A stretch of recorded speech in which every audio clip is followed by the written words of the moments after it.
Well, see, I've been recording a lot of the Genshin. Like, after the first, I really did it. Uh, the interesting part is, I did the 7.0 update. I should have would have said do the part where Oh, I've I never seen really this hope stuff before. people understood.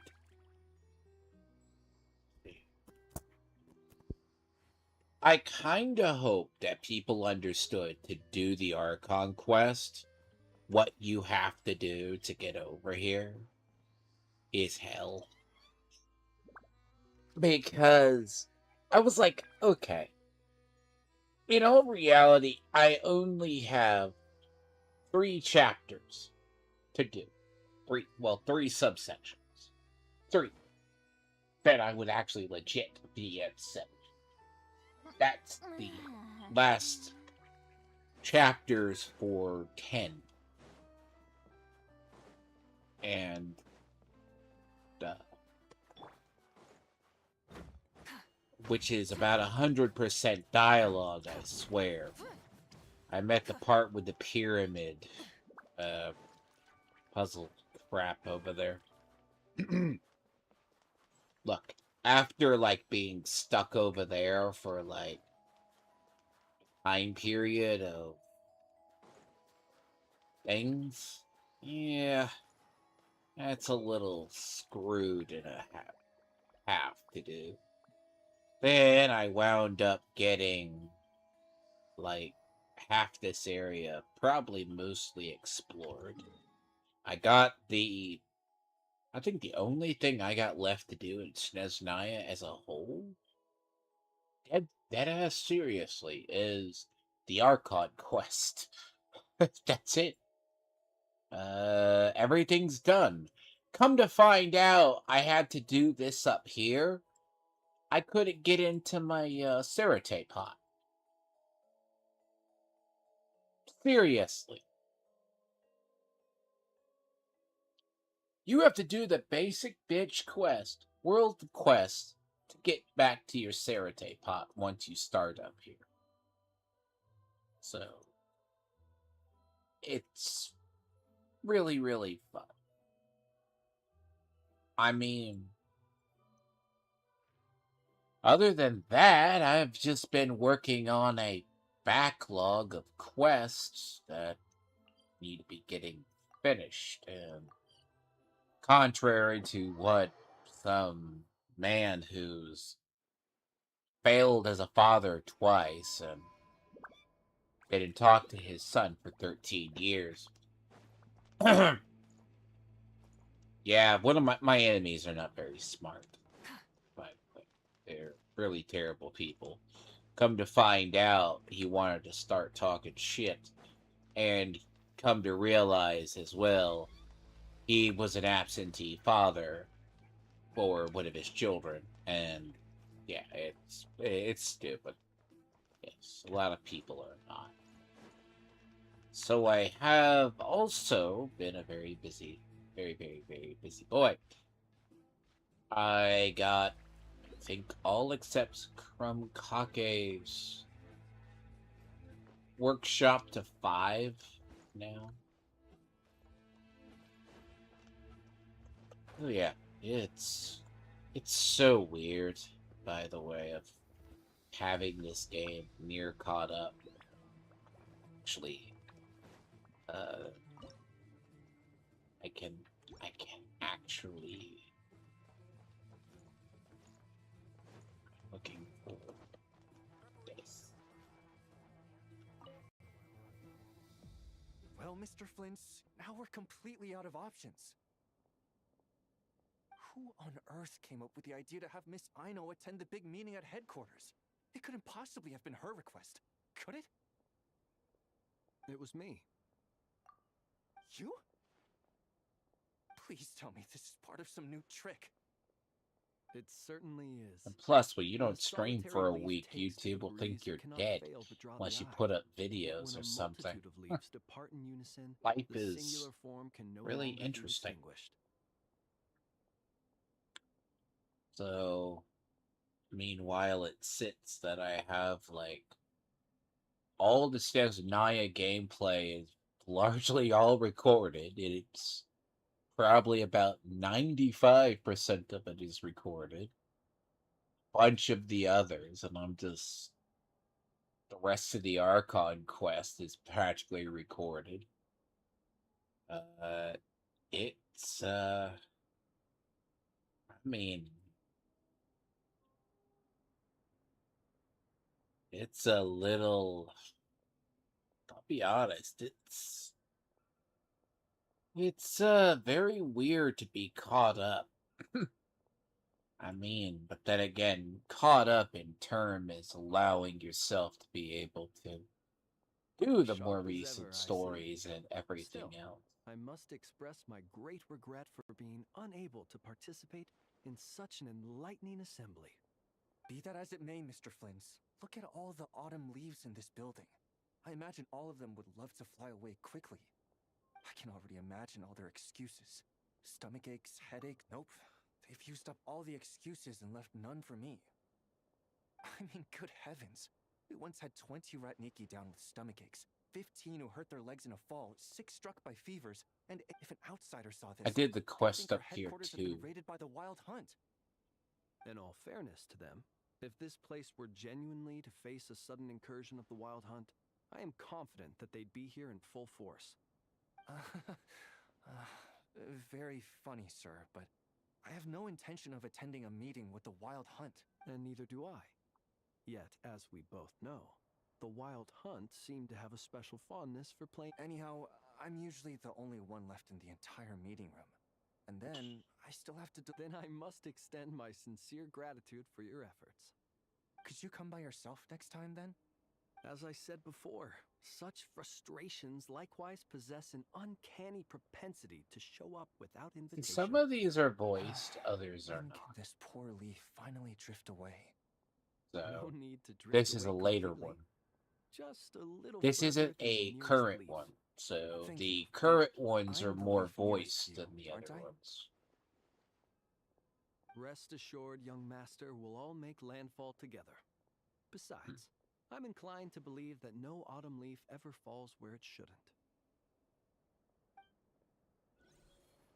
So I got this one to 5. This one was easy. It's actually really cool, by the way. This quest is build a lighthouse, right? But interesting part up here, though. Even though the eye now looks like this, it's still infected with, like, abyss. Kind of I call a pain in the ass to actually, even though it,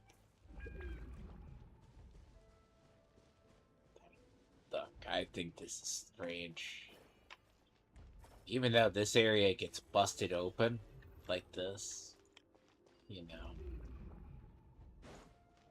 it's rather.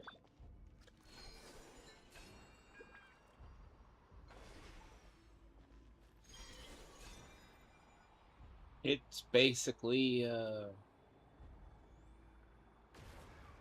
you'd like take the fast track. Like there's an Eye of Sauron. It's actually kind of cool, actually. But to get down here, you have to do the whole chain quest to do it. And then it's actually more fighting than it, but it's actually good.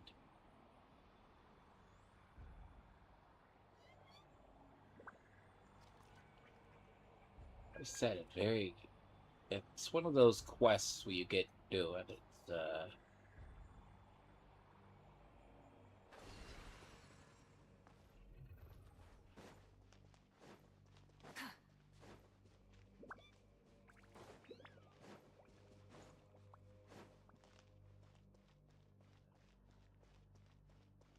but then you just. Is this Oh shit. our fate? That's my bad.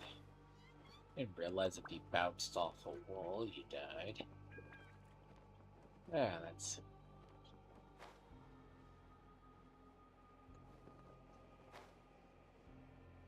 Oh yeah, kind of cool, but it's a one-time boss arena. Oh, good thing I came down here. I would never realized I had this.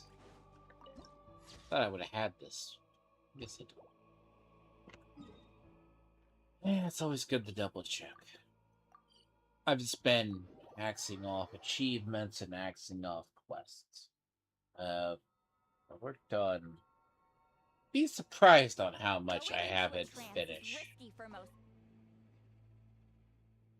And reworked on some characters as well.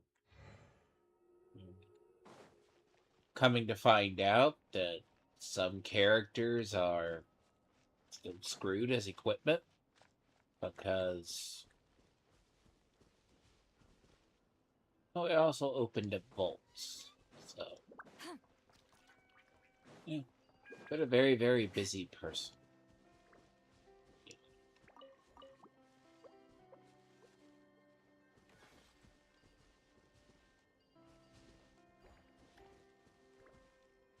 Like I said, the only thing I haven't done in Sneznaya is the Archon quest.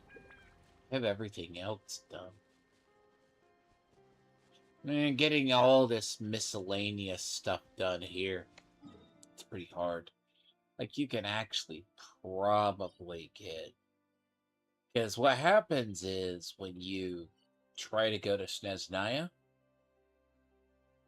it immediately locks you into a quest.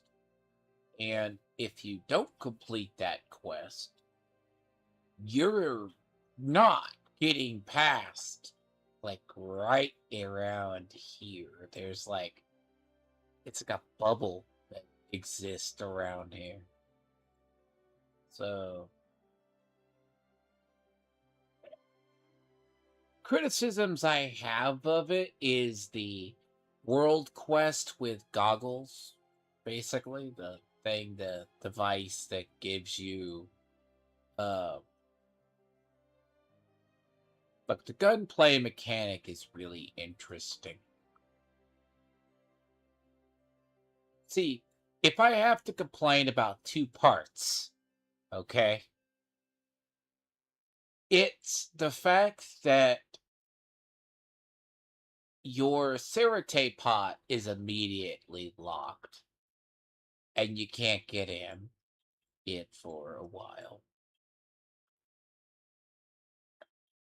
But that's locked because of a quest where after you break out of this area down here, you got like, you'll be like in a little itty bitty hole in the ground.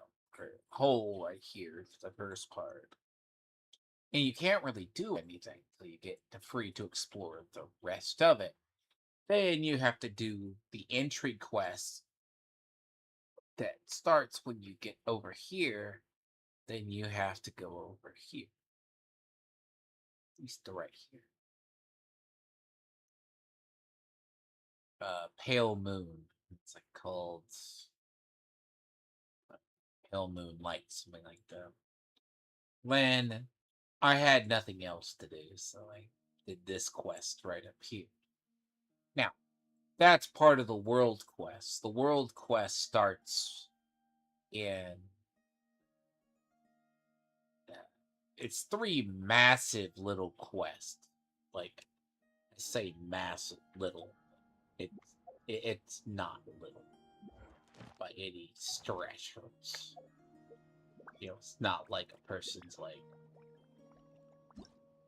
dick size. That'd be really, really sad. Like when they say recommended, yeah, it's like, here, you want to finish this up? Yeah, I really, really don't care. Like, yeah. Oddly enough, I'm at like 72%. Feel like it's like parts of it are at 90, but let's be clear. That was within 2 days. So 64% of the area But I mean, if you take collectively as a whole, you know.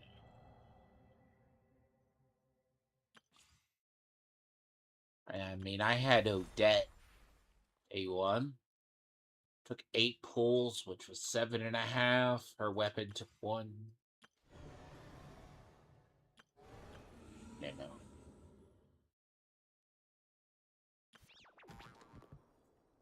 Been working on this.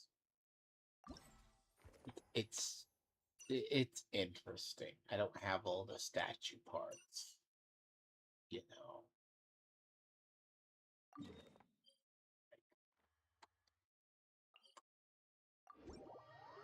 But it's a little bit about Sneznaya. Sneznaya is interesting. It's a lot of easy, like, I would say it's easy parts. It's not like it's tough to break into.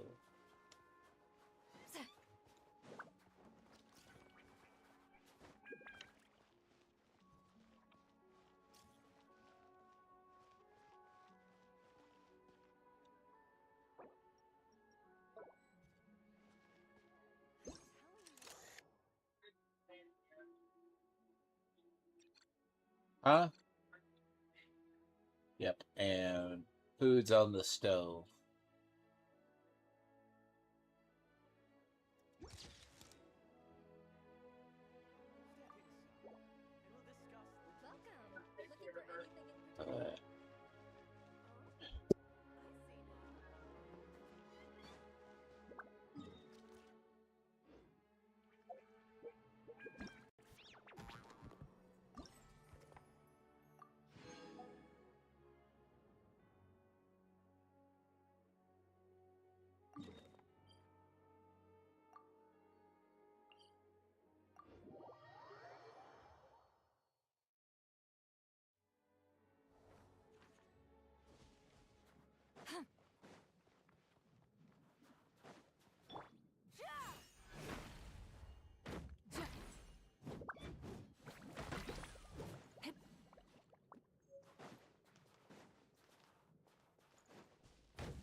Well, there is wood up here.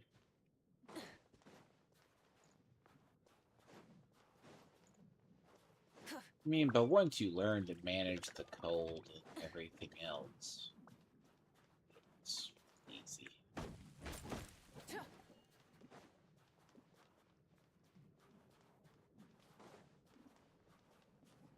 See, there's certain resources that's you're gonna need. So, like, the furthest we can get upgrades on the gun.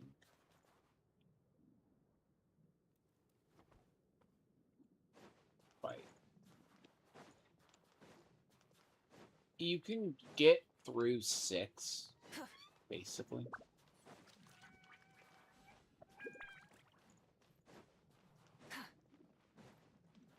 Which is the lightning gun and the ice cryo gun. Now the upgrade for the last one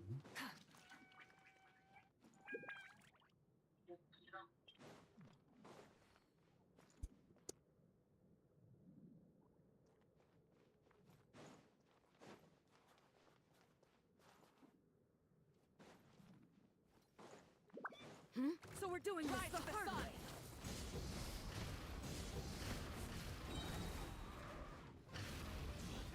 Fine. Get to work. Wrath from the sky.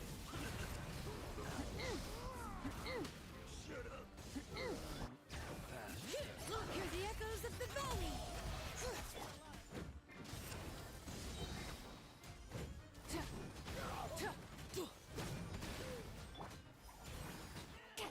Rest in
So basically now, a lot of this, like, there's a quest like you see right here.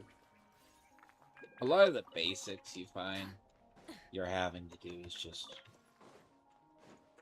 you find quests, you find for the cold, you find the little mini games. I think half these things are for recipes that are not even out yet, so there's a problem. The Archon quest really starts. Yeah, it looks like it's nice to see there's a couple of new monuments nearby. Okay. And then, like, these are like trials.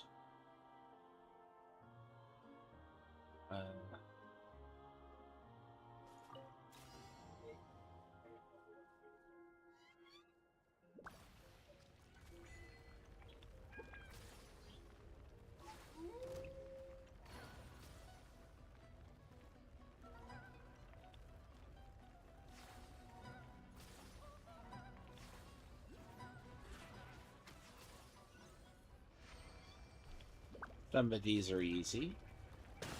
Some of these are not. Combination of busy work and a combination of other things. Hey, not a bad haul. And then I find things I haven't gotten while I've been up here. Well, notice I have actually worked on. Take me up. Sit Lolly didn't need much work.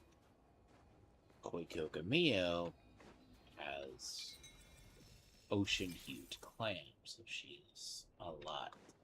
Now, one thing you're gonna have to pick up while you're up here is red beets. Red beets is used for you need it to unlock stuff at the Black's blueprint. So if you don't have that stuff, then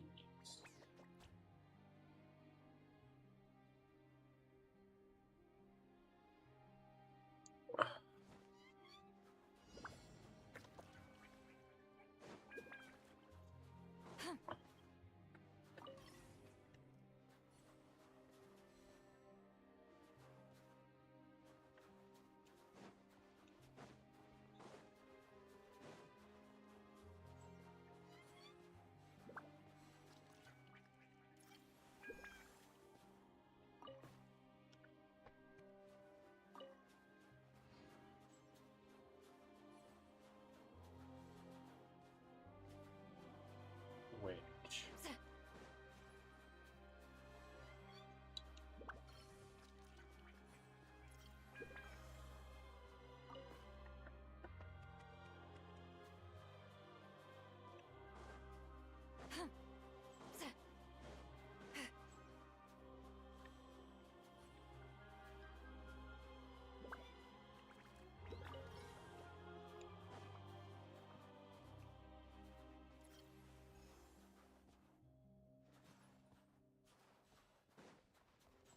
as I said, some of these are easy, some of these are not.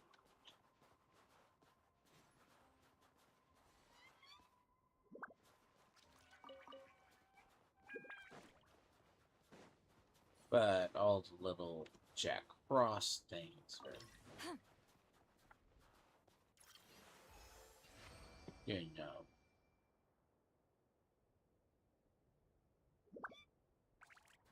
Then you have another quest you have to do for the world quest. Not bad.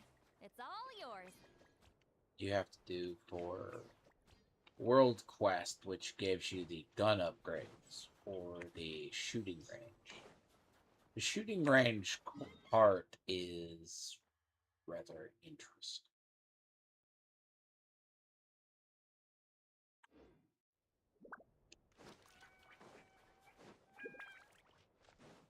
I might be able to finally get to where I need to go. Maybe. Yeah, maybe.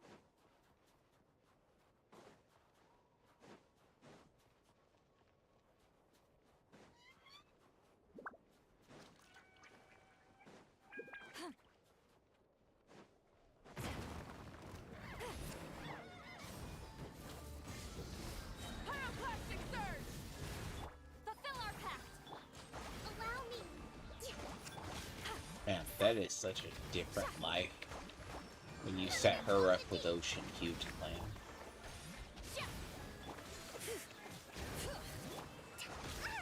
You lose and what's interesting is you do lose the crit with her. Like, she doesn't have it, but she can still be damaged. But it's very different. How dare you! Really. Rest and leave it! Get to work! Yeah! Bring it! Let the mountain's veins boil! Rise with the sun! Wrath from the sky! Rev the engines! Now, some stuff, it's also getting the...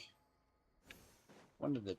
Don't realize you need that much resources is the... So you need these flowers too. Is it too much to carry? You need Here, these. let me help. Because, like, you can only have 400 of that.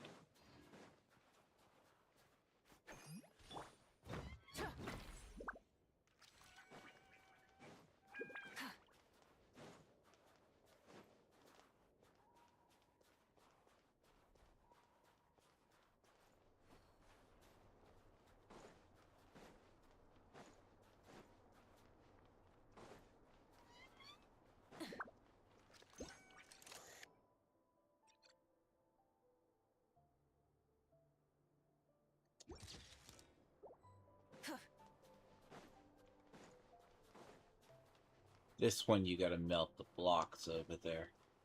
I've been working on this one.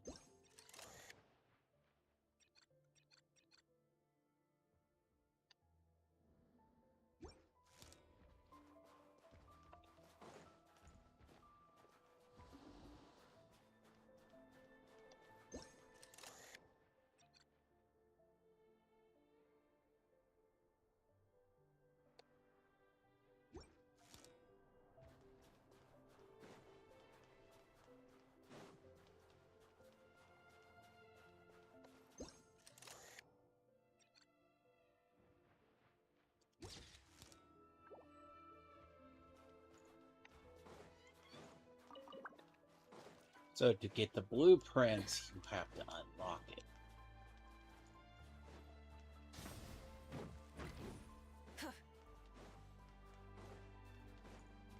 Now, it's not hard to make. Now, you can summon your train whenever you need it. But the train can actually only go to areas.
But yeah, once you get to explore the area,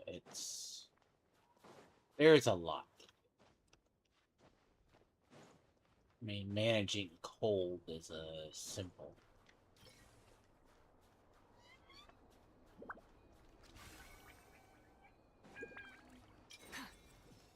Some stuff is very easy, but you have to manage. Some enemies are tougher. So that's the weird part about up here, because the primer is ice cream. That's what I was doing it. I was like, it's okay. But some enemies you're running into. I don't remember this dude.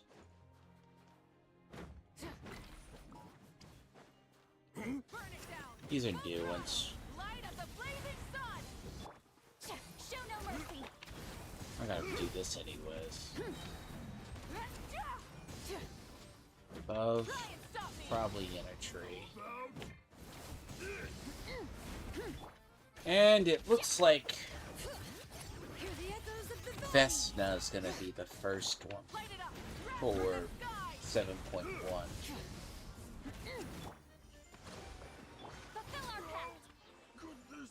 And it'll be very curious what Vesna does. I will be... Oh, easy. Oh. You two, time to Rude. burn it down. Full throttle.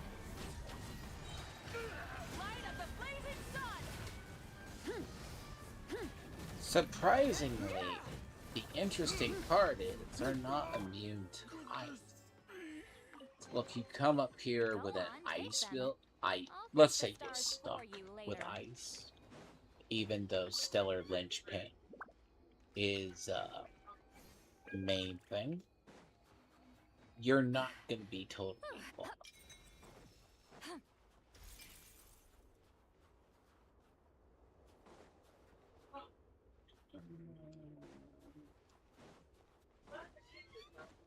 God damn it. Too much noise, we should get this back in. Block and weed, I don't know what it's for. Let's see.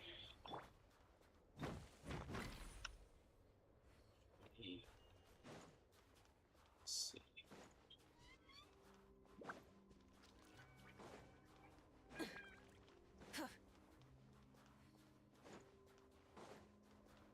A couple of these. Because it's very hard to... When you first get around here, there's no-go areas. Certain parts you can't get to. See, I marked with a star. I marked it with a star. Like, this goes up towards... So, basically what you have to do is... There's the eye, which is the eye of... The eye of... It's the eye quest. Sorry, it's for the goggles quest. Remember this. Oh, it's this.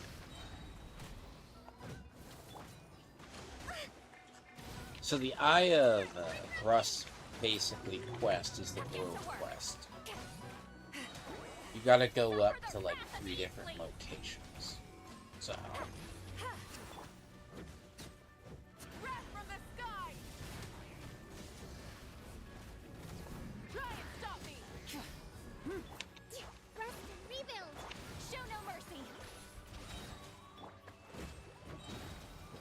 I like her with ocean-hued clam better. She's... It puts her near Cap for stuff. Puts her near the Cap for healing. Which it makes her very invulnerable. So these are the new ones. Come no closer. My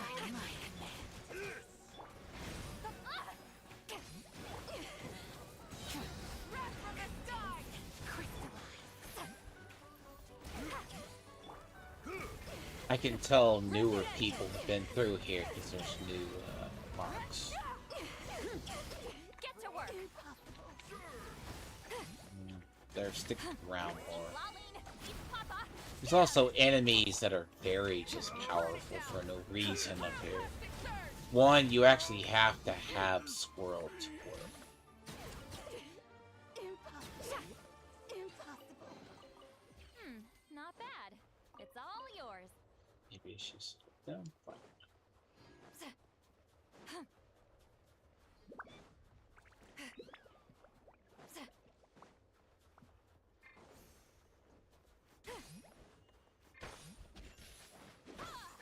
And of course, there's standard new recipes all over the place.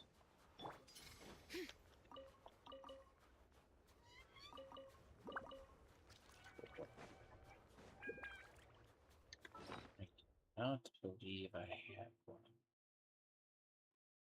Do I have a Kabaki key? I have a borderless key, but I don't have the other one.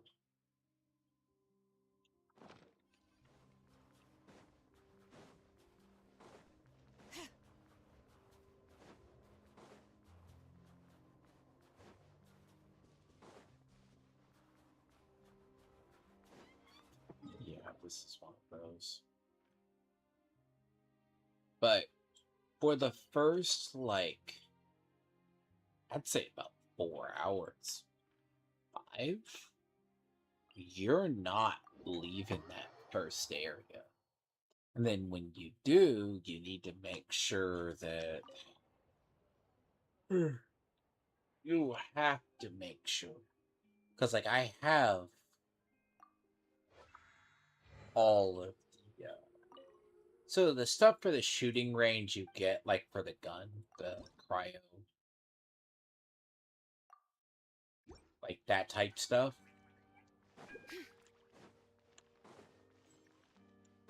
Now, if you get Odette, you do have to start to unlock around here quicker because you need the flowers.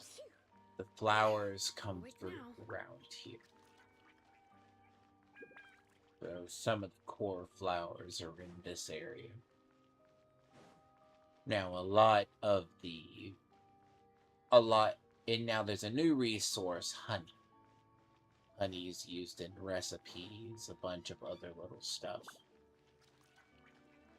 So the flowers for Odette are like around in here, as you can see. I picked up a bunch of them. I don't know why. It's happened that they respawn about every day, so. Yeah. These people are very disappointing.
These should be worth something. Go on, take it. But a lot of this is... Then you're... Basically, a lot of this is... You're going to be going around. The flowers are here for her, and then you go down. It's like... Here? Like on the way to the theater. A lot of these I remember, but... Yeah. And it sucks more or less. You have to get all of this unlocked. But what you need the resources for, the various, and this is why, which it makes it, I'm not saying roughly unique, but the blueprints here.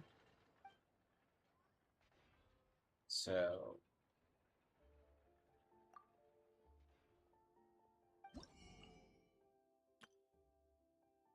these for the diagrams of the various weapons for the region, they're not earned. You have to get them. But you get one of them. And they are given from you have to do this.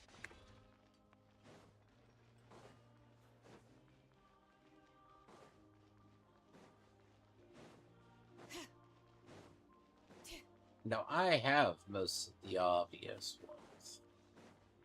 There's like a couple I haven't. See, I have a hard time taking Vesna seriously. You will not be able to take Vesna seriously if she looks like this. Okay? I'm sorry. If Vesna is like 4-foot tall dwarf fairy, no. And I don't think she will be. But she's being shown off before the other one.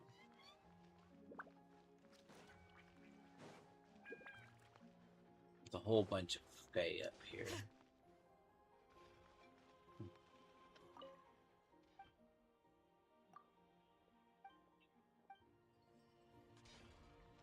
What was that?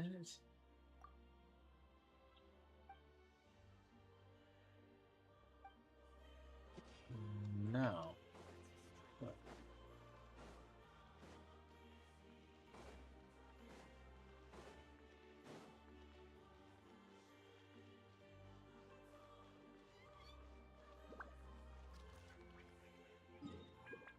I mean, it is more or less interesting. You're not roughly killed on sight.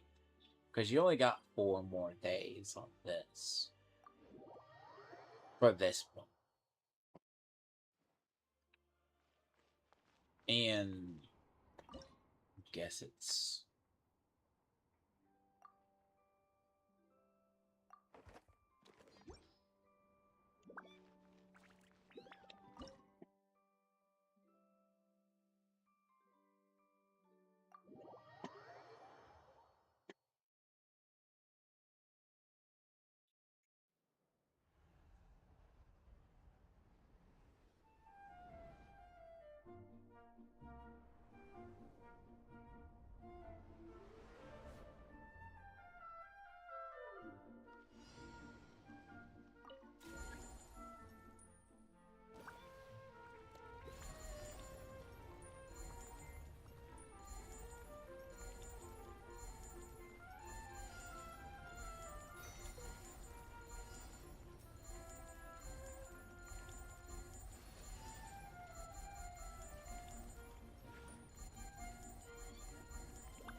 Got really good at this.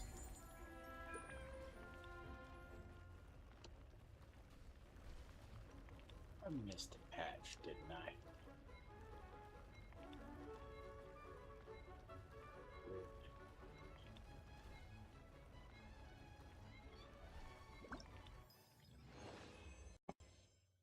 I missed a patch.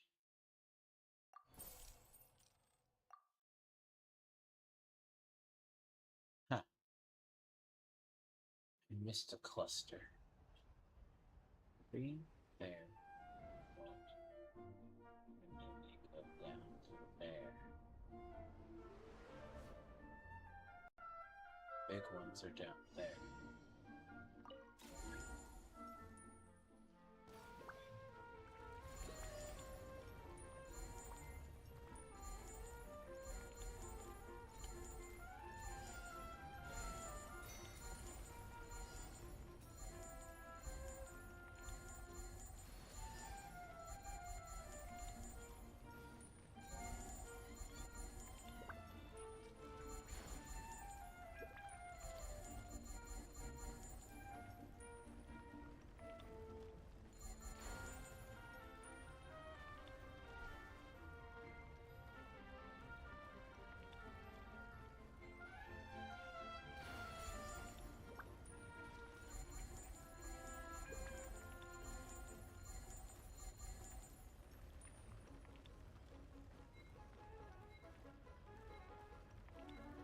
Perfect is 35.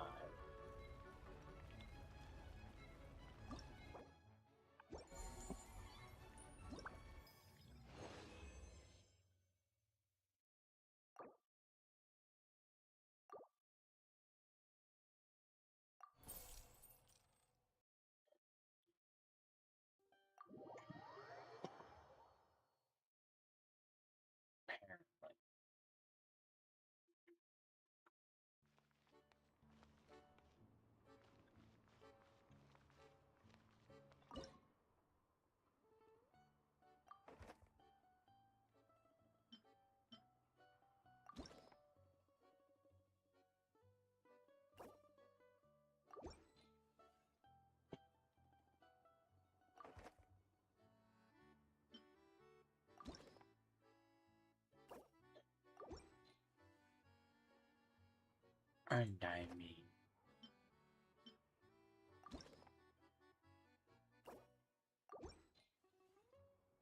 I mean, it allows people to basically get it. Guess whatever you're missing.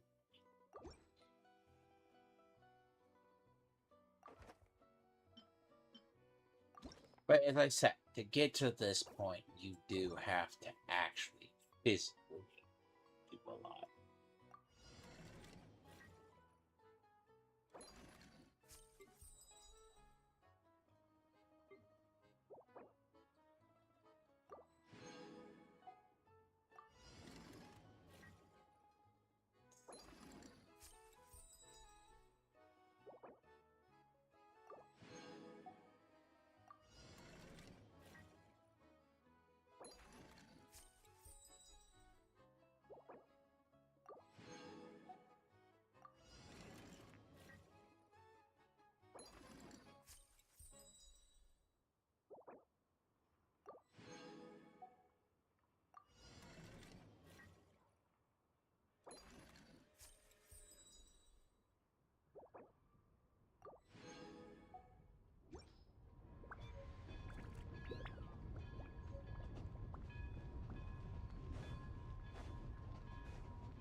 Now, you would think you have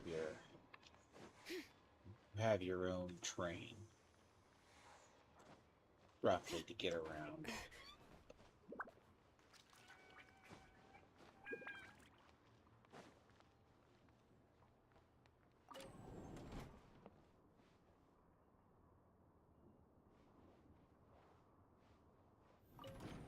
That's really cool, by the way.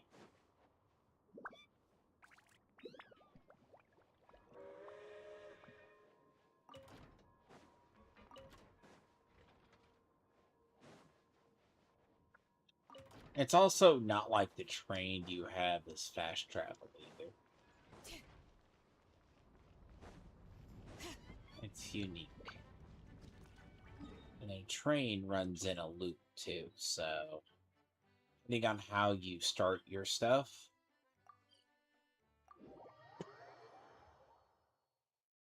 I will say the eye quest is really interesting here.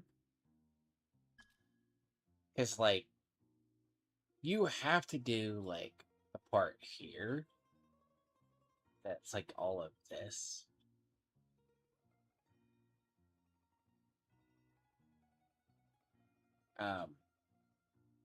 This is so you get the gun part started.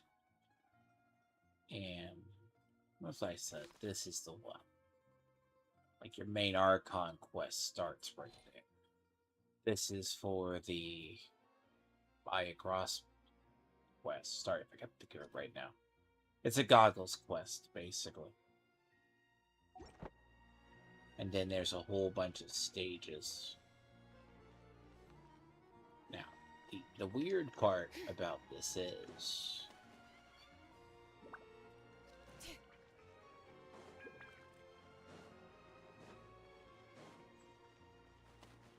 Yeah, see, there's like a whole bunch of like little weird quest chests. See, this is what's unique for this. And there is 5 claims a day you can get. I go for the better stuff. But I really don't care for some of this. Because I don't need eyes. And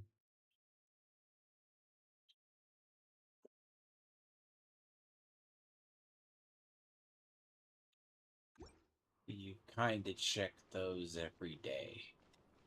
And to be honest, there's a couple of really stupid ones that you can't really get. Because the fact that, see, you can summon your train here.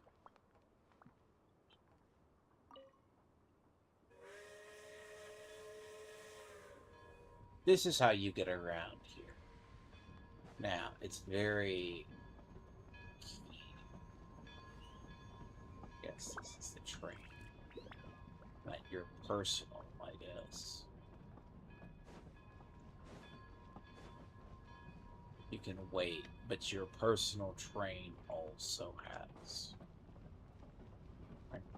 If you don't want to wait, because you're... The problem with the personal train is the personal train will,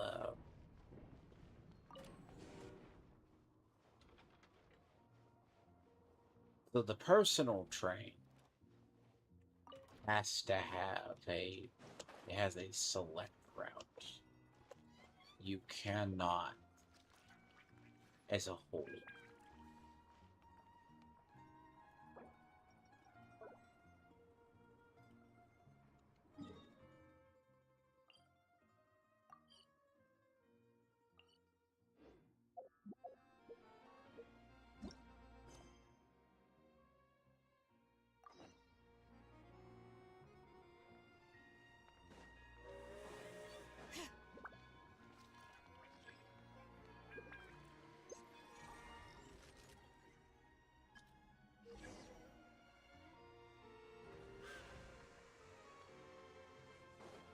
Now, your personal train... One thing I don't like about it is... Sure. I'm pretty sure there's going to be another gun rack here. Part of it. This is your... Like, here... Currently, it maxes out at 5. This maxes out at 5. These are your only guns you can have. Now, realistically... Now, if anything, I say the downside is, if you're cold, your train car doesn't warm you up. Which I think is really, really weird. This is what happens after. You know. That's a whole story.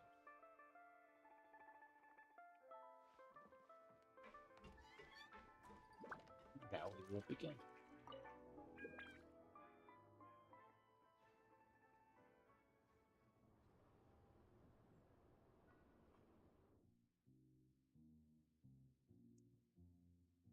Technically, I'm ahead. So, your customizable train. The interesting part is, okay, your train is not auto fast travel, which its destinations are locked to. They really had to build the railroad over a canyon, huh? You might want to avoid Pardon looking me, down y'all. if you're afraid I've of been up heights. since 4 a.m. No, it's not that. Paimon's just praying that we don't have yet another accident. To be honest, our train flies. The interesting part is, if you're ever really curious, That mountain is breathtaking. Reminds Paimon of Dragonspine. They say this mountain's the domain of a Snegovic lord. A lot of the Snegovic retreated there to live in seclusion, so it's a pretty mysterious place. You hear all kinds of stories. Even the residents of the nearby town of Svietlolaidovka steer clear of the summit, and they make a living off of harvesting prime ice.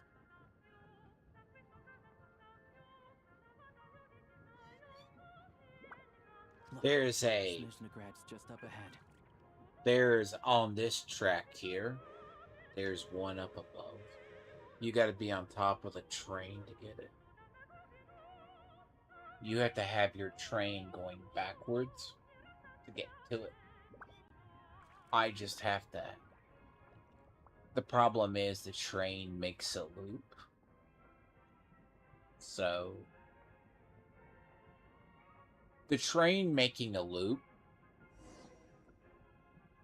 you can't exactly just get off and do it. It's not as easy as it appears. Because you, as I said, I have tried. Get up there.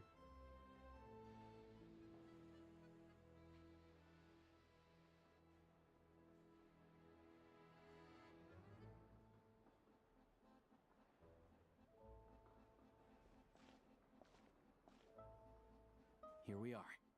Welcome to Sneznograd train station, the biggest transport hub in the nation. Wow! It's so majestic! Already been here a couple of times, though. From one side to the other would probably leave Paimon out of breath. I've been here a couple more.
There's one area though, and up this I haven't got to. There's a quest for it though.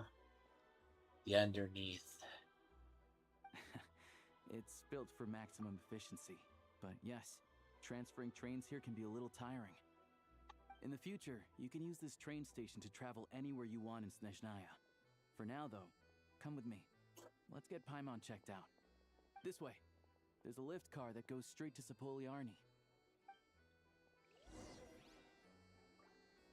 Yes, act like you've never been up here. Even if I wanted to help, there's no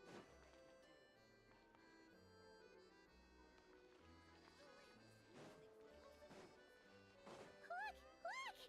They have really funny-looking heads. And those ones are about the same height as Paimon. But it looks like they can't fly. Those would be Volkudlak and Domovoy. You'll also see the winged Vila and the snowborn Snegovic amongst others. No wonder. We'd heard that Sneznaya used to be the realm of the Fae. Paimon can really see it now. See, I'm not gonna take like. See, the problem with Vesna is kind of. Huh. Really? See, Vesna is going to be the one. She's gonna probably be first, but she is going to be Swirl. Stellar Swirl. To the left is the Market of Zolny. They sell everything there. You can often find some nifty little trinkets. To the right, you'll see the Korolievsky Theater in the distance. Look at that! Incredible!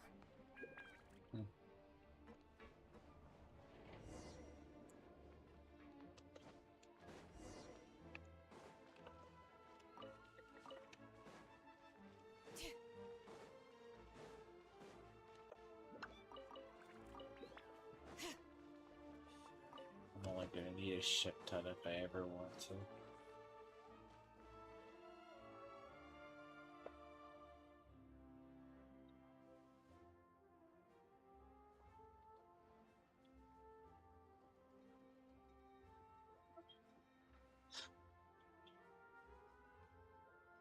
Wow! Snezhnegrad is stunning! Seeing it with her own eyes. Actually, it's kind of a beautiful city. Went through to get here. Very rushing. I found it pretty stunning when I first came here too. But I soon found out that stunningly beautiful means stunningly expensive. The prices here are crazy. I'm just a small-time hunter, so Zolny is where I spend most of my time. This way will take us to Podvorier Restaurant. They offer food and lodging there, so you can get settled in while I fetch the doctor. Is that gonna be stunningly expensive too?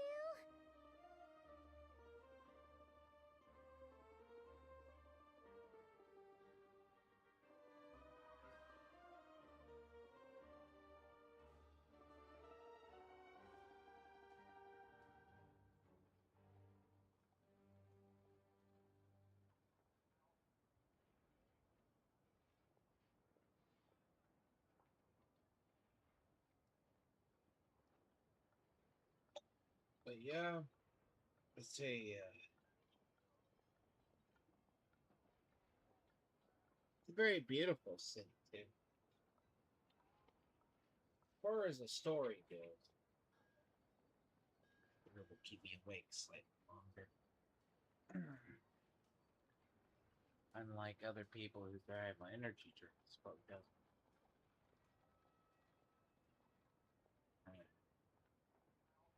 Yeah, I mean, there are places to stay in Zolny, but I highly doubt they'd meet your standards. Most of the stoves are out of crystal, the windows are drafty, and at night, four-legged roommates come out to play, sharpening their claws on the roof beams and floorboards. Yep, no way. Not a chance Paimon's staying anywhere like that. Maybe we can split the cost of the room between us? Paimon still has fine awesome too. I'm glad to see you've perked up. If you find yourselves in the mood for some sightseeing later, there's a few places around here worth seeing. This way leads to Zapoliarny Palace, which serves as the Tsaritsa's audience chamber and also her personal quarters.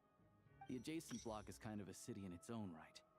That's Glupov, the headquarters of the Fatui. Inside, there's a munitions factory known as the Armory Palace, producing a constant supply of all kinds of equipment for the Fatui. A lot of important research happens there too. And over there is the Sneznaya Vecha, where all the big shots meet regularly to make policy decisions. These places are best admired from a distance. I'm sure I don't need to explain why. Yeah, they probably have super strict security. We're not looking for trouble right now. The downtown area is near the center of Zapoliarny. That's where you'll find the restaurants, bookstores, and gift shops. Another place of interest is the Northland Bank, which is over this way. Oh, and I'm sure you'll want to make contact with the Adventurers Guild at some point, right? That's right here.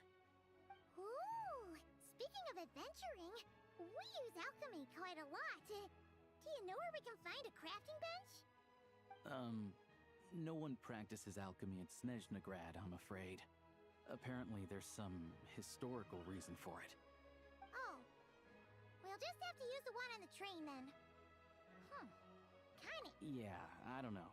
Not my area of expertise. Still, anyway... Finally, there's Zolny in that direction. It's mostly residential buildings and factories, but there's a few shops too. Worth a look around if you're interested. That's about it. You guys go... Sounds good. Thanks for all the Podvorye restaurant is...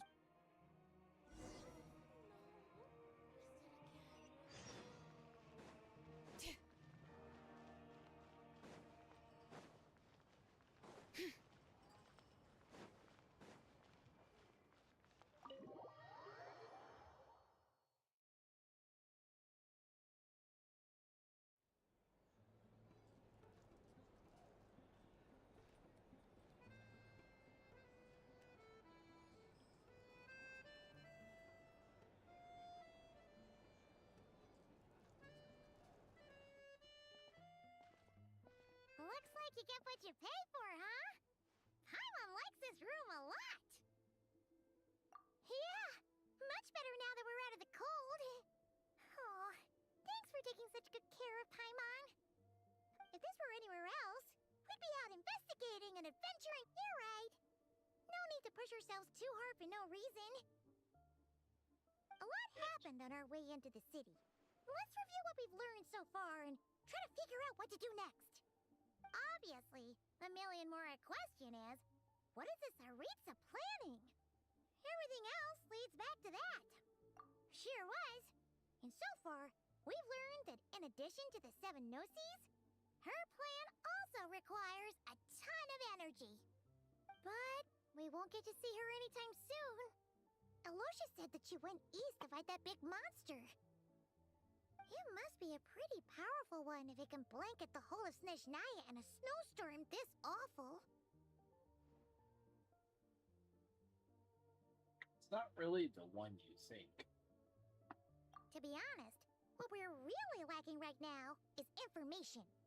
The kind of information that only the higher-ups in the government would know, not word-on-the-street type of info. Paimon can think of a few people who might be able to help us. Right. And when we left Nagrai, Sandrone specifically left a message reminding us which side we're on. So, it's unlikely they'd tell us anything confidential. Yeah, fair point. Besides, that Glupov place is right nearby. There's gotta be someone there willing to talk to us, right? Maybe Arlecchino, but it's unlikely we could sweet-talk Arlecchino. Let alone Sandrone. She basically told us to stay in our... Yeah, the last time was all the way back in Fontaine, right? Too bad we missed him in Nagrai. Hello. Is there a traveler in Paimon in there? That's Alosha. Come in. Hello, I'm Dr. Luneva. Alosha mentioned that one of you is feeling a little under the weather. I see. So you're my patient today, yes? And you're Faye, I presume? Good question. Paimon's not too sure either, but She's definitely not the same kind of Fae as the ones we saw at the train station.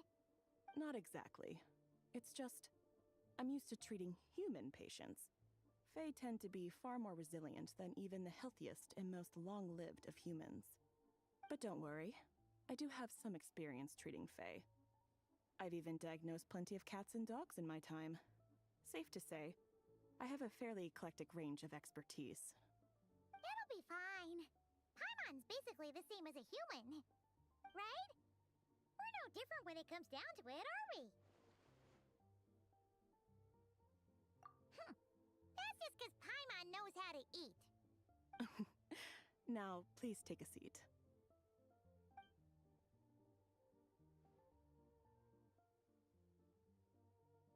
Okay, vital signs are good. Test results are all within normal ranges. I don't think it's anything serious. More than likely, you've just caught a cold. I can give you some medicine to tide you over, but as long as you rest properly for the next couple of days, you should feel better. Make sure to keep an eye on your temperature, though. If you find yourself with a persistent low-grade fever, or if your symptoms don't improve, just contact me again. Sounds like there's no cause for alarm. Yet. Thank you, Doctor. You're very welcome. Just doing my job. I'll leave you in peace now. Time to visit my next patients. Take care. He made coffee. You heard the today. I doctor. haven't yet. Best you rest up here for a couple days. I had No coffee sightseeing earlier. for the time being. All right, then. Guess we've got no choice. Let's just treat it. I have to get back to it. If you need anything else from the doctor or me, hey, no big deal. You saved my life in the Shadow Realm. This is the least I could do. Amongst other things. See you around. Also saved his life and gave him other technology down the way. Time to find Child and see what he can tell me.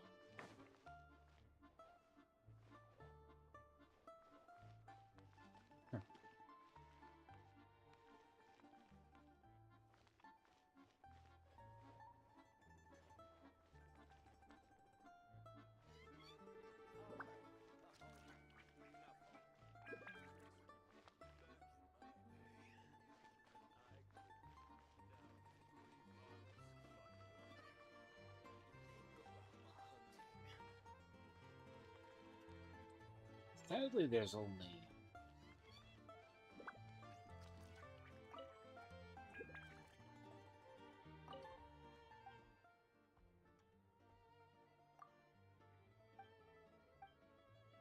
Guess you...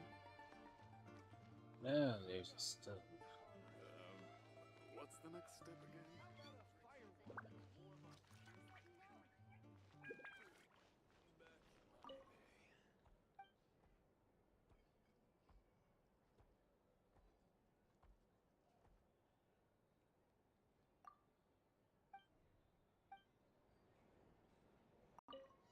And if you're curious, there's a whole bunch of brand new cooking.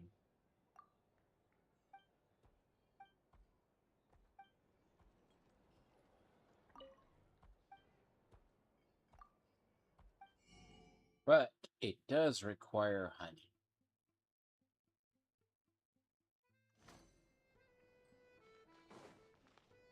Honey you can't get. You can only get from one place.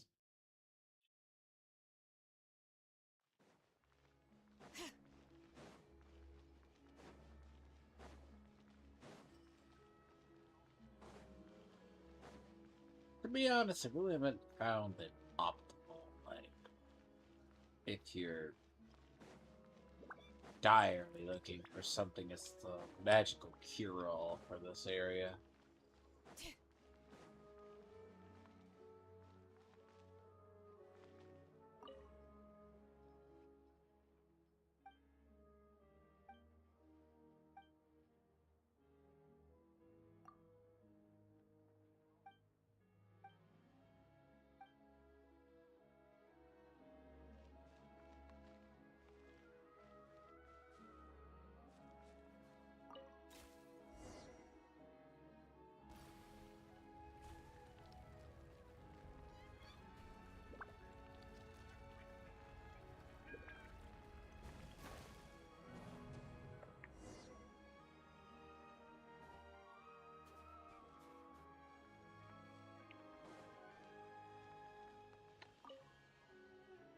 Oh, you can't hit the other one.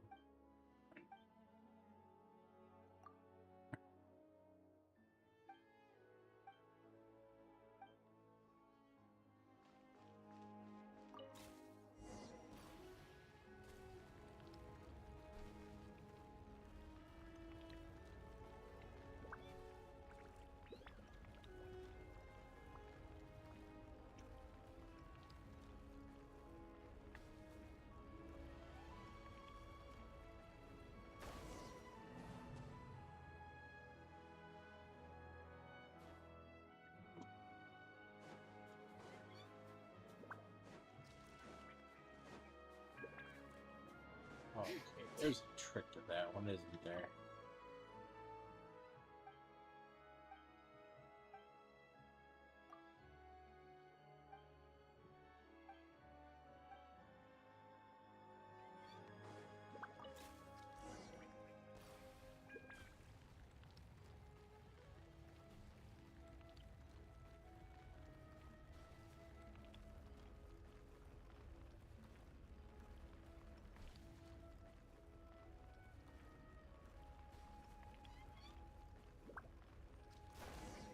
Oh, you have to stop at 90. Oh. It's my fault. By the way, the idea of talking to Sandrone, sure. Oh, it has to be this.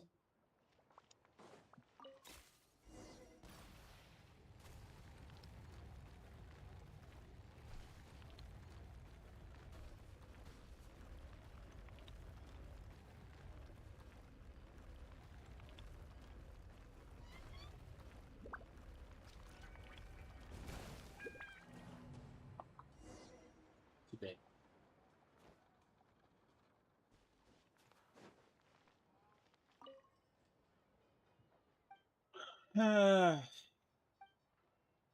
Sure. 78. Has to be 70.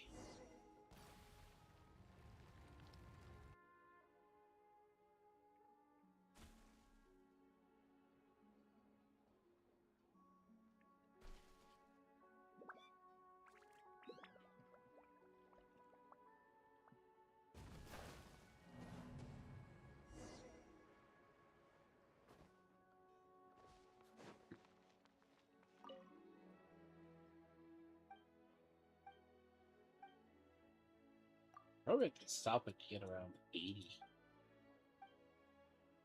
Not to be exact.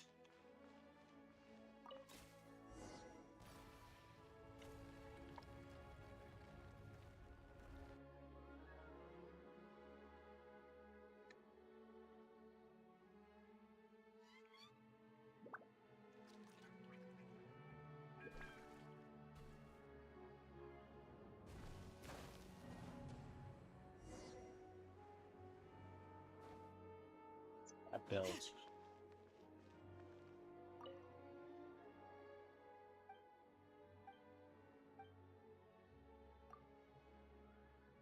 Yeah, but there's a lot of these little ones you have to do.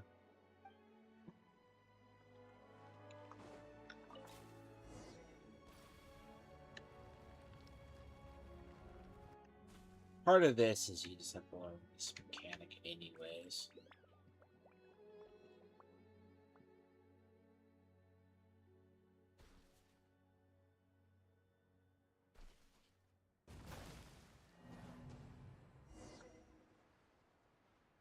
It's E. See, it accumulates every second too.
Okay, that works.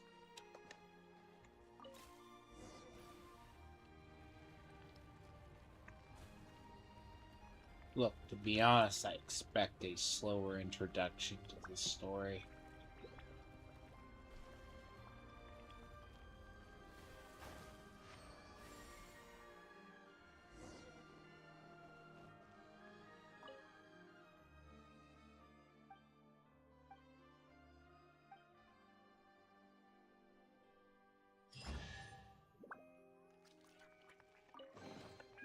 I'm keeping a lookout. Don't worry, there's no ambush.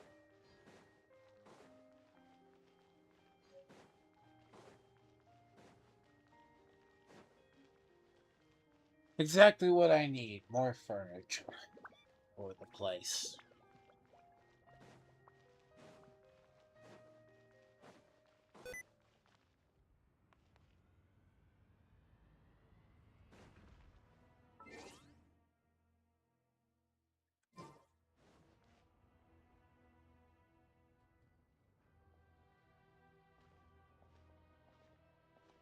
Hold on.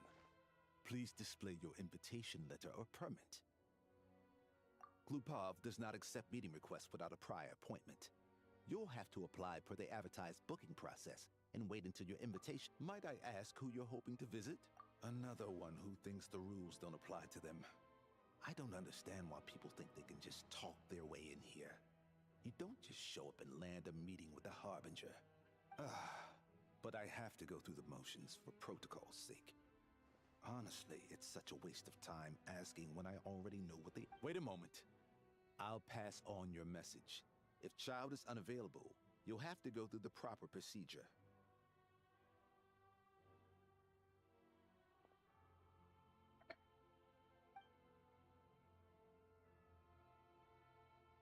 Lord Child is a busy man. He's probably not in Glupov at the present. If I were you, I'd cut your losses. No point waiting any longer. Even if you two are old friends as you claim, please understand that the Fatui Harbingers are often busy with their official duties. Next time, stick to the rules. You'll make life easier for both of us. Greetings, Lady Marionette. I'll take care of our guest here. It's her first time in Sneznaya, so it's no surprise that she doesn't know the rules yet. I trust no choice words have been exchanged. No misunderstandings I should be aware of. No, Lady Marionette. No incidents to report. The fact she's alive is a miracle. Good thing I played it cool. That's the weird part. Because by all accounts, she should be dead. That's the strange part. She should be dead. But for the sake of brevity of the story, she didn't lose her core. And stabbed through said chest. So, for some reason, for entire story Is that story right? reasons Good to know. and posterity, she has to live. Wait, where's Paimon? Under the weather? That's hard to imagine. She's always buzzing with energy. I take it she's still adapting to the climate. Happens to a lot of people. It's even colder here than in Nodcry. Has she seen a doctor? I can get you one. All right then. Well, let me know if you run into any other problems. Why else? I was just about to sit down for some much-needed tea time when I heard that an old friend of Tartaglia's had shown up outside. No appointment, nothing. And, as obnoxious as it may be to show up uninvited at Glupov, I couldn't help but take pity on the poor soul who was waiting outside in vain. So I had no choice but to abandon my freshly brewed piping hot tea. Well, I felt our time working together in Nodcry warranted some courtesy. I couldn't exactly let you freeze to death out here in the wind. Unfortunately, I can't invite you inside either. The rules of Glupov wouldn't allow it, and as a harbinger, I have to lead by. On the plus side, Sneznograd actually has some class, unlike Nasha Town. Torchlight Books has a very nice selection of teas and cakes, so we can catch up there. Your treat, of course. Because I already wasted one perfectly good cup of tea today. That's why. Okay. She grows on you. Look, story-wise, she should be dead. Better than a doorknob. Okay? Every harbinger that's died like she has a funeral. Actually. But, for character reasons, she can't be dead. It's one of those weirdest looking fae in the world. They're made of pure ice. First thing I did when I got up here, I basically explored all this. See, I got stuck down below in the other parts of the world over here.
I've ordered for the both of us. No objections, I assume. I'm sure you trust my taste. Okay, let's get down to business. I'm guessing you don't actually have any urgent business with Tartaglia, per se. You just want information, right? Wanna take a guess? Of course you'd say that. You shouldn't underestimate Counselor Tartaglia, you know. That's right. I'm sure you've heard of the Sneznaya Vecha by now. Well, he's busy preparing some paperwork for their next meeting. They'll be discussing yet another extension to Project Stuja. It's basically all anyone cares about in the Vecha these days. Yeah, he's more of the shoot first, ask questions later sort, isn't he? It all started with a very detailed letter that Capitano left for the jester, Piero, before leaving for Natlan. In that letter, This is he the detailed first the one future you meet. arrangements for his subordinates. All of his key people were reassigned to Tartaglia. I guess he'd already prepared to leave us for good all the way back then. But Piero didn't reveal the contents of the letter until the events in Natlan had concluded. The interesting part is when you first get to Sneznaya, Paimon catches a cold. You find her being cared for by Piero. Yeah, I have all that recorded. It's very weird. I gotta figure out how to package all that. Why me? With a bewildered look on his face. He'd always assumed Capitano looked down on him. He was a man who kept his thoughts to himself and barely spoke to him the whole time they'd known each other. But he occasionally brought Tartaglia along to my tea parties back in the day. So to the rest of us, it was clear that Capitano had quite a lot of respect for his young comrade. By the rest of us, I mean my tea party regulars. Arlecchino, Rosaline, and... actually, not Columbina. She was probably oblivious to it. Anyway, then the Liues situation happened. Normally, it took a lot to get under Capitano's skin, but that time he was furious. It's not really my place to talk about it, though. You can ask Tartaglia about it sometime. Basically, Tartaglia probably had the wrong idea about Capitano all along. Right up until Piero revealed the letter he'd left behind.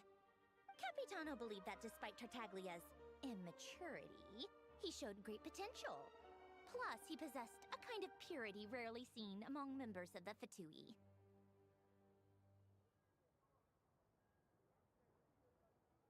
I wouldn't exactly call purity him. His teacher is Skirk, and her teacher is Sertology. Skirk has tainted, abyss tainted parts of her body, and she can summon abyss energy at will. He also has an abyss form, too, similar to hers. Yeah, it's one of the few things that I'd agree those two have in common. But there's one other reason why Capitano chose Tartaglia to assume command of his troops.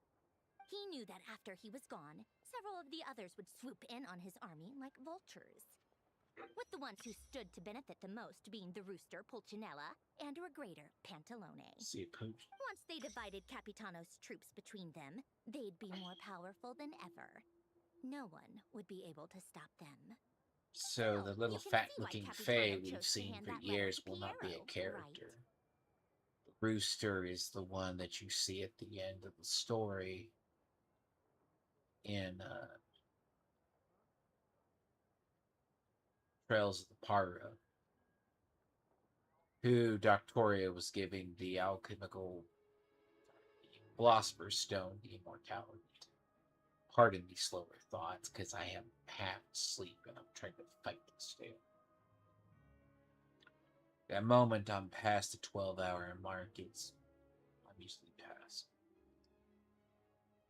So the gesture is the head of the Patui. Technically, the owl, him, he's the head of the Northland Bank. Sorry, names are not nice to me right now.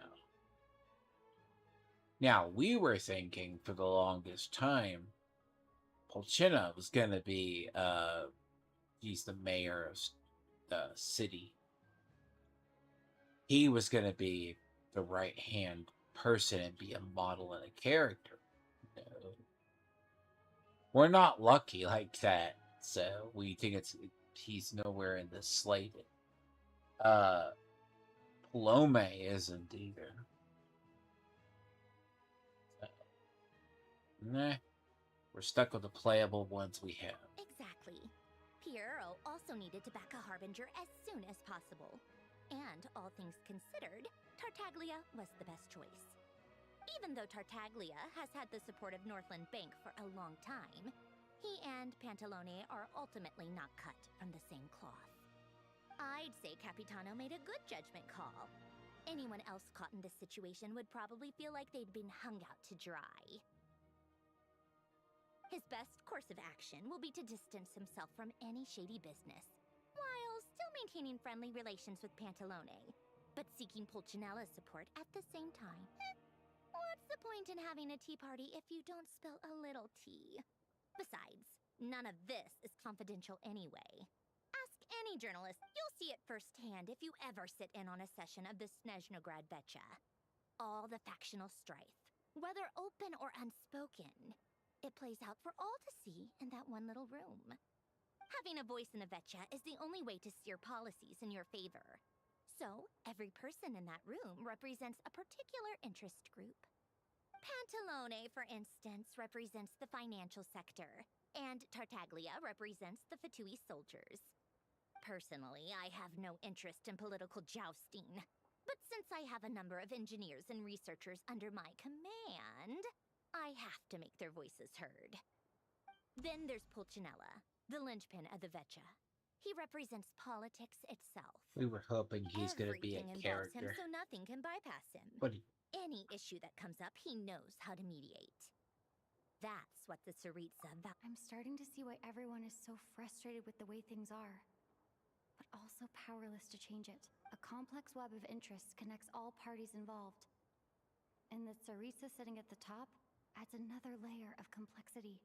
All right, I'm done carrying this conversation. Time for you to answer a question of mine. You must have known that you can get the info you needed from me. So why was Tartaglia the first person you asked to see and not me? I just don't understand, that's all. Anyway, do I really need a reason? Wait. Oh, I think I know what it is. Columbina passed on my message to you before you left Notcry, right? I only meant you should be mindful of which side you're on. Is that actually why you didn't ask for me? Because you took that to heart?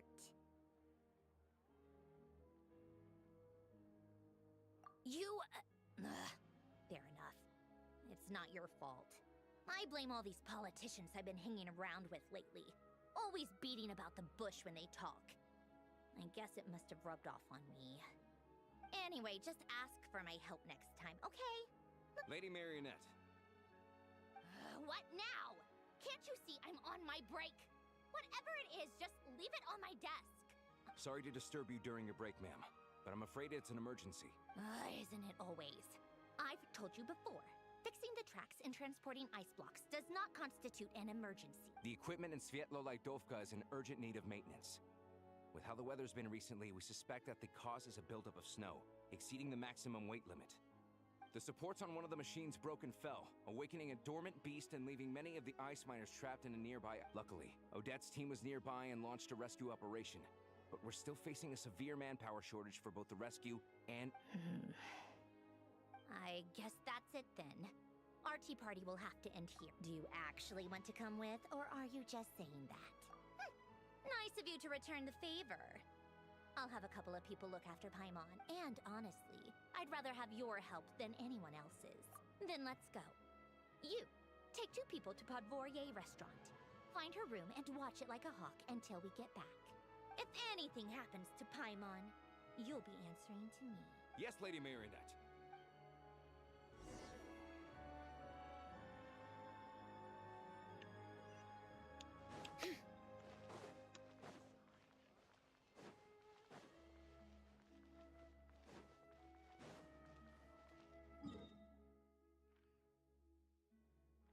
Just left from here.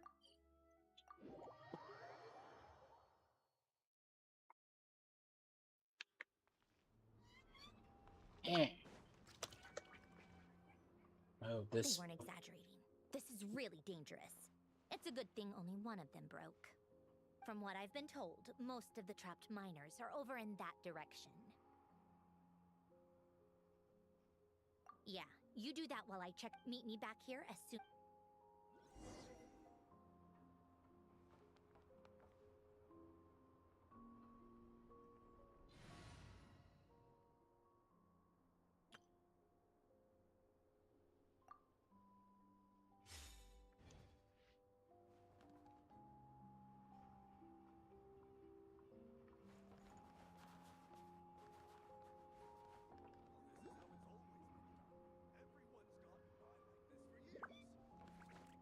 Rules are rules.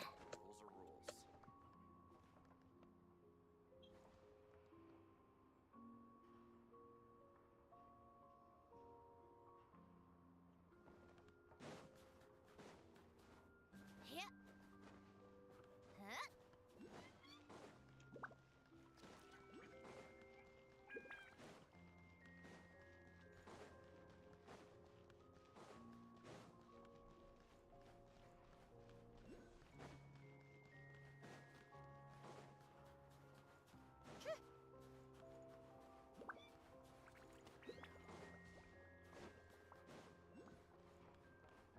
The tried and true method.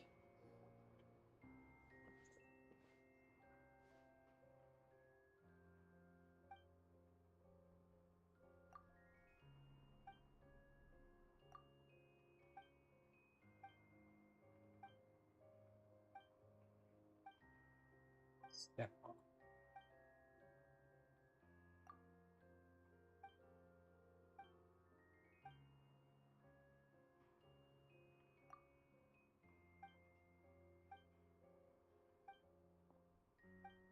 I came up here so I could get the thing on the other side.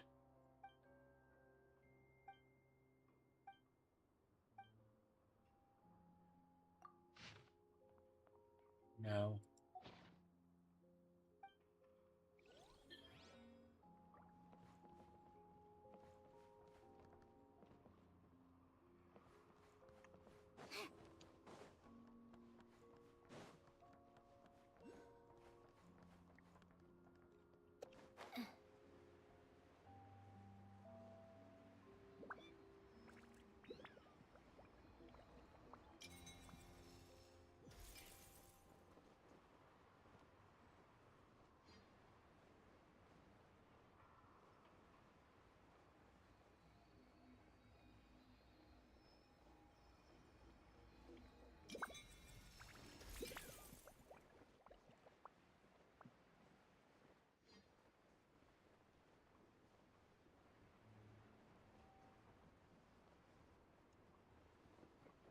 It's nice to see a couple of people more made this play. Was getting a little weird being like the only person. You'd find markers up north that would be like the ones. There's Odette. It's too dangerous here. There's a highly aggressive monster on the prowl. You need to leave, now. Ah, I see. You're the backup from Sneznaya. Well, I'm Odette. Good to meet you. Ah, so this is Odette. She was the first member of the Fatui on the scene. There are 5 people trapped in the cave. Monster type is unknown, and so is its look. Let's go.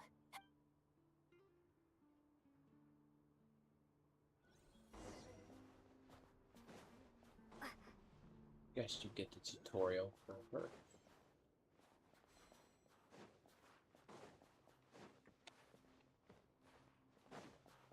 Careful. Something's moving.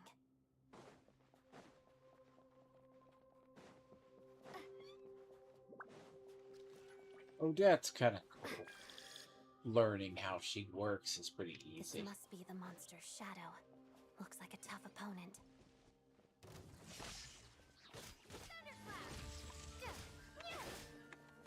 Let's begin. Waltz of the snowflakes. Now, she is designed to be... She can have the off the field. Stay back!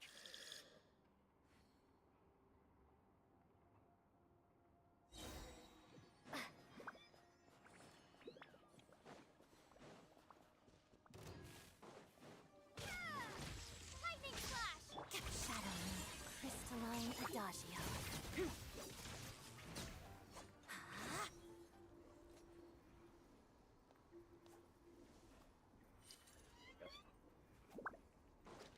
Explain a lot.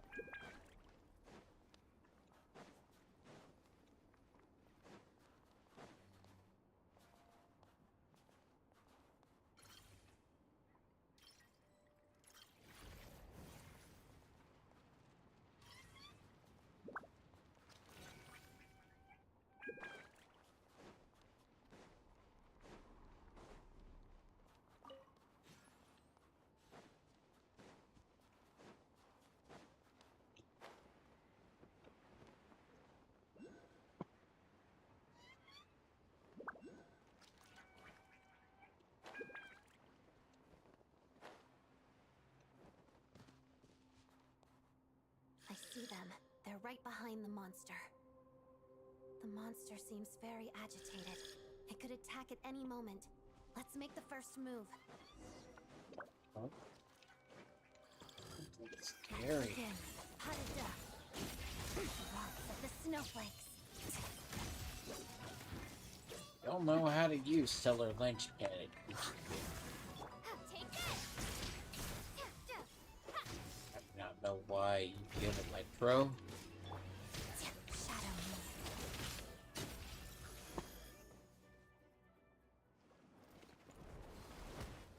Oh, thank you for saving us. We'd have been monster fodder otherwise. Thank you. You're welcome. You should be safe now. Thank you.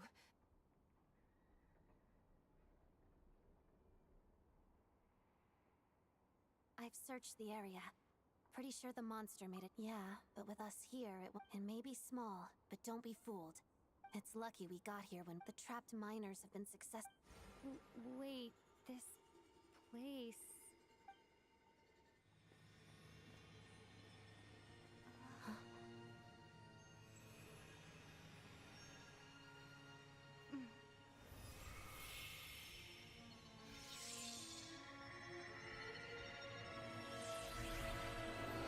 Why can't we resonate with it? What is that? I don't know. Sign. It's back? Yes, it has family. You get the ice tutorial. This way. Run!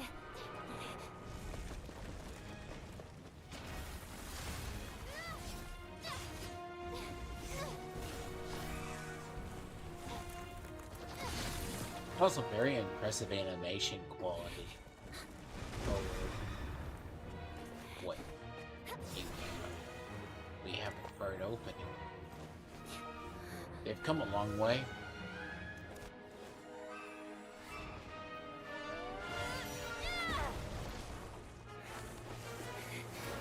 Thanks. Let's get out of here.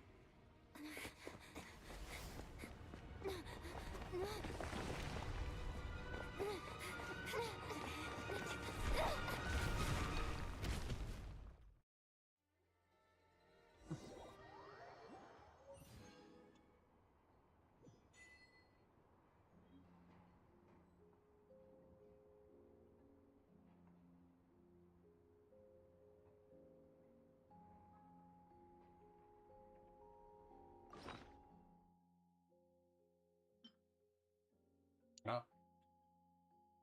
A free blade. Touched.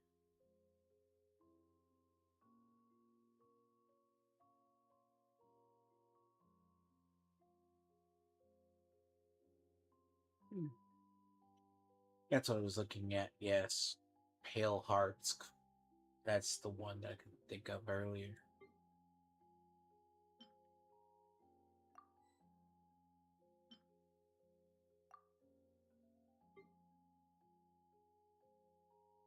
And it takes you going up to, that's the one to actually get your thing unlocked. If your Cerate pots, you're not going to realize is locked until you're like, well, hell, I need to go claim something from it. Wrong.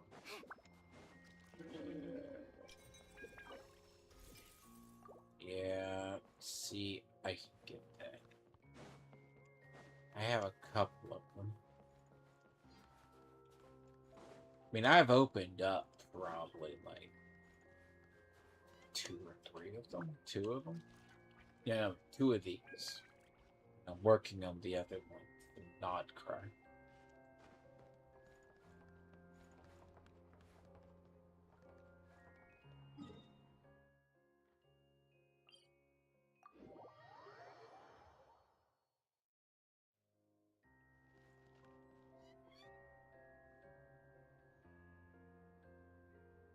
Everyone's accounted for. We managed to rescue them all. We also placed a sign at the entrance to the cave, warning people to stay away. You really held your own today. I still don't know your name. Don't think I've seen you before. I'll remember the name. Alright then. See you around. Hello, Lady Marionette. I hear the rescue operation was a great success. I knew I could count on you. What brings you here, Odette? Here for a performance? No, a Fatui mission. I happened to be nearby and heard the crash. She hasn't introduced herself then. Odette is the prima ballerina of Sneznaya. She's quite the celebrity. If you ever hear people mention the 2 crowning jewels of the Korolievsky troupe, they're talking about Odette and the prima donna, Vodianitsa. On top of that, Odette's also a rising Fatui star.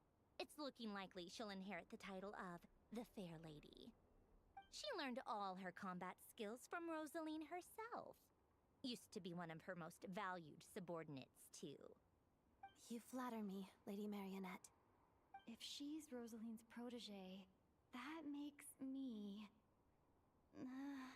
never mind. How's progress on your end, Lady Marionette? Equally successful. I finished reinforcing all the equipment. Took me a little longer without Polonia's help. But the outcome is the same, of course. Even if the heavy snowfall summoned by that monster lasts for another 3 months straight, this equipment won't give way. All right, now that we're done here, it's time to get out of this blizzard.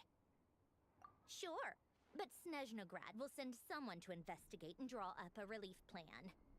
And I guess I'll have to write the incident report. First, Pantalone needs to approve the budget, then Pulcinella has to sign off on the plan. Once they've argued it out and reached a compromise, we can move forward. That's the rough process anyway. Could take anywhere from a couple of weeks to a couple of months, depending on how smoothly it goes. Yup, nothing we can do about it. There's a whole stack of incident reports like this back at the office.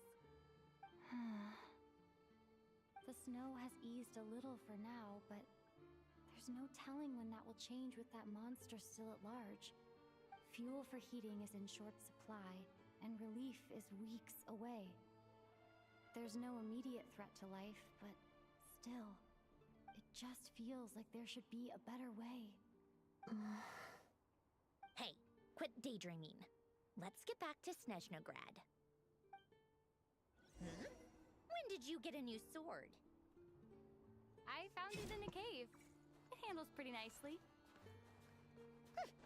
You have a strange affinity for secondhand swords.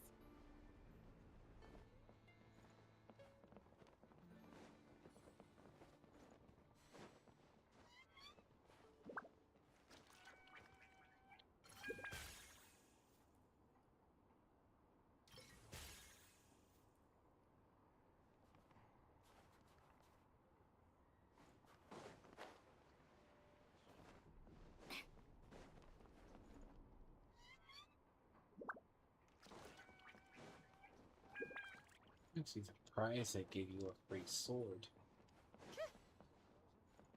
Very surprised. That's one of those ones I am truly, truly shocked.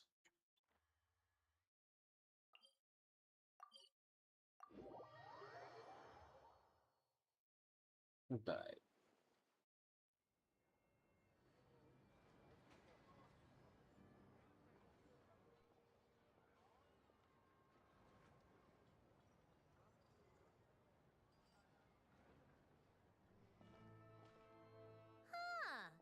Well, if it isn't Counselor Tartaglia, Mr. Big Shot himself. Go easy on me, all right? I'm still recovering from the interrogation the real big shots put me through. Hey, comrade, it's been too long. I heard you came looking for me earlier. Nicest surprise I've had in a while. Good to see you too, Odette. I'm guessing you guys just got back from Sviatlo-Lajdovka. How'd it go? Crisis averted? It went fine. How about you? Any new developments? Not really. Same as ever. Growing opposition to Project Stuja, and the usual rebuttals are starting to ring hollow. The results of the mock vote were pretty dire. Pulcinella was fuming. I've never seen the old man so angry. That's not good news. It takes a lot to rattle him. Yeah, obviously if push comes to shove, there are ways to crack down on dissent. But... Sorry, I have to ask something. This is going to sound blunt, but may I? Huh? Of course, fire away. It sounds to me like everyone's tearing their hair out trying to figure out how to deal with opposition to Project Stuja. But what exactly is this project's purpose? And how can it be so important that even people like you two refuse to stand up for the ordinary people of Sneznaya? Huh? Interesting. I gotta hand it to you, comrade. You sure don't mince your words. Excuse her? What does she mean? Refuse to stand up for ordinary people. Oh my gosh. How does she dare speak to the Harbingers like that? Are you interrogating us now? It's okay, Sandrone. Let me explain. I think I understand where she's coming from. If I could, I'd take your side right now. In fact, my position's very similar to yours. I've only held back on casting a dissenting vote in the Vecha because the Tsaritsa would never let me get away with it. Still, I have a responsibility to the Fatui armed forces, so I do what I can to make their voices heard. Most of them are just regular folks from small towns far from the capital. I'm sure you've seen how much those kinds of places are struggling right now. Oh, and for what it's worth, I'm from Arepasak myself. Things aren't going so swell there either. The Tsaritsa wants to create a better, safer future for the people of Sneznaya, but she's thinking long term. I don't doubt that from where you're standing, Project Stuja seems to be creating all sorts of issues for everyone. But considering the Tsaritsa's vision for the future, we do not know these are what it sacrifices is. worth making. Sounds cold, I know. But I promise it's not as black and white as it seems. Maybe Sandrone and I can't oppose Project Stuja outright, but we're constantly raising our concerns in Vecha meetings. And even though we can't put an end to it, there are plenty of other ways to make a difference. We're trying everything we can think of, and so is Pulcinella. I respect Her Majesty, the Tsaritsa, and trust her decisions. But at the end of the day, I'm still just a normal guy who cares deeply about my homeland. And my family, who all live here. There's no way I would ever abandon them. As contentious as things can get within the Vecha, there's no selfishness or malice behind it. Everyone wants to get through this period as smoothly as possible. The issue is that there's no way of pleasing everyone under the present circumstances. Most of the time, we're trying to decide on the lesser of two evils, which obviously isn't a great look. But that is not the same thing as being blindly loyal to the Tsaritsa. No one's got their head in the sand here. We're all well aware of the way things are. We're just doing our best I mean, to if make it you work. think about it, fairness Sneznaya to is in pretty Sandrone, bad shape. She rushed to Svietlo Laidovka's aid the moment she heard that people were in danger. And even Tartaglia, who used to only care about the thrill of the fight, is clearly doing his best to... Hey, come on. There's only so much we can... Maybe you've heard already, but she's currently leading her army on a campaign to the east to defeat the Striking that monster down will be a significant... As laser-focused as she is on realizing her lifelong ambitions, she's still putting time and energy into taking down this powerful monster. To me, that says a lot. If she thought Sneznaya and its people didn't matter in the grand scheme of things... Thanks. I meant every word I said, though. I wasn't just trying to placate you. I've already done more than enough diplomacy for one day. I still think this adventurer raises a very important point. Our two Harbingers have made their positions very clear. But there are many others in the Vecha who must feel trapped and forced to vote against their conscience. I think it's a very valuable quality to be willing to speak one's mind, despite the risk of offending powerful figures.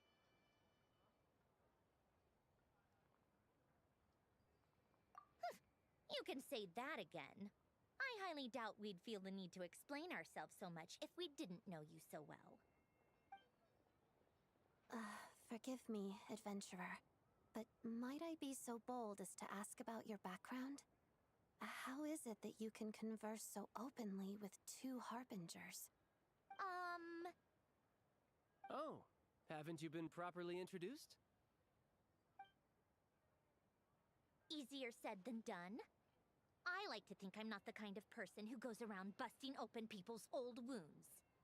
I've only learned her name so far, and no details of her experiences. Is something wrong? Uh-oh. Is there no avoiding the subject of Rosaline? No, it's just... All right, I guess there's no getting around it. This is the world-renowned traveler, who helped resolve the storm terror threat in Mondstadt, cleaned up after the mess I made in Liyue, and then went to Inazuma, where... See, this is the million-dollar question. We are not to blame for Rosalind's death. Okay? Rosalind was undoubtedly evil of any of the Fatui Harbingers. And technically, the duel between us and Rosaline, the winner was going to live, the loser was going to be killed by Raiden Shogun.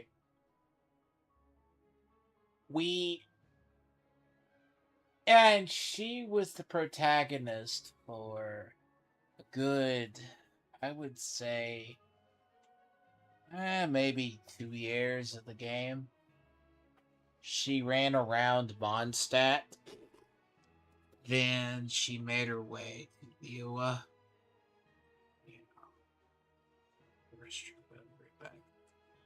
Yeah, it's gonna be that. And people. And since she's eyed to replace her, yeah, it's the big problem.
And again, we're also the same person who put the end to Doctore, solve the crisis in Netlon.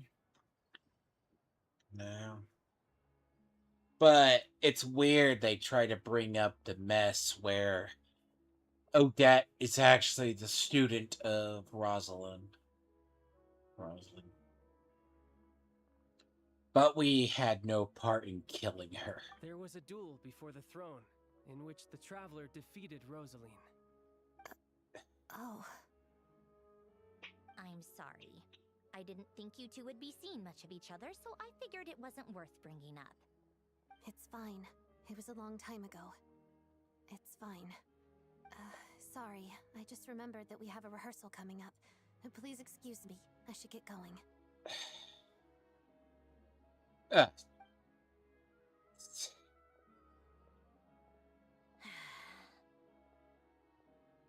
I've mentioned this to you before, remember? She was Rosaline's most valued subordinate. But they didn't actually get along. Not that Rosaline was really the type of person to make friends, but death has a way of resolving a lot of conflicts. Don't let it weigh on you. Like she said, it was a long time ago. It's in the past now. Odette has a very different personality from Rosaline. Give her some time. I'm sure she'll work through it. I'm sure she'll work through it, lore-wise. I mean, if the game developers remember, it wasn't us that killed her. We won. Loser of the duel was going to be murdered. So, she was the loser. And then murdered by the Shogun.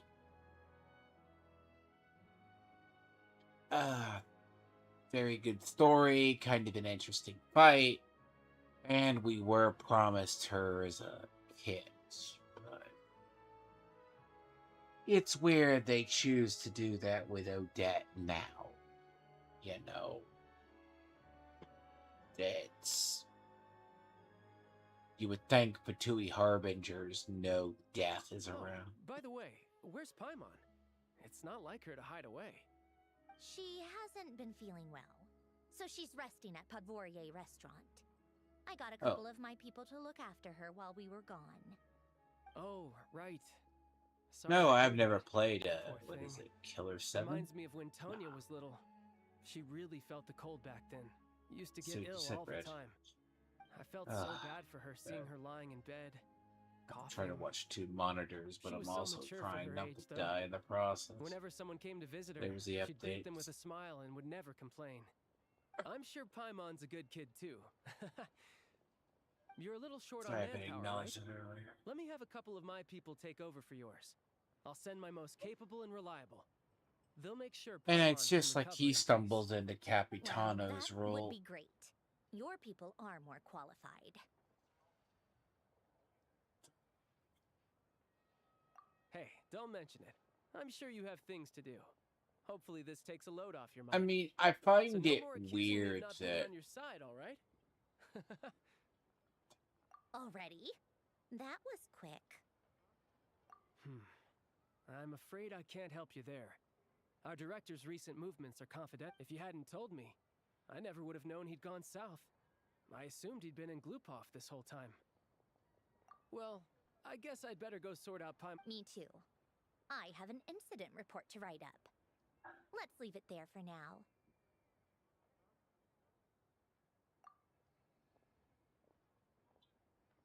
I guess everyone's in a difficult position. But Tartaglia's right. I have things to do. Things I want to do, and things I ought to do. To start with, I should go ask Alosha if...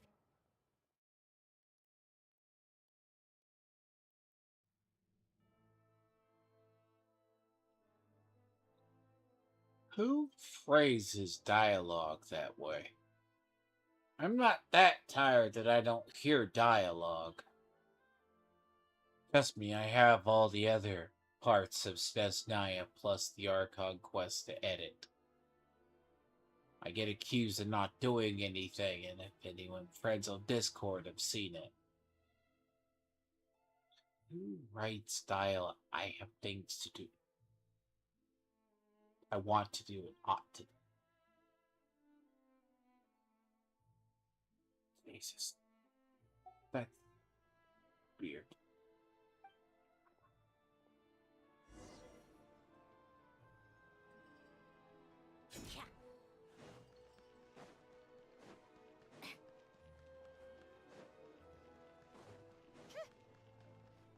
Yeah.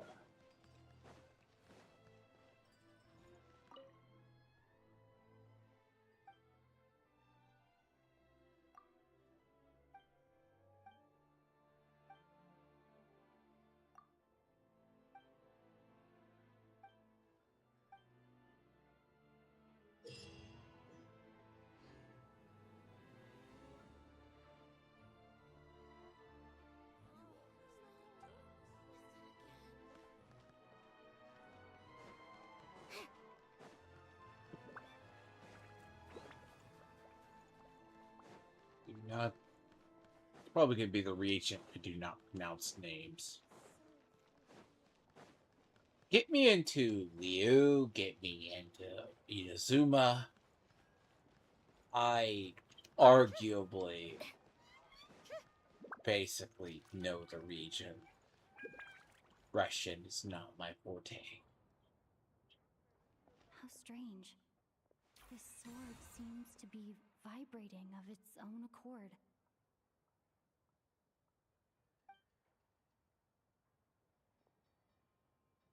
It's a very faint vibration, but it's getting stronger as I get closer to the statue of the Seven. Does this sword have some connection to the statue? But all it does is vibrate, even when I touch it. Oh, we can magically commune with ice the moment we get over here. That's actually That a place weird I got thing. this sword from was definitely out of the ordinary. Maybe.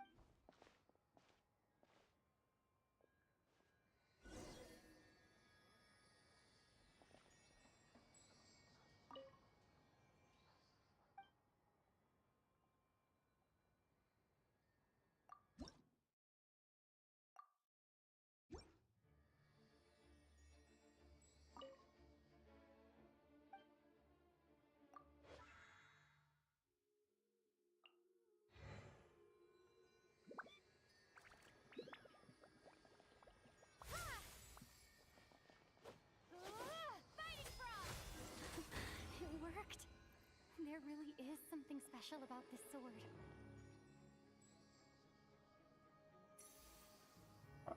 That's a little curious.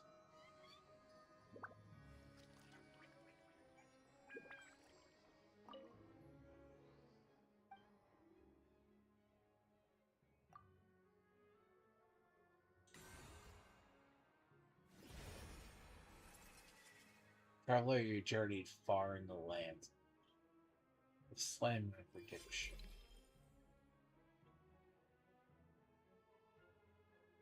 So the traveler is going to get a special sword.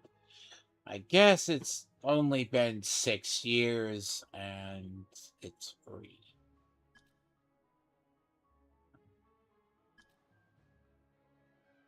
Hmm.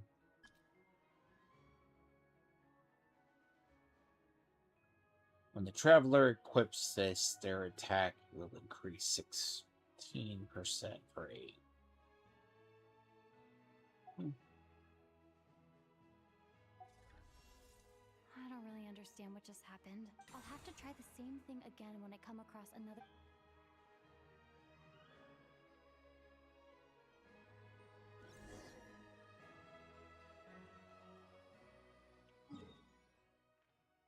I could go nip that in the ass right now. But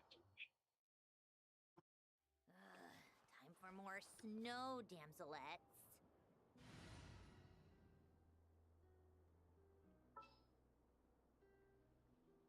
it's really weird that, again, strange I There's still a say, long road. Odette just... That's the weird part about Odette. Odette just doesn't...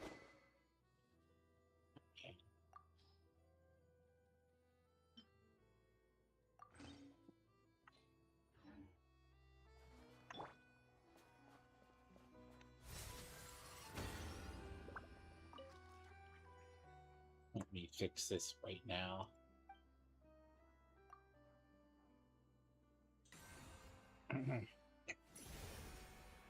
I have all of these. It is known when a I missed the dialogue. Oh, shit. You just get a free sword. Okay. Minor fixes.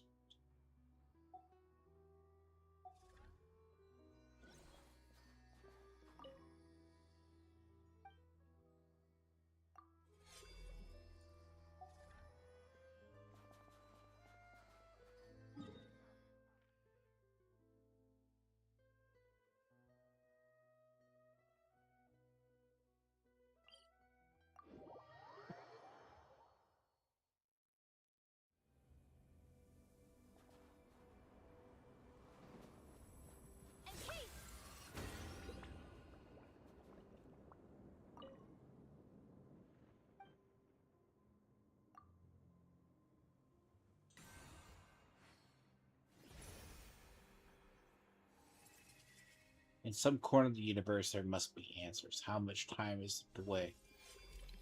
Okay.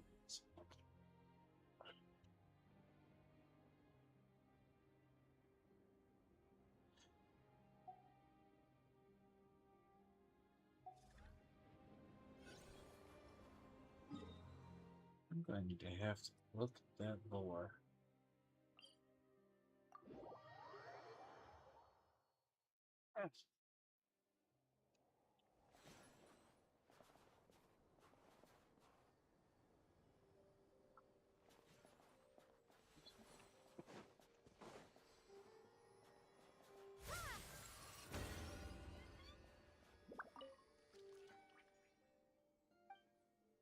The dialogue for fucking disappears.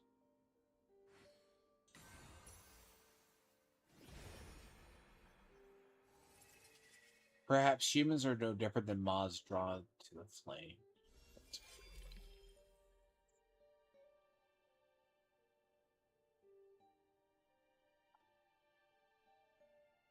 Free sword.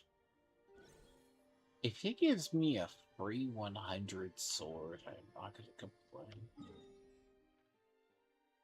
Let's see, I got 1, 2. Let's see, I got 1, 2, 3, 4, 5.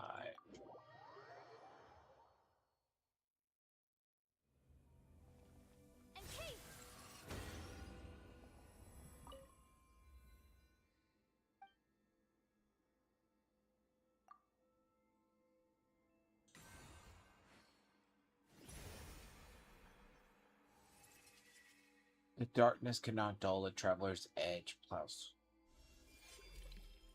so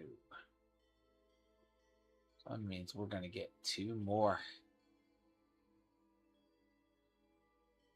Guess what that means? It'll be 110.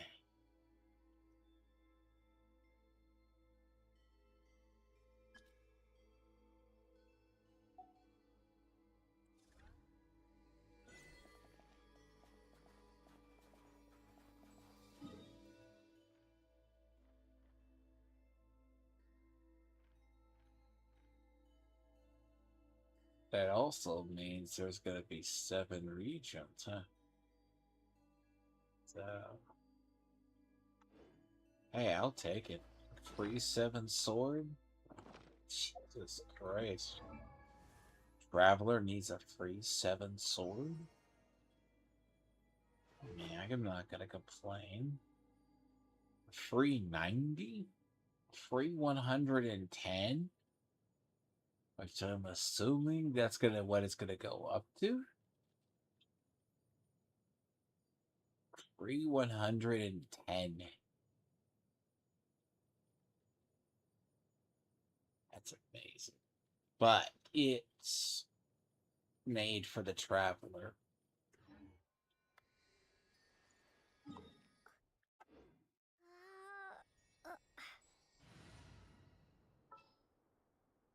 Now, the interesting bit about the cryo traveler, it's not that bad.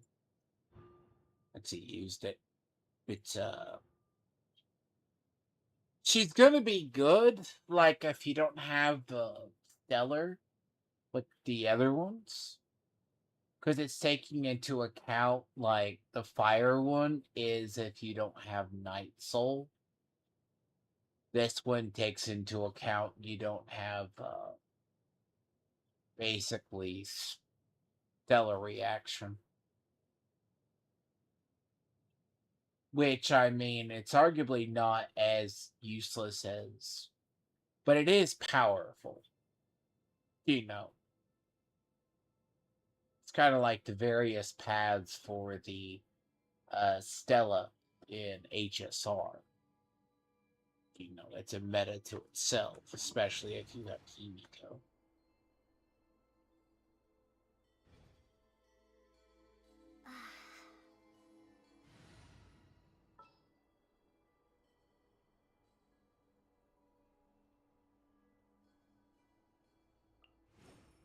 At the ready.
Oh, this is the.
See, this isn't voiced.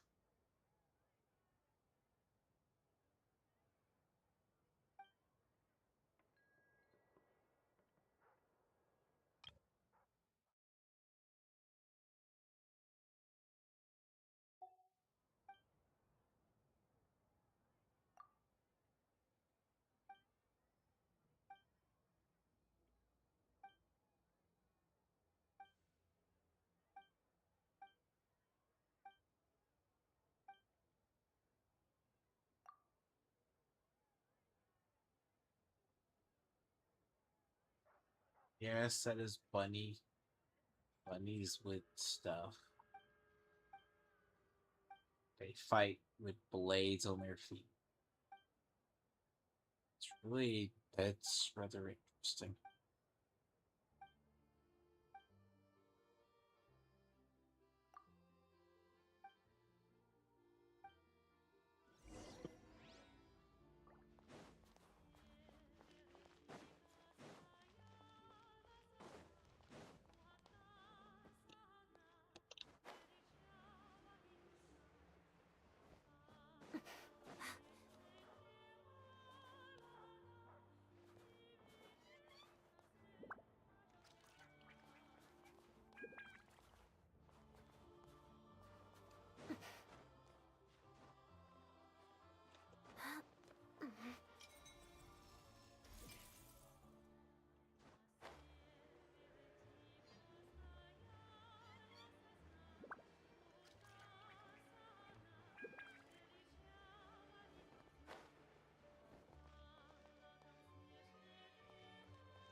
Hello there. How can I help? Ah, sure thing. Give me a second. I'll go fetch him for you.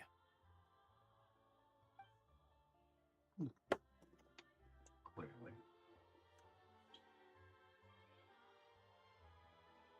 You need to soften the blow before you deal with the main person behind. It's a familiar story. I've had similar experiences. Although Sneznaya doesn't deliberately delay or withhold relief, those first few days of waiting for help are always the hardest. It's a fundamental contradiction. If emergency relief can't be delivered in time, what's the point in even calling it emergency relief?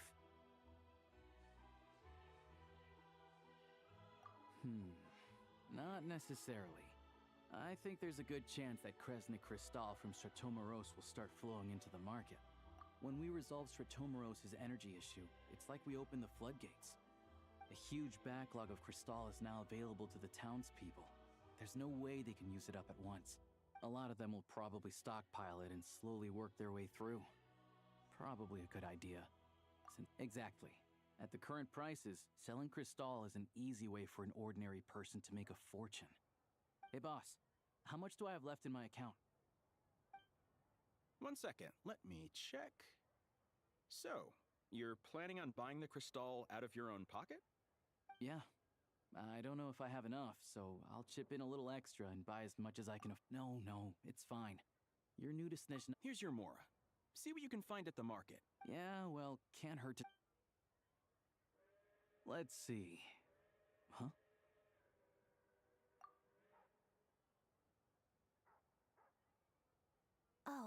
Alosha, and... Hello. I didn't realize you two knew each other. Yeah, I take on some odd jobs in the city to supplement my hunting income. Sometimes I work as a cleaner or prop hand at the theater where Odette is one of the big stars, so I've met her a few times. When the weather's as bad as this, it's better for a hunter to adapt than to keep looking for game. Yes, and we sometimes need extra help.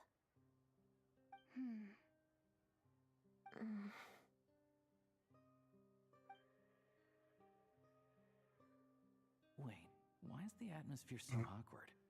I thought things went pretty smoothly in Sviatlo-Lidovka. So, what brings you here, Miss Odette? Looking for some new props? No. After I got back to the theater, I couldn't stop thinking about the situation in Sviatlo-Lidovka. It bothered me so much, I couldn't focus on my dancing. So I decided I'd come here and see if there's anything I can do.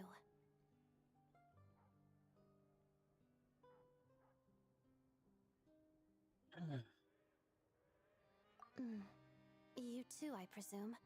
I suppose that's why you're here. I didn't feel comfortable expressing my true opinions in front of the Harbingers. Not least because ordinary Fatui like me don't even know what Project Stuja is all about.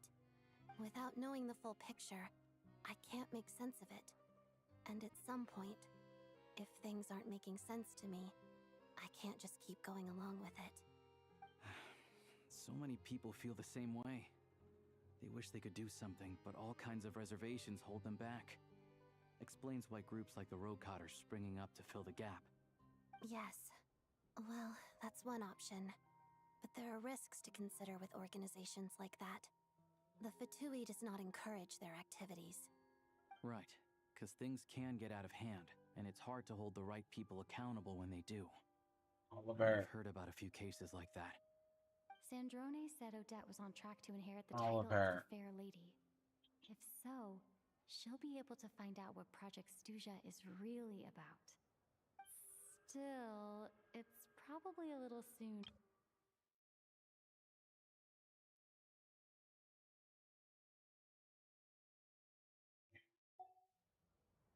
Because they haven't filled a lot of the Harbingers that have died. That's actually in the lore. They've just been there. The ones that have died or gone missing, they don't know. What's on your mind? I think we can both agree that no matter which side you're on, it can't stop you from doing the right thing. Where there's a will, there's a way. I know what Rosaline did while she was abroad. You made the right decision, so no hard feelings. Wow! Let's rip the band-aid off and just get straight to it. She's not mad at us for killing her mentor. But then again, this is the first reference of her since the end of... I wouldn't say it's the end. It was the end of the quest. And then she wasn't killed by us. He was killed by the Shogun. So, what... Oh, we were gonna buy some crystal. I heard there's some on the market right now. Funny. I had the same idea. In that case, let me pick. The real issue here is that government relief is behind schedule. Surely it makes more sense for the state to cover these costs than for us to pay out of our own pockets. They went really heavy with the Russian, or the Soviet style rationing during war. It's something I picked up as soon as I got over here. They went very deeply with the Russian thing. It's like the Eastern Bloc hoarding our resources. Secret police route, etc., etc. That's what's going to make Sneznaya very interesting. There's like a black market. There's thugs. It's very... You're familiar with what happened to Russia, political situation after the Soviet Union fell. What you're saying. True. It's a huge expense after all.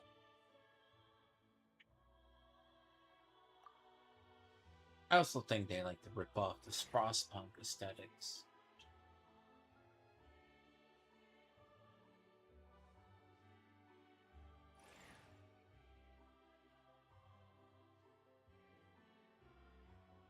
With the torches Let and me see. I'll take it all, please. And I'll be needing a receipt. Right. Choose mission budget under the expense category, but be sure to specify emergency rescue operation in the description. Otherwise, the normal reimbursement limit will apply. Let's book this train. Regulations say that if we need to transport Kresnik Crystal during Project Stuja, extra carriages can be added 1 hour before departure.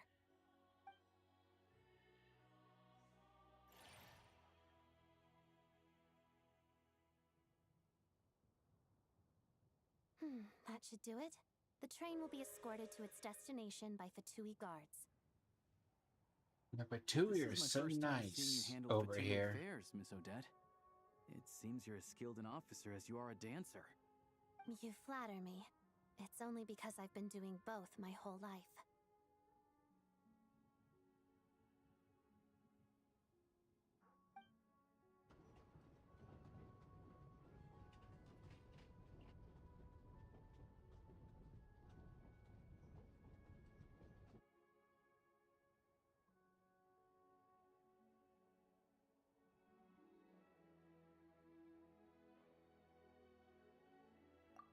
Anyway, I bet you've been non-stop today, am I right? Any idea how What's wrong? her travel buddy hasn't been feeling well? Sounds like she's important to you. I can't believe you've been dealing with this on top of everything you... I've got nothing going on right now, so I'll join you. May I come too? I have some candy that someone gave me back in Svietolaidovka. Plus, I know a little bit about relieving cold symptoms. All right then, let's go.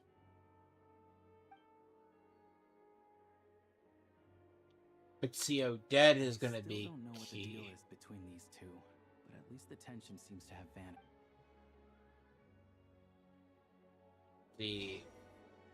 It's one of those regions where we get over here and it's very odd. The last few regions we have been to go, oh, you're the traveler. You've done this, you've done that. Turns out we have low-key incognito mode over here. Except for the ones who know.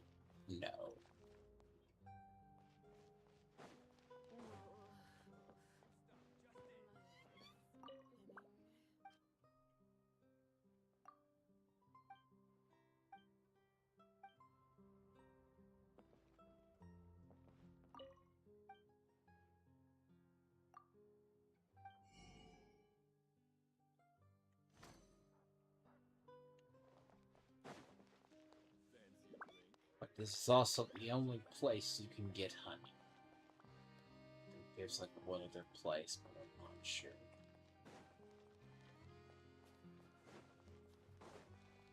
It's the only place I've seen it.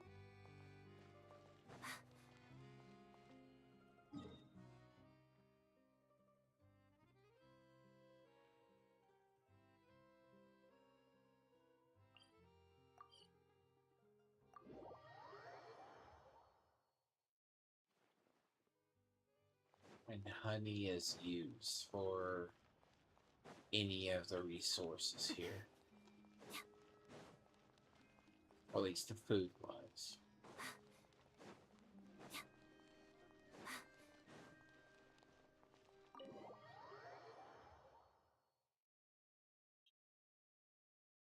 Sorry, lively if I'm not as lively as I normally am. Oh boy, it's that moment of... Yeah, I stopped sleeping in the middle of the afternoon. Sorry, but there's a sick person recovering. What happened? Oh, please.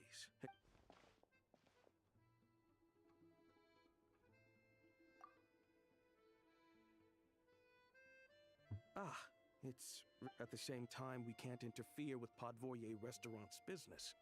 That would only seem all the more suspicious and draw. Besides myself, a few of my colleagues are stationed in and around the restaurant. I didn't expect such a high stick. Well, Master Child handpicked us for this. Anyway, I won't keep you any.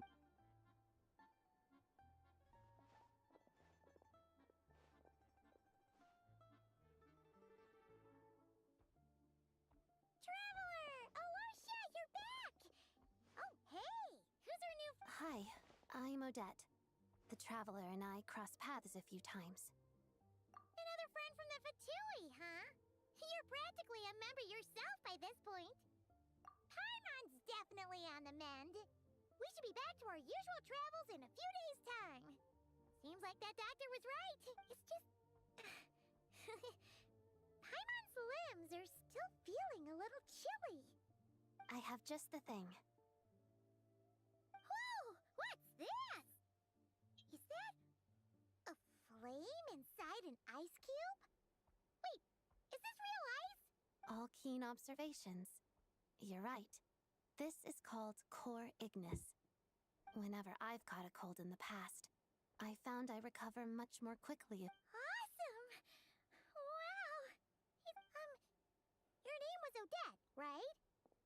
How did you two meet again? Looks like she's in pretty good spirits. That's a relief. Any progress with your investigation yet? No surprises there, I'm sure. They're not likely to let anything slip. The Rokad, huh? Members of the Rokad keep their true identities hidden, but leave it with me. Meet me at the Korolyevsky troop tomorrow. Would anyone like a drink? I'm gonna head to the bar. Paimon will have... enough with the secret chat, you two. Let's catch... It'll be kind of like tabletop troop. No reason why listening...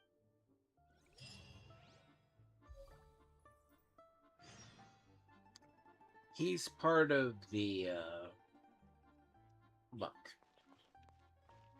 The Siren and him are both part of the organization.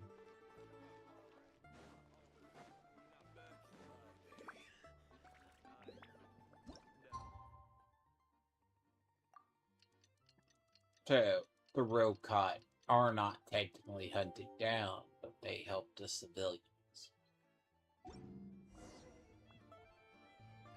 That's why, like, we suspected that she would be the first. But I would have also happy she isn't the first one. Oh, that's the first one. Vesna, I might have to pull due to the fact that her proximity to the Tsaritsa will be very important.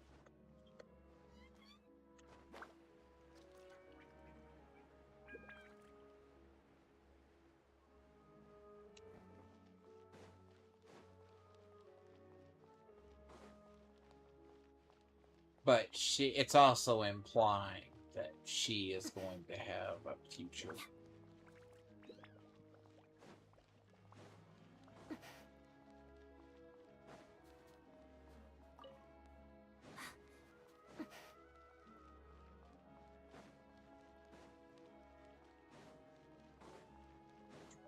Bear.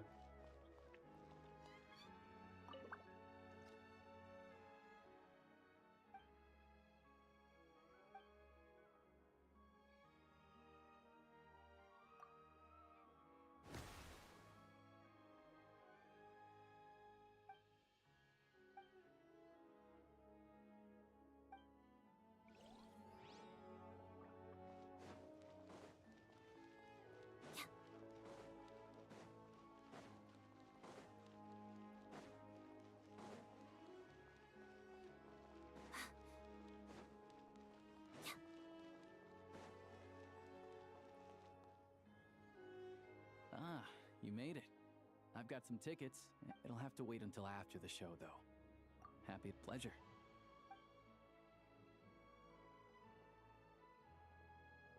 Please present yourself for a routine inspection in accordance...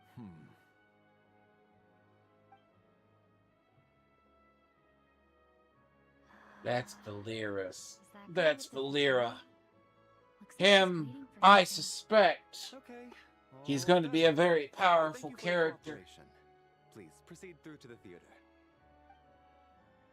Belneri, I believe is his name. He is going to be... What is he going to be? Electro? What's up? Everything okay? Sneznaya's business and political leaders are all... Still, it's a little unusual to see He's part of the Special Assignments Battalion, but I only ever see him here for one thing. To look for a guy named Mitya, supposedly a researcher, though he never seems to put much... But that's not for us to worry about.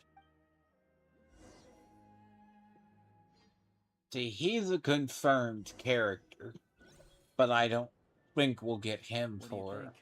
Pretty impressive, another huh? 2 versions. Basically. If we get him before 2 versions, I will be shocked. We won't get him for that long. And plus, you got to get through... I was going to say we had to get through Odette. The question is, if Odette... It's going to be basically Odette. And I assume that they're probably going to take Vesna. I'll change her name, one does. The Durandal Fairy. And then Danica. But by 4, there is going to be the Tsaritsa. I mean, that means a cycle has to run. And then you have to have the full gambit already been through once. And it would be make people choose between Vesna and basically the Siren. I mean, the obvious choice. Now, the real question is what's the backup units for the Tsaritsa?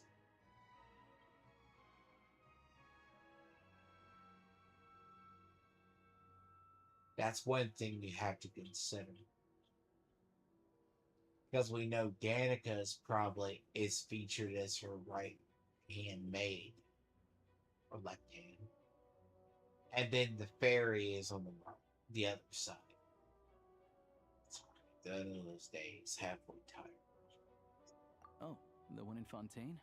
I hear it's iconic. Here we are, just in time. Sorry, coming through.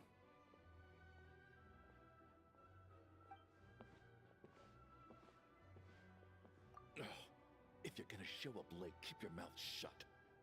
What's his problem? Whatever. Look, there she is. That's who I'm introducing you to later. She's the lead singer of the troupe, Vodyanitsa.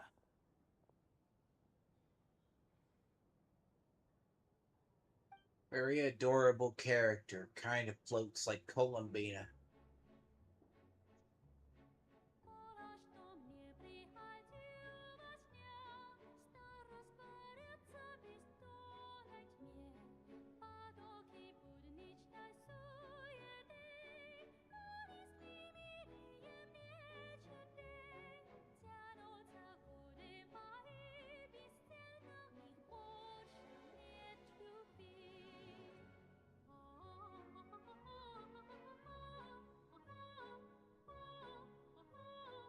I will admire they went all out for the cutscenes.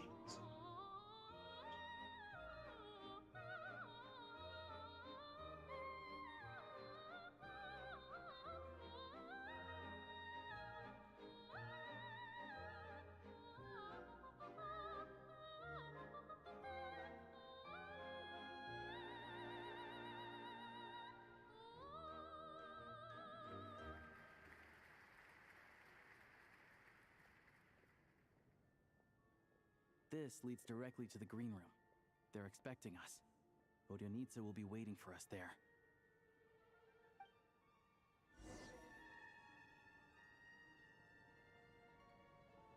You know the secret about her? She's a siren. And what do sirens do? kill people. So it's hinted that she doesn't really sing. He manipulates water. Basically.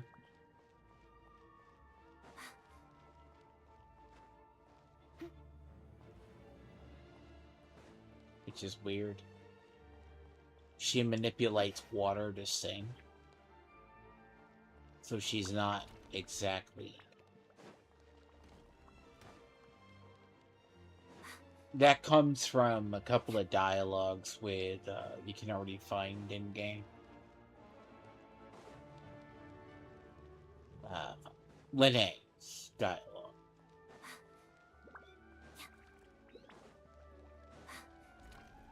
Because a siren would be the leading cause of death.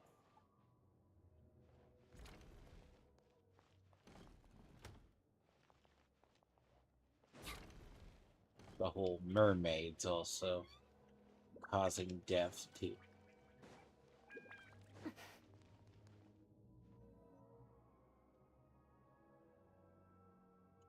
Hey there.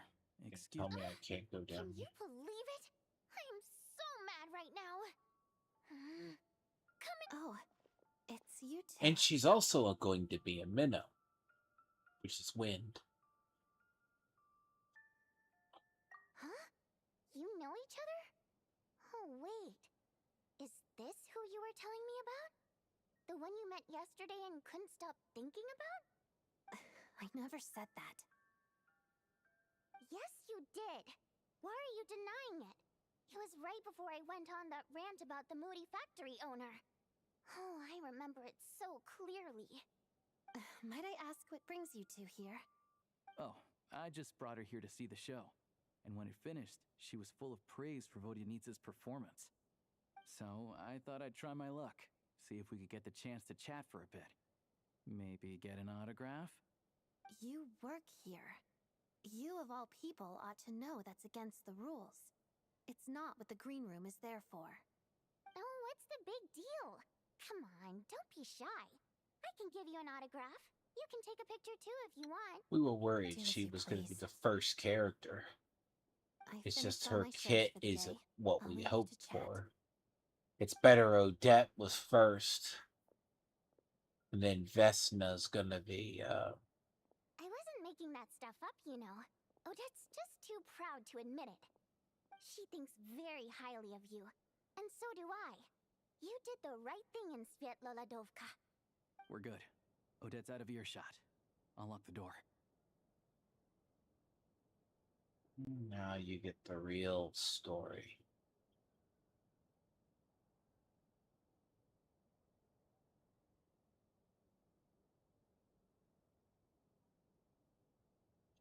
And it's not like they hide the fact that Odette is the successor to... Because they haven't replaced Rosalind yet. Technically, they didn't replace Scaramouche either.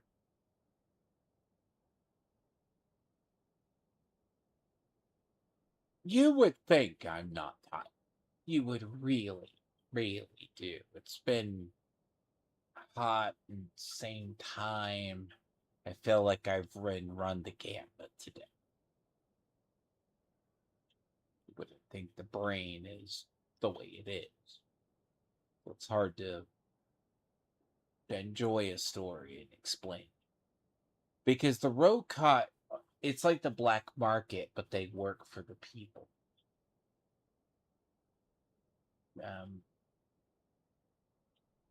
But the way Sneznaya is set up is there's the Fatui, there's the Tsaritsa, there's the Harbingers. And it's a very interesting order.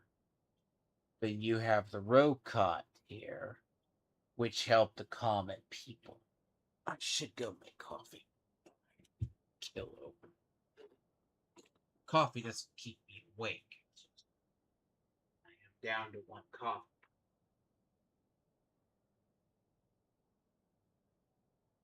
Really? I surrender my feet.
really shocked how I recorded all the other stuff. But I somehow cannot be awake for anything.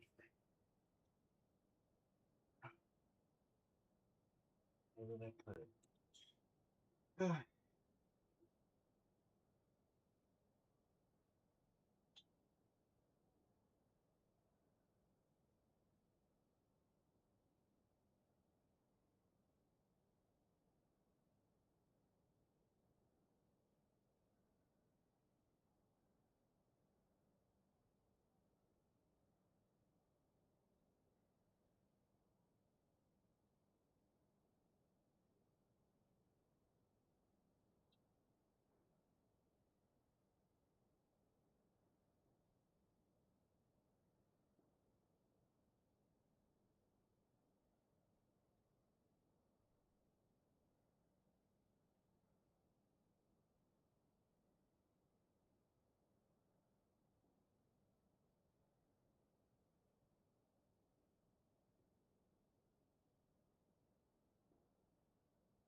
Sorry for the delay.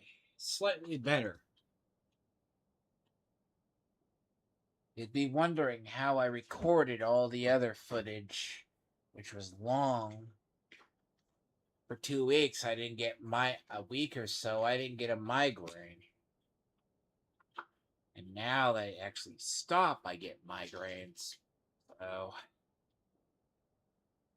see, the thing about this story, it's supposed to lead into the broader narrative. Because most of have already been spoiled what happens at the Velnich meeting.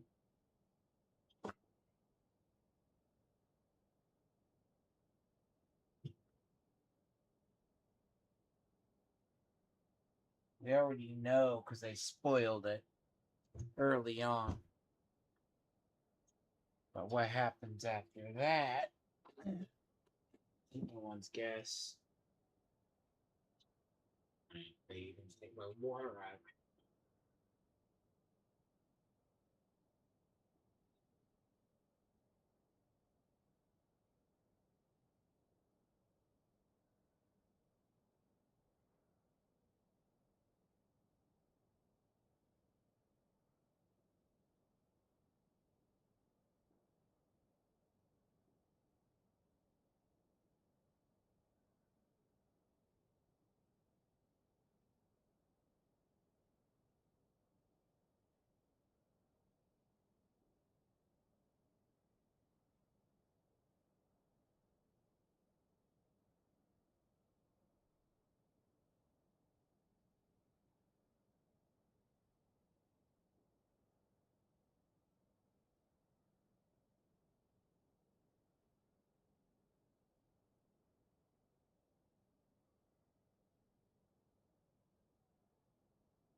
But also, this region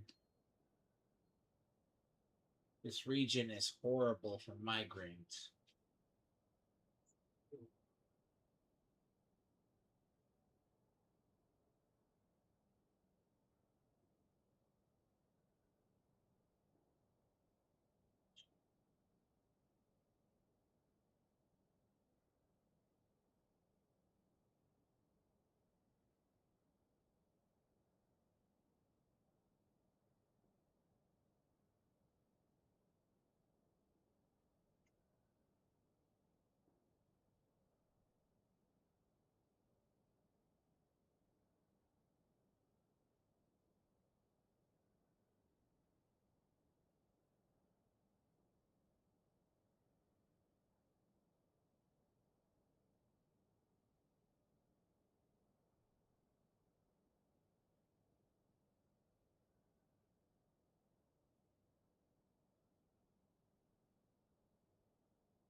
Okay.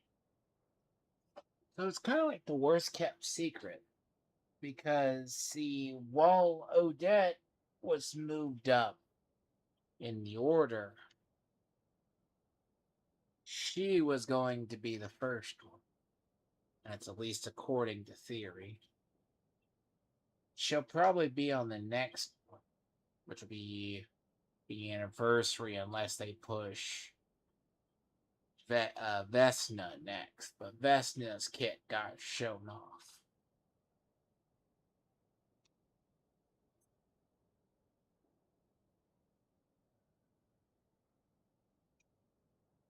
That makes me think Vesna's gonna be the first on the next patch. Sadly, that's like 15 days from now.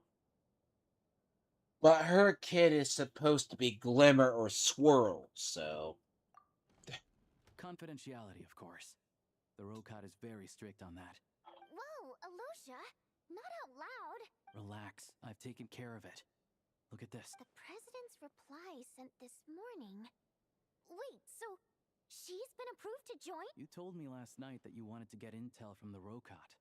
Unfortunately, Rokot intel is only available to members. But ever since you set foot in Sneznaya, we've been working together. I've seen the way you work, Everything about you is perfectly in alignment with what we're trying to achieve in the Rokot. So I figured I might as well cut to the chase. I wrote a letter to the president explaining your situation, including just the right amount of detail. His approval came very quickly. Of course, it's still your decision whether you want to join or not. We'll respect your choice. Well, assuming Odette was telling the truth and she didn't misjudge you, I guess we don't need to worry about you blowing our cover. Still, you gave me a real fright. I didn't know that's why you came looking for me. So, that stuff you said about admiring my performance, was that just because Odette... Now you're talking. That's what I like to hear. Anyway, let me give you a quick rundown of how things work. Like I said, the Rokot is a covert organization, and we hide our identities. Members typically don't meet in person or even know each other's identities. This helps us maintain a high level of independence and secrecy. They act like a black market organization, basically. Without constraints. You're an underground. Of any activity doesn't violate the organization's principles. After all, we don't have any ostensible contact with each other. This way, if anything goes wrong, no one else will be implicated. Beyond the freedom to choose how you operate, it's also your choice whether to act at all. We have plenty of members who have yet to take any action. In short, joining the Rokot in and of itself won't place any restrictions on your activity in Sneznaya. There's a code of conduct you can read if it interests you. But basically, as long as you don't plan on using your anonymity to go around doing evil, you'll be fine. I tried reading it 5 or 6 times. Never made it all the way through. Even the most lackluster script makes for more interesting reading. See, the interesting thing about her design is she was going to be the first. But see, I have a feeling it's going to go 1, 2, 1, 1.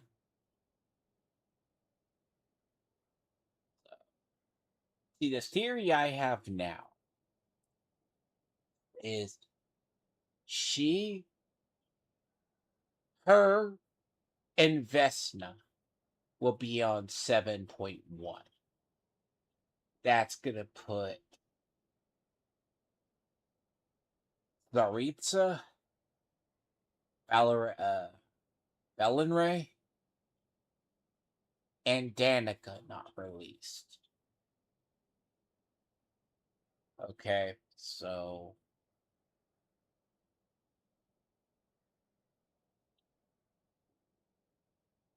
Valenray is probably going to be his own.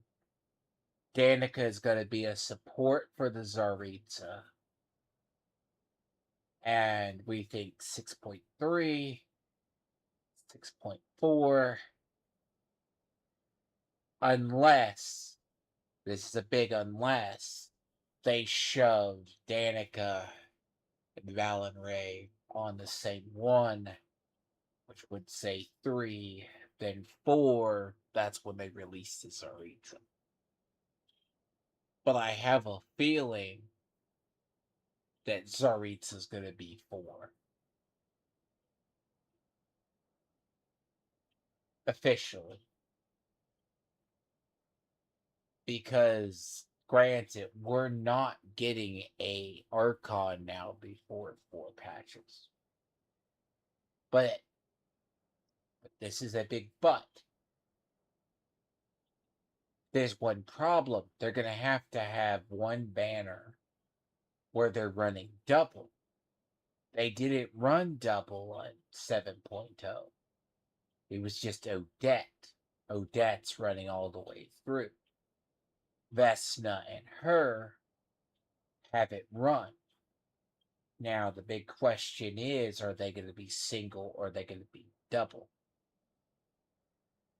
So, meaning 15 days and 15 days. But then again, that is also leaving Danica and Valenray. Sorry if I butcher his name. He'll be the one. But there's also another one, too. Noi. Noi is supposed to come out too. He's 7. Well, that would make about 8 characters total. He's the one that's rivals the Flynns.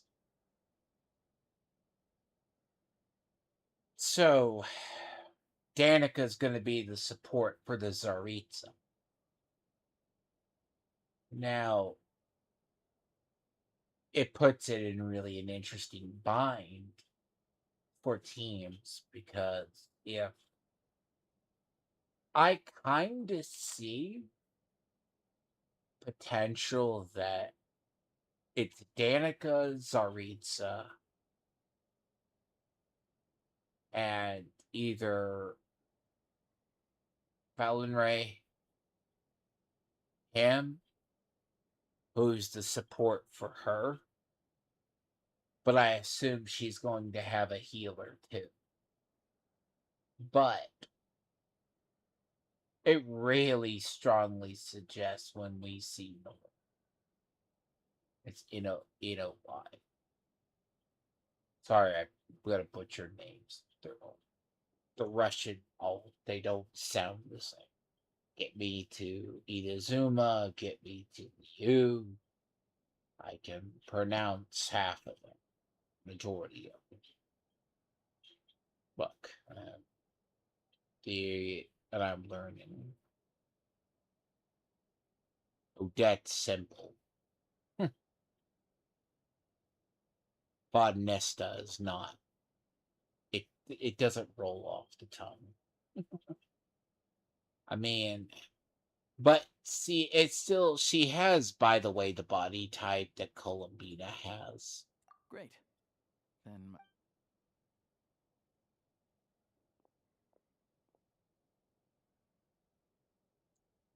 But then again, she is a siren. Well, Alosha has this pet dog you see. His name's Tagarin, and this one time, Alosha brought him backstage. Tagarin took quite a liking to me, so I played with him for a little bit and fed him some treats. Then, the Rokot was out on a mission one day, and even though we were all in disguise, Tagarin recognized me right away. just a coincidence, really. We didn't report it to the higher-ups, though, to avoid dealing with the fallout. Like my job at the theater, for instance. I really needed to make ends meet. By the way, what were you complaining about just before we came in? Did everything go okay with Chuganov? Everything did not go okay. That's why I was so mad. I tried to make some small talk with him before I went on stage to fish for intel about the Iskra manufacturing plant. But he wouldn't take the bait.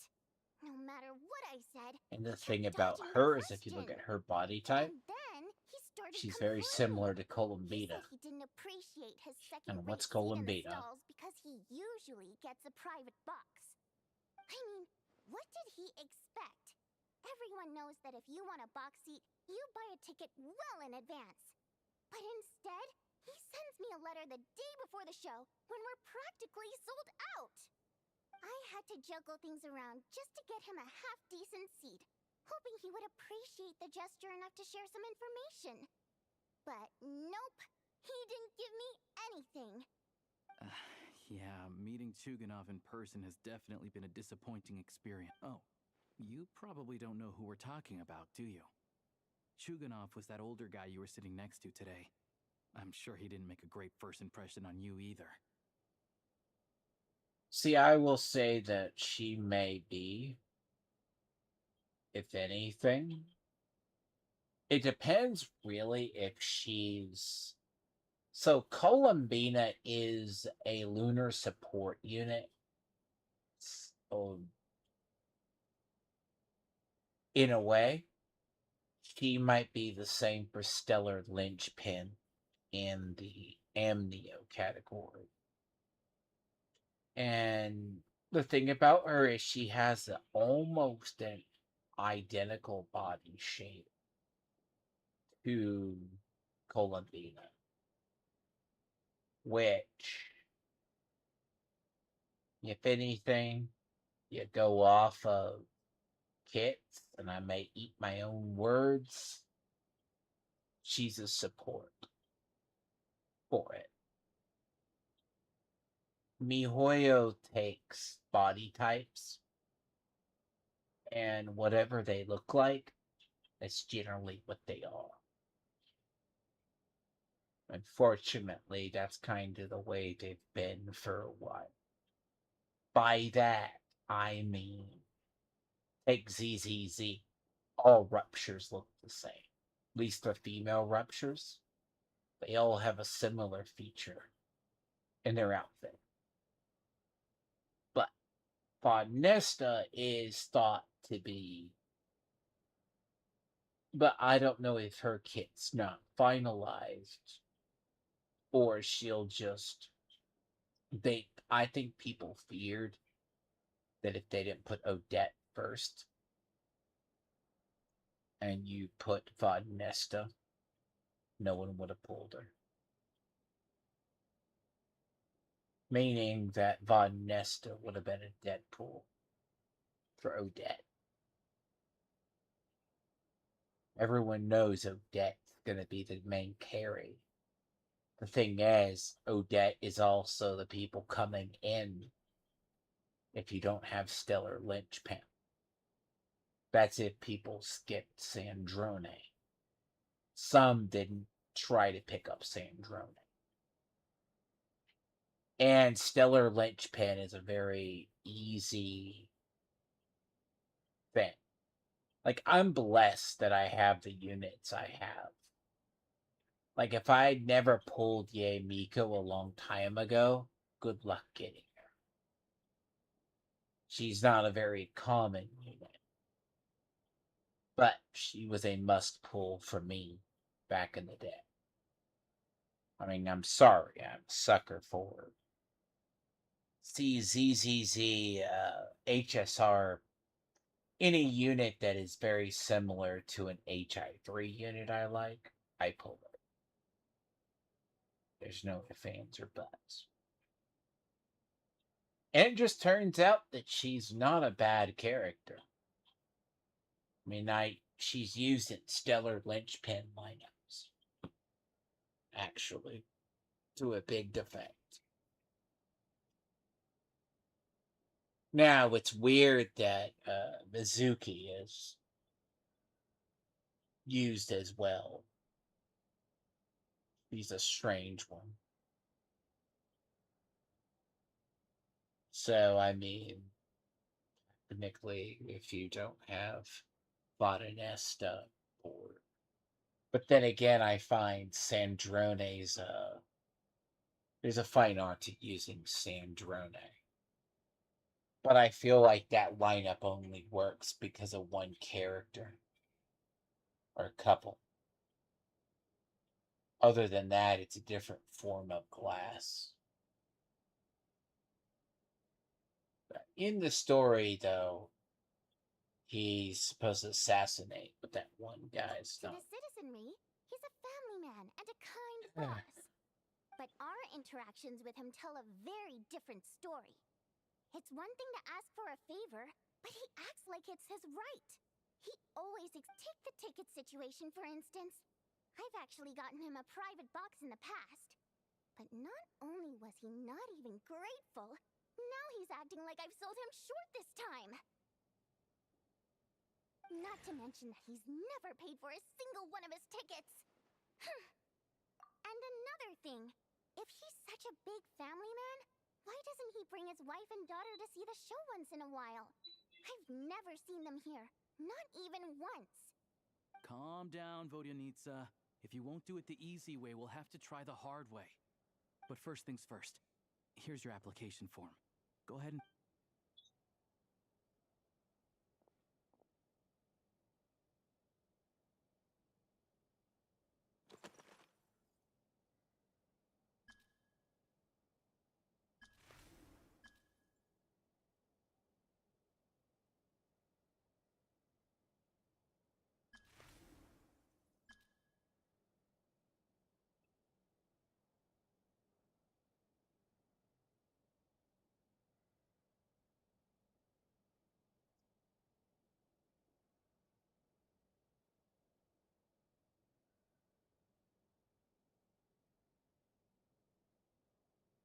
That's fun.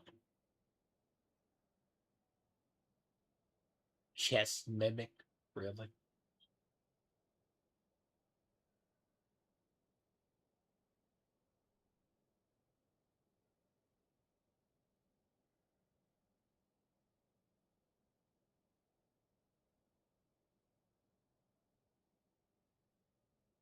Honestly, that's the more funnier one. It's probably not something you can change.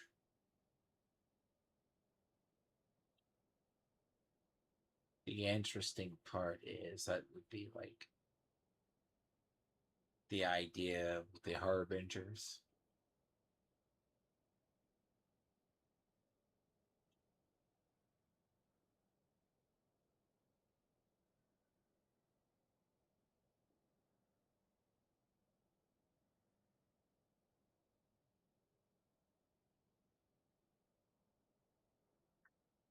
This is just more ironic because wherever we go, hell is about to break loose. Wayfarer is more normal, but depends on the memes.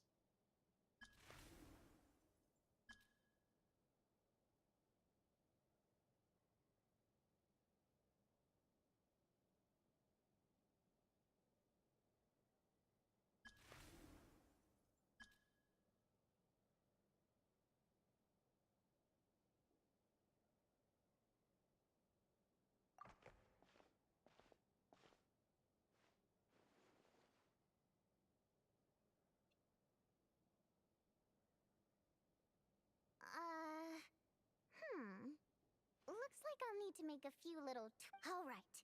Now that we're officially... Recently, we've done some recon work at the Iskra manufacturing. All we need now is some direct That way, the Kresny Crystal can be allocated to where it's needed most. I was hoping he might let slip during one of our chats, but he's too I'm meeting another regular theater goer tonight. Mitya. But Valeria's here too, and he's probably looking for Mitya, so he may end up being a no-show. Mitya, yeah, he's another character, so there's like 8. Or he wouldn't be But showing I up on think time he's for not a every 5-star. I think he's Mitya is a renowned 4-star. energy expert. Although we can't get any direct evidence of the excessive energy consumption at the plant, we can accidentally let He's the an information interesting slip to one. him. The authorities should take someone like him seriously. So if he starts raising questions about energy use at the Iskra manufacturing plant, there will be a proper investigation. Also, we're not allowed on site, but he has clearance. So all we need is his cooperation. Yeah, so that's the other thing we're trying to figure out. Though I think we're far less likely to make any progress on that front. Still, I hear that Mitya is a bit of a chatterbox. So, who knows? What do you think? Sound like something worth your time? Okay, in that case, you guys find a seat somewhere nearby. Pretend you're a couple of buddies there to eat, and keep your ears peeled for useful information. He's a huge fan, so I doubt he'll have his guard up around me. But you two need to be convincing. If he suspects anything at all, he might stop talking. Sure. Don't worry. We'll make a believable pair of buddies. They actually thought that he's the actual descender. That's kind of the strange one.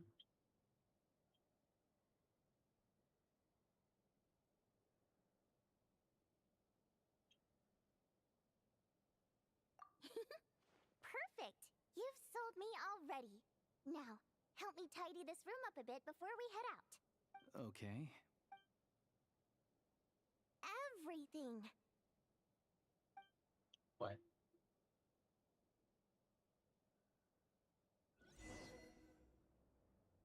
See, so media. The thing is, they're going to introduce everybody.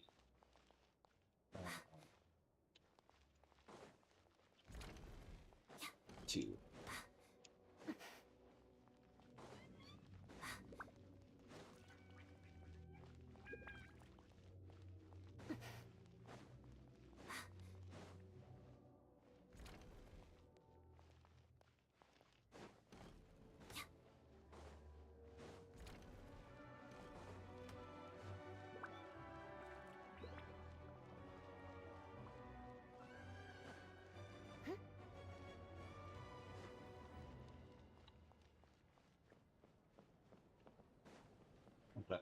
I don't mind them reusing the theater. Possibly from Fontaine. Great idea. I mean, technically this is in Russia, so... Good.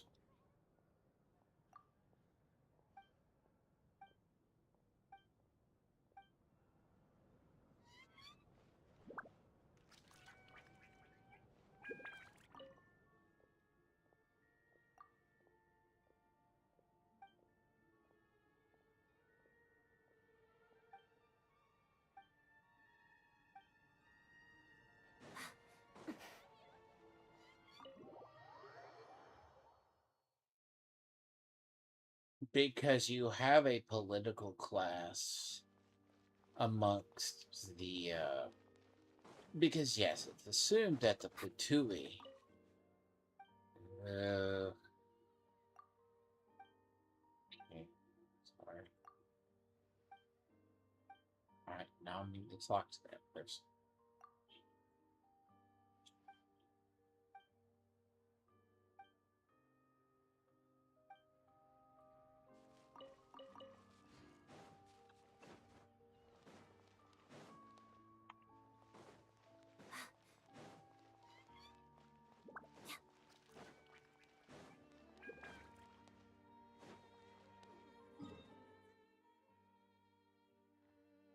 Super.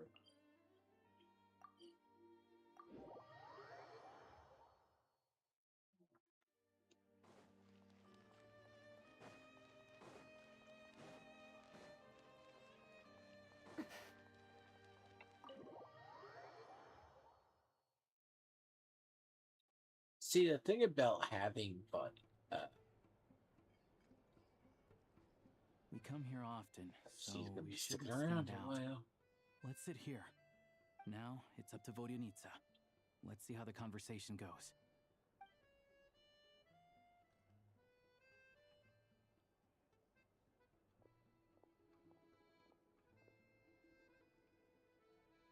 Mr. Mitya! Over here! Over here! Oh, sorry. I got a little held up on my way here.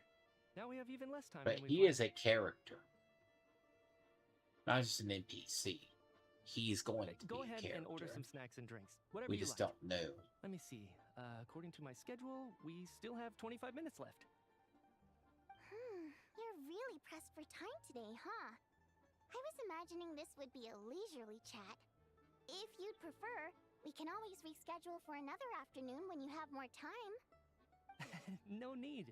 Getting to meet the lead singer is a very precious opportunity for me. I'm not about to pass it up. I've already had to decline your invitation several times because our schedules rarely align. If I don't grab this chance while it's here, who knows when the next one will come around? Well, it's very kind of you to make time just for me. I'm not too sure, to be honest. But Sneznaya's full of weird and wonderful things like that. So people... The reason I invited you out for tea and a chat today was to get some feedback from a true fan of the theater. Well, I genuinely have nothing bad to say. No matter how many times I hear you sing, it never gets old. It always seems fresh and new somehow. Maybe it's because the more times I listen, the more details I notice. Or maybe you simply improve with every performance, delivering it better each time. Thank you! I'm delighted to hear that! Could you give me any specific examples? Oh, yeah. The piece you sang today, for example. Beneath the Frozen River? Hey, what's with you? I'm just praising a good performance. I always used to find that such a bleak and lonely song. But the more you listen, the more you realize that it's not as cold and nihilistic as it appears. When you really dig down into it, there's a certain level where you're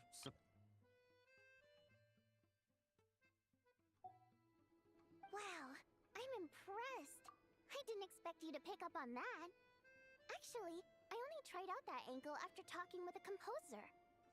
Still, Beneath the Frozen River wasn't on today's program. Oh, really? But it's a classic. You sing it every time. Almost every time. Oh, well then. let me say a few words about that other all-time classic, Flying in the Wind from the Mountain Sparrow.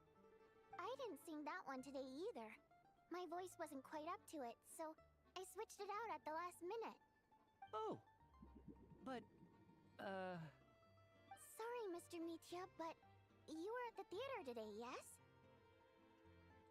Of course I was! Remember? I said hello to all the troop members before the show started. You, Odette, and the others. So, what did Odette sing today? Elegy of the Snow-Winged Goose, of course. Correct. I see. I see. You find my singing boring, don't you? That's why you don't remember a single song. Looks like I'll need to cut a few from the program next time. No, that's not it. I swear. All right. I'll be straight with you. I'm sorry. My mind was wandering as you took the stage today. I enjoy watching your shows because the exquisite performances stimulate the mind.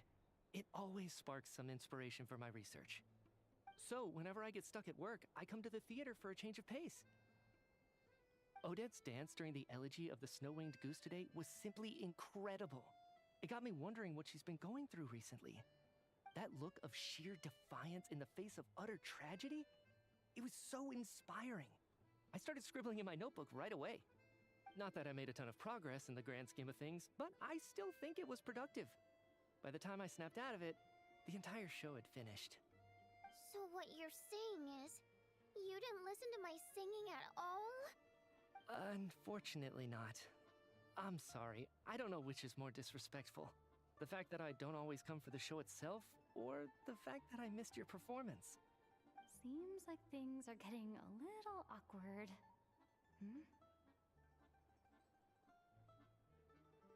Mitya just stepped into a conversational minefield. If there's one thing Vodyanitsa doesn't like, it's people who show disrespect for her performance. This meeting was so hard to set up. Don't tell me it's already fallen. It's fine. I suppose this is affirming in its own way. At least, it shows that our performance really touches people's hearts, right? Don't let it bother you. It certainly doesn't bother me. She's showing a lot of restraint. There's going to be hell to pay later on for that one. Comedical relief incoming later on, I'm sure. Well, I'll be sure to let Odette know how much you adored her performance. Please don't say that. I always love your performances too. It's just that inspiration struck at the wrong time today. I'm usually all ears. I know, I can tell. That's why I value your opinion. I'm sure some people can't stand it when others praise their coworkers right to their face, but not me. No, sir. Fair enough. I still feel kind of bad, though. But you know what I really can't stand? People who only show up to the theater to pretend that they're cultured. Makes me sick to my stomach. Oh, yeah, 100%. There are too many of those people around. By the time they're walking out the door, they've forgotten all about the show. What's wrong? You look furious. I don't know if you've heard about the boss of the Iskra manufacturing plant. He isn't even a theater investor, but he always demands the same privileges as actual investors. Box tickets only, premium drinks, even the right to request specific songs. Well played, Vodyanitsa. Seems like she's harnessing her rage to steer the conversation back on track. Now that you mention it, I've interacted with that guy before. I gotta say, everyone holds him up as an example of a benevolent businessman, but I don't know. I don't see it. Yeah, he couldn't care less about what's happening He's on too stage. bubbly. He's just there to flaunt his He's social not miserable. status. I hate that I have to prepare programs for guys like that. What's the big deal with that factory he runs anyway? I asked around a bit and heard some pretty shocking stories. Sounds like he's just another greedy capitalist. Oh, really? Yep, the things people are saying are pretty damning. Low wages, insanely long working hours, equipment running around the clock. And as if that's not bad enough, he also strictly forbids his employees from giving any kind of interview. Project Stuja has now been extended so many times, we're at the point where crystal rations for the common folk are barely enough to survive on. Yet he even wants to get his greedy hands on them just to boost his own profits. If the rumors are true, he's in serious violation of the law. Interesting. So you've heard about it too. What? So it's really true? Who knows? I've only heard the same rumors you have. But there's no smoke without fire. The Rooster's been coming down on us hard lately, demanding that we track and trace every single batch of Crystal. My coworkers in the Department of Energy have been tearing their hair out over it. The Rooster? I didn't realize he cared that much. Yeah. Even though there are no restrictions on Crystal trading, the poor will wind up freezing to death if we let the rich buy as much as they want. That's clearly unfair. Looks like we'll need to arrange an investigation into the Iskra manufacturing plant as soon as possible. I never knew you kept up with current affairs beyond the theater, Miss Vodyanica. You really have a heart for the common person. Most Fae in your position have long been indifferent to the plight of humans. Well, those of us who choose to live in human cities are naturally going to pay attention to any significant upheaval. Isn't the Rooster a Fae himself? I'm just surprised to learn that even someone with as much experience as him is getting so stressed out over Project Stuja. What is the end goal of this project anyway? This is it. We're finally going there. I'm sure Anyone Mitya can sense on knows. some level that she's fishing for information. But since their conversation is so relaxed, he might just let something slip. It's stressing me out too. If I'd only made better progress with my research, things wouldn't have dragged on this long. Oh, so your work is related to Project Stuja? That's right. The Armory Palace needs a brand new energy source. Not the power of the Light Realm, and not elemental energy. Right now, the only thing that meets the requirements is the power contained within stellar linchpins. But harnessing that power is costly.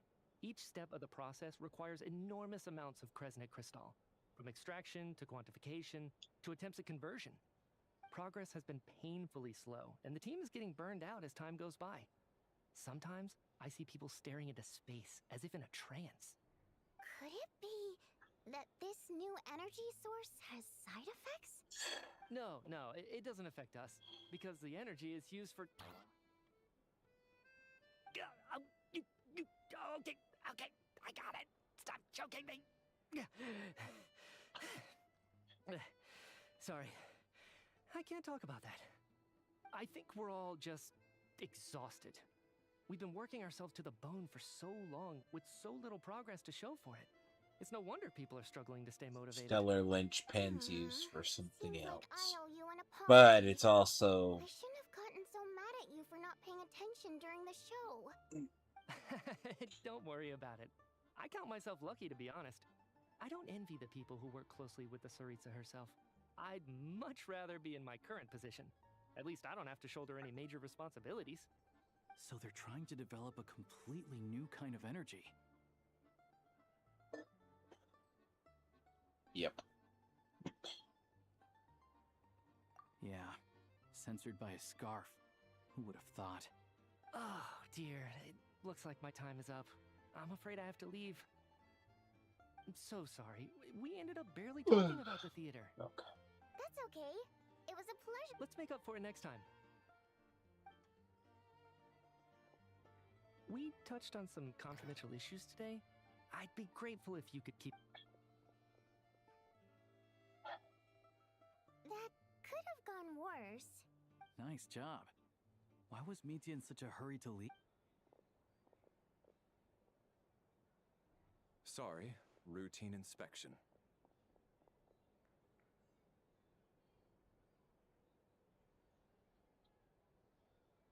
Look, he's in the trailer. But as a character, there's something about him.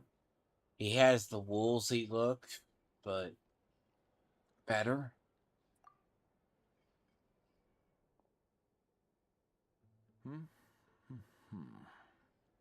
Okay, let's go. he He's wasn't rushing to get back to work. He must have calculated that Valeri would find him here in exactly 25... One of the main duties of the Special Assignments Battalion is to ensure that important figures stick to their... All right, time for us to get going too. Excuse me, check please. important figures. So.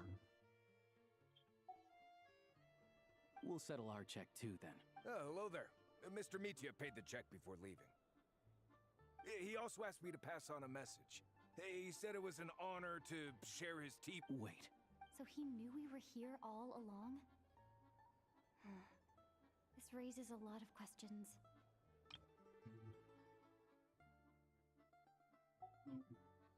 Maybe his work isn't confidential after all.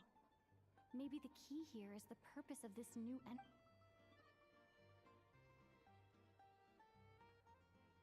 Vodianitsa and Alosha have both left. Time to head back and...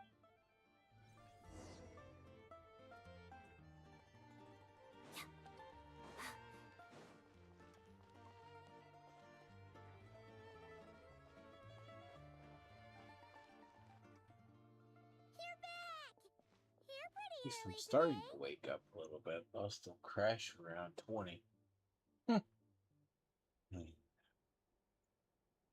I'm lucky. Just gonna mention that. After she woke up today, Paimon felt like her temperature was completely back to normal. But still, there's some good news. Paimon thinks she might have figured out the source of the problem. It's like there's some kind of mysterious power. She only started feeling this way since we arrived in Sneznaya. That's right.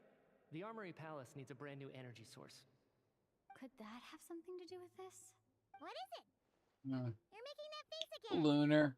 You know. The lunar event. The lunar stuff. Because she wasn't affected by lunar.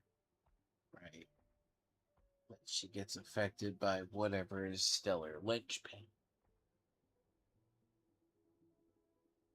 Which is odd. How are you affected by stellar linchpin, but you're not affected by the other stuff? So, they're trying to Compared to develop what a new does energy happen source to here? her? And you think that might be why Paimon's feeling unwell?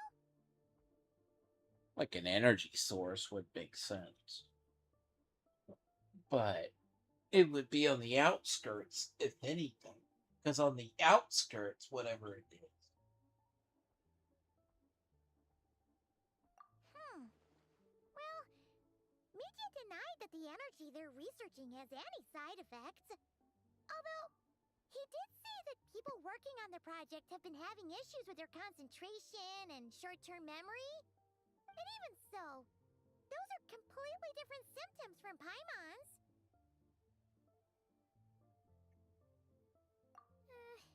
It's pretty faint, so it's kind of hard to tell. But, if anything, it seems like it's coming... Sure, Paimon's with you there. But how, though? The Rokat only has a limited amount of intel. Oh, great point! They argue about Project Stuja every day. If we could sit... Good idea! Oh yeah, while you were out, Paimon tried all the yummiest looking... This one seemed right up your alley. So, Paimon saved some...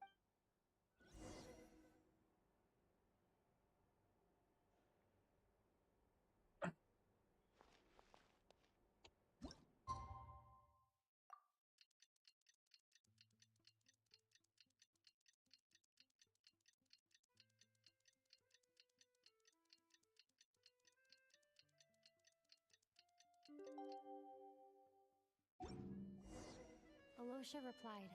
He says that we won't be able to speak at the Vetcha, but he can arrange for us to attend as visitors.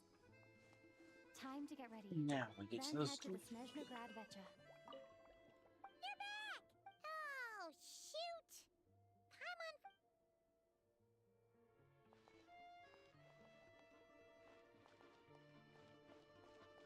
I mean, we should be able to run around.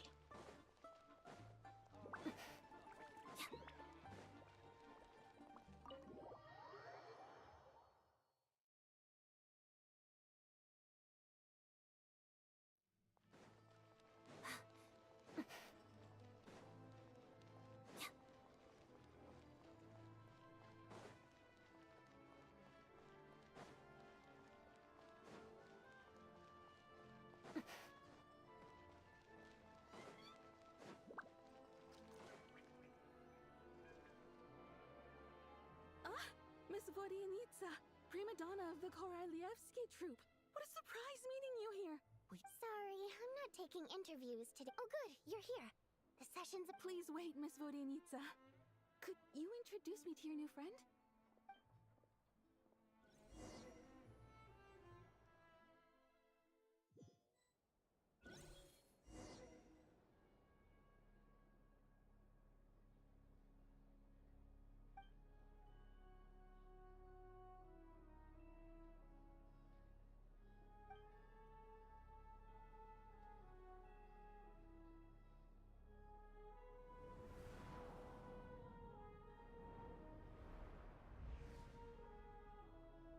In summary, the energy management commitments made for the outgoing period have been delivered upon. Furthermore, both the production and consumption of Kresnik Crystal show clear signs of stabilizing. The relevant agencies have assessed the present circumstances and determined that the status quo can be sustained until the next period. For detailed statistics, I would refer you to the industry reports that have been distributed to all persons present.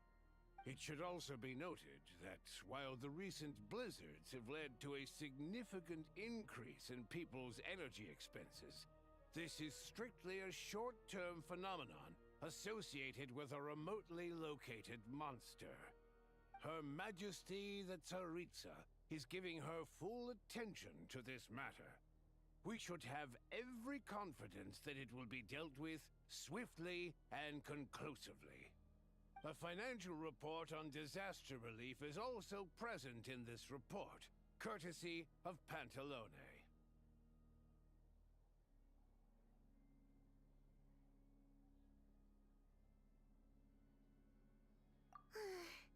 They cover the same old ground every single time.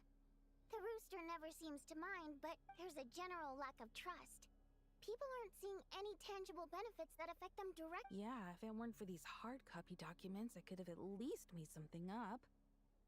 Oh, don't mind me. I'm just out here trying to hit my interview quotas.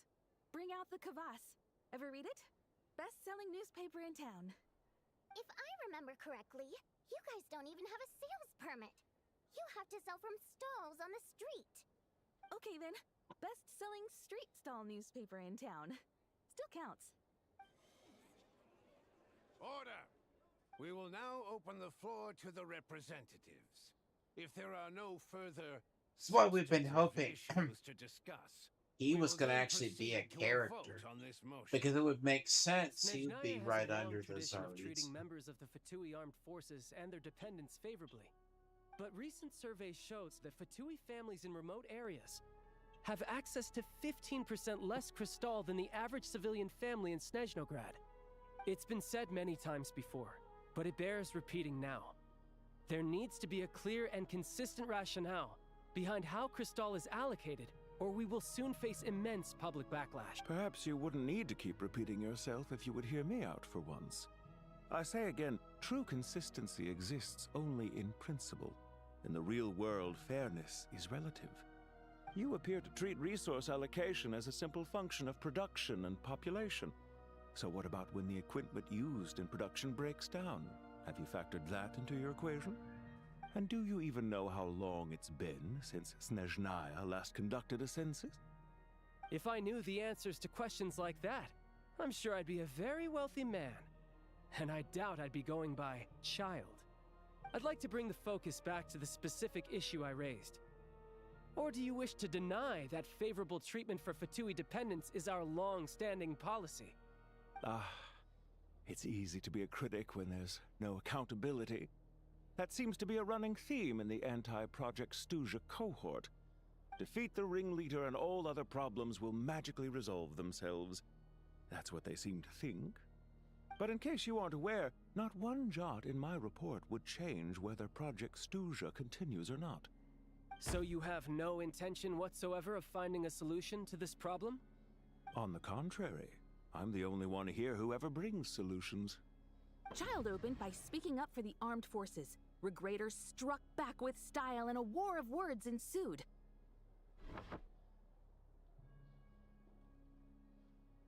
Our reporter was live on the scene to get the audience's reaction as it all unfolded. Who do you support?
The people have spoken!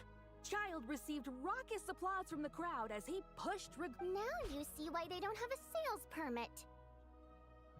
However this reporter wants to spin things, I haven't forgotten that, so surely their relationship can't always have been this strained. You two are getting off topic. Let's focus on what the data is saying. Mr. Pantalone, may I speak on your behalf? Oh, please do. I'm more than happy to save my breath.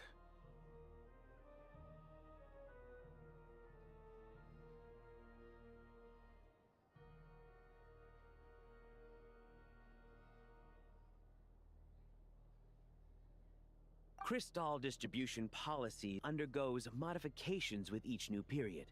The ultimate goal being to find the most reasonable method of allocation, which I believe is what Mr. Tartaglia also seeks. But I fear many may have been misled on this topic by extremist activists. To clarify, Project Stuja is not the root cause of the problem. It is merely a framework for resource distribution. The most recent reports all point to Sneznaya's resilience and adaptability during this period of fine-tuning, and give clear indications that a distribution framework is improving with each iteration. To make drastic adjustments without first considering the risks would likely do more harm than good. It would be a waste of the hard-won experience we've gained to date. Renowned scholar of finance, Arapov spoke up to clarify the fiscal logic, clearly alluding to social organizations like the Rokot in his words. With the notorious Lelek still active to this day, should the Rokot be held responsible? No. She's just rephrasing what Mr. Pantalone said. The Rokot are the critics he accuses of taking no responsibility for their actions. As for Lilik, you won't have heard of him yet. He's currently the most famous member of the Rokot. Well, more like infamous. Ending Project Stuja has become an obsession for him. Unlike the more decent ones among us, he believes that votes in the Vetcha are all that matter. So whether it's threats, coercion, or bribery, he'll use whatever means necessary to get people to change their vote. And since we're already on the subject, what do you think of Lelek's methods? Are you for or against? Well, whatever the story is, his action— At least someone here wants to take this discussion seriously. I've been considering that issue myself. What you really need is more precise regional data, right? I think it would be easiest to let the Fatui handle it, since they're already in charge of Crystal shipments anyway. We may as well get them to collect some data while they're at it. Whatever you need, you can ask the Fatui to look into it for you. In terms of supervision, I think the Druzhna would be a good fit. I had hoped to discuss this with Miss Vesna, but sadly, she's not present. I will be happy to take a note of your suggestions and present them to Commander Vesna for a decision upon her return. The Commander has always taken a keen interest in Project Stuja. However, given the Druzhna's demanding workload, I'm afraid it may prove difficult for them to provide any practical support. Let us refrain from jumping to conclusions until a concrete... Really?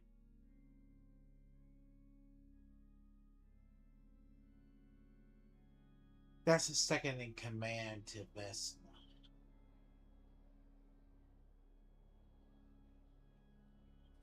My apologies, Lord Rooster. There are numerous issues to address here, including manpower, time sensitivity, and reporting lines. Nevertheless, I support drafting a proposal. Follow the usual procedure, and it can be raised as a new motion for all parties to evaluate at the appropriate time. In that case, I'd like to share one thought before the proposal is drafted. The issue of time sensitivity was raised just now, which I presume relates to the official reports.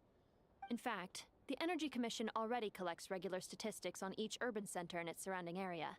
Would these be of any use? That's a good idea.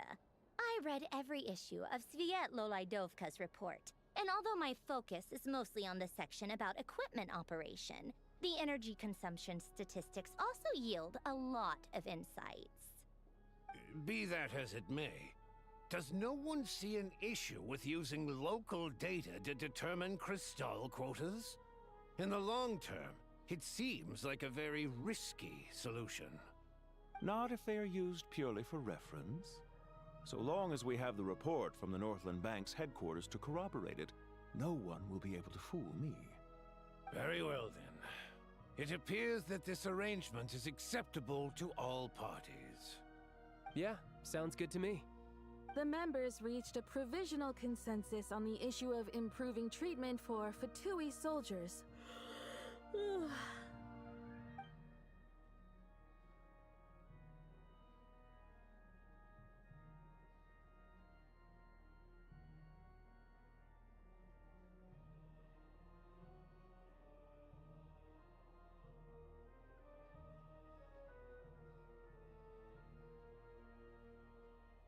Today, the prima donna of the Korailievsky troupe attended a session of the Sneznograd Vecha in the company of a most charming young lady. The question on all our minds is, what is the true nature of their relationship? Write anything like that again, and I'm revoking your permission to interview the troupe. Got it?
Now then, if there are no further contributions from those present, we shall proceed to the final vote. Hey, check it out!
make it through this.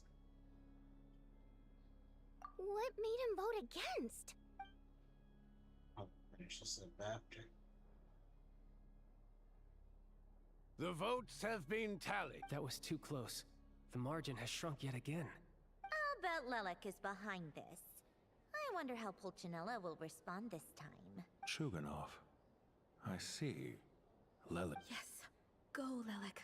Once Project Stuja is defeated, our... In accordance with the result of this vote, Project Stuja will remain in effect until the next Vecha period.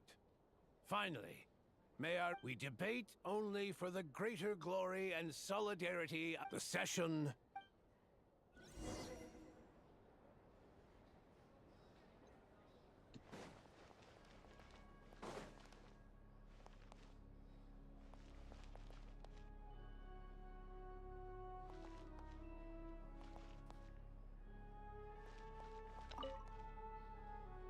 I have to say, I really wasn't well, in principle, Sneznaya's business and political elites ought to be the ones least likely to oppose it.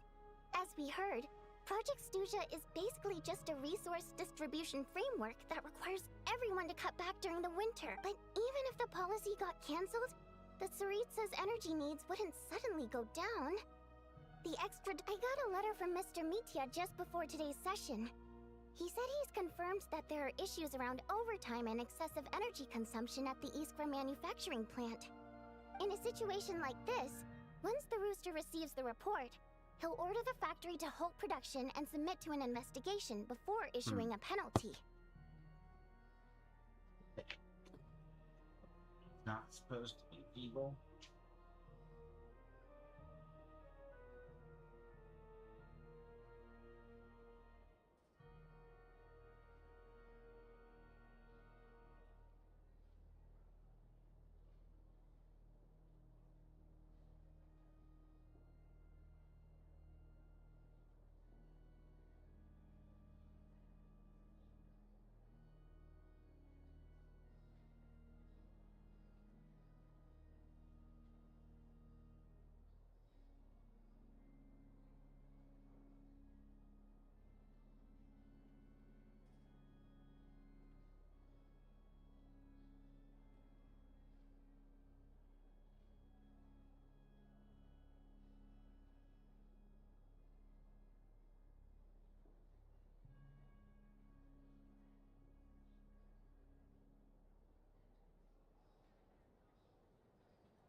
I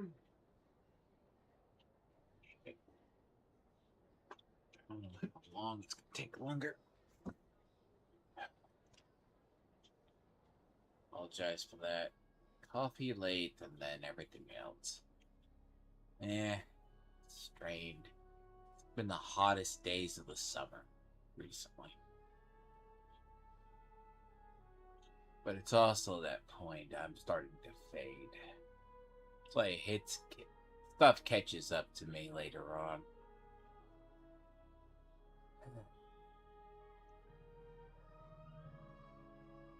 But that's a week-long process, and thus didn't make it onto the Vetcha agenda this time. I don't think he suspects anything so far.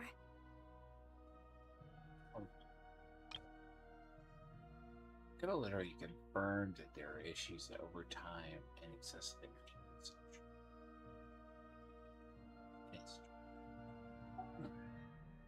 Exactly. And as you know, he's a very selfish person. I was originally gonna try and flip him after he received notice of the official sanctions. My plan was to convince him that the whole thing was completely unfair.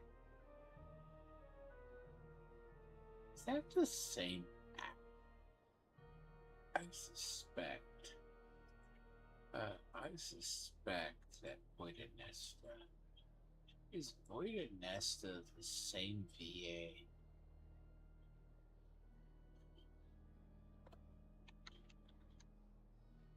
Something.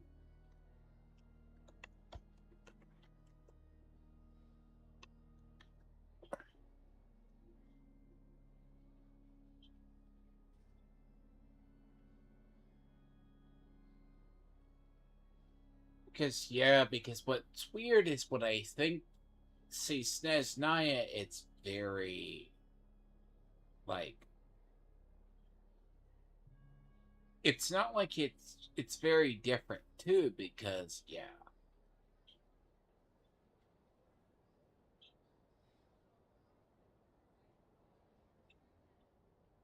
because the energy crisis in Project Stuja, we really don't know what it is.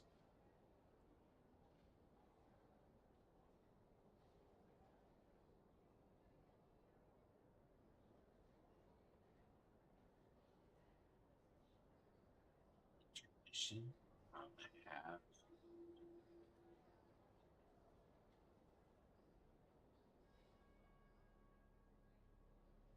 Never to ever email Esper.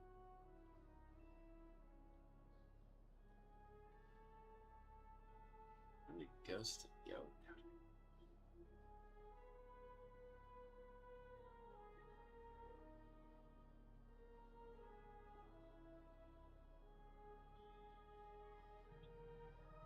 Piper?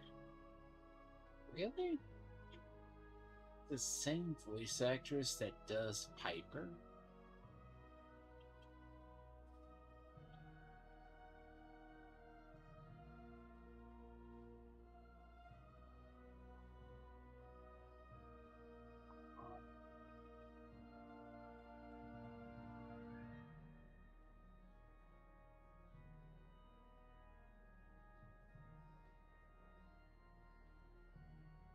Eula.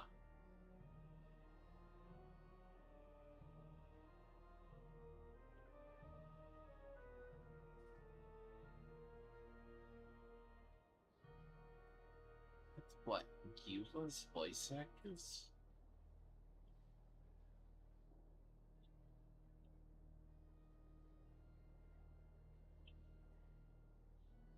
Really?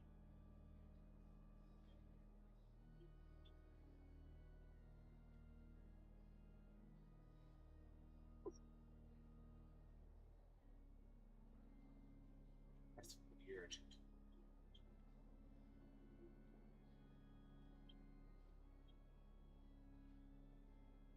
That's why it's she has a tone that's familiar.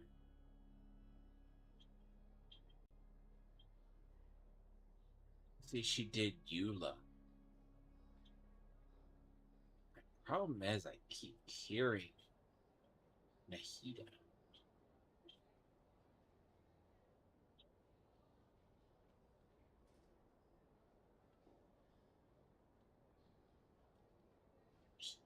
lot of stuff.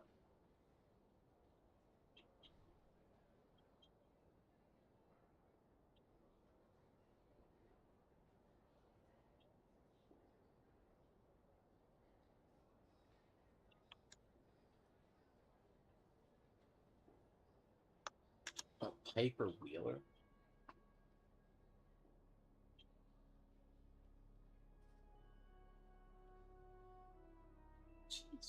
But she's been in a lot of stuff.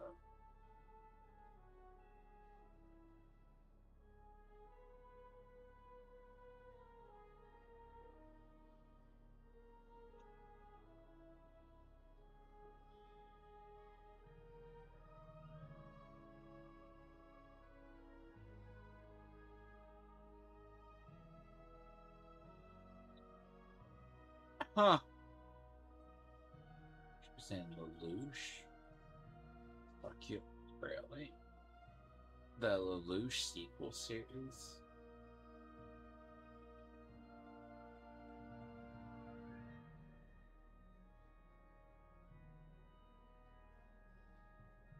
But no, she was Eula.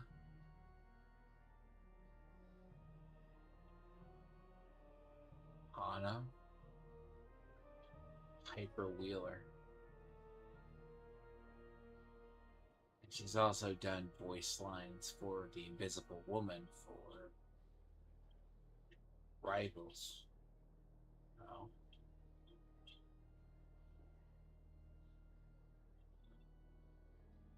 Akuma and the other. I guess that's why it's familiar. I do not know why I keep hearing. No, it's just the way she is. It makes me sound like. Rather than just sit back and take the hit while his factory stopped production, he'd be better off voting to end Project Stuja. I don't know. At least that way, no one else would be able to make any money either, because all the factories would suddenly have more limited energy to work with. But now, he's already voted against it, which means someone must have used more forceful means to change his vote. Just like with everyone else who flipped. Yeah, no one knows why Lilac is so obsessed with ending Project Stuja, but by the looks of it, he's inching closer and closer to success. Lilac must have strong motivations, given how he'll stop at nothing to achieve his goal. Maybe he knows the full truth of Project Stuja. Maybe my next step should be to focus on him. All right. What are your plans for the rest of the day? Shall we head out? Hey, comrade. I noticed you were here during the debate. I didn't take you for a political enthusiast. Greetings, Harbingers. I just happened to have some free time today, and my new friend here thought it might be fun to check out the Vetcha. Ah, Odette must have introduced you. Looks like you two are getting along pretty well. I'll leave you to catch up. I should head back to the troop. Sure. Break a leg and all that.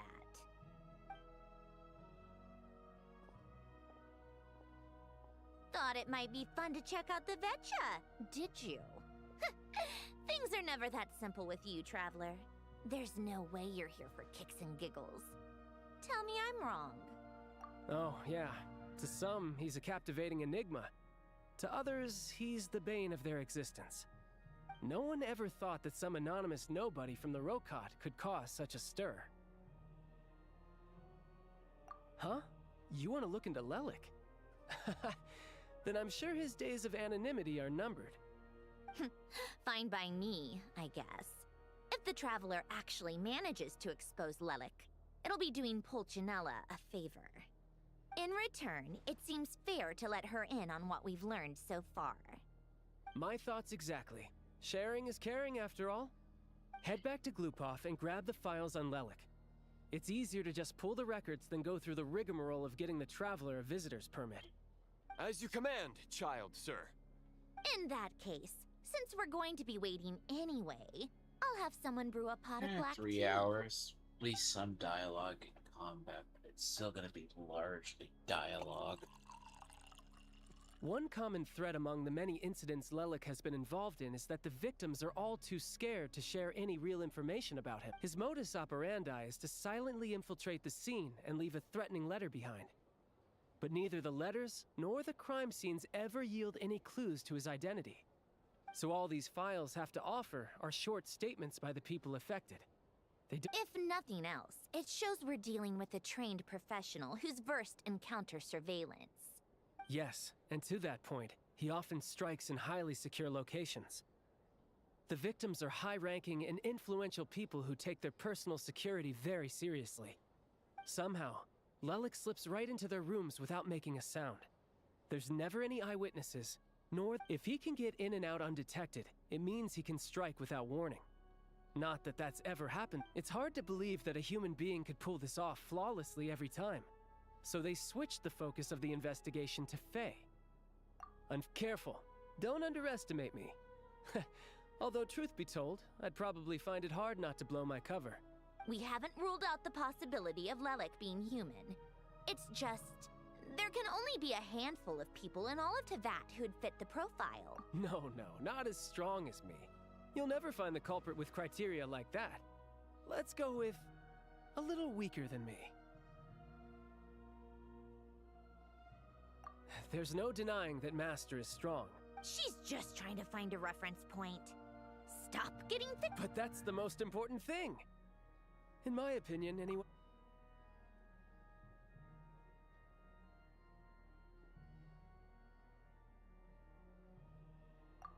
Odette.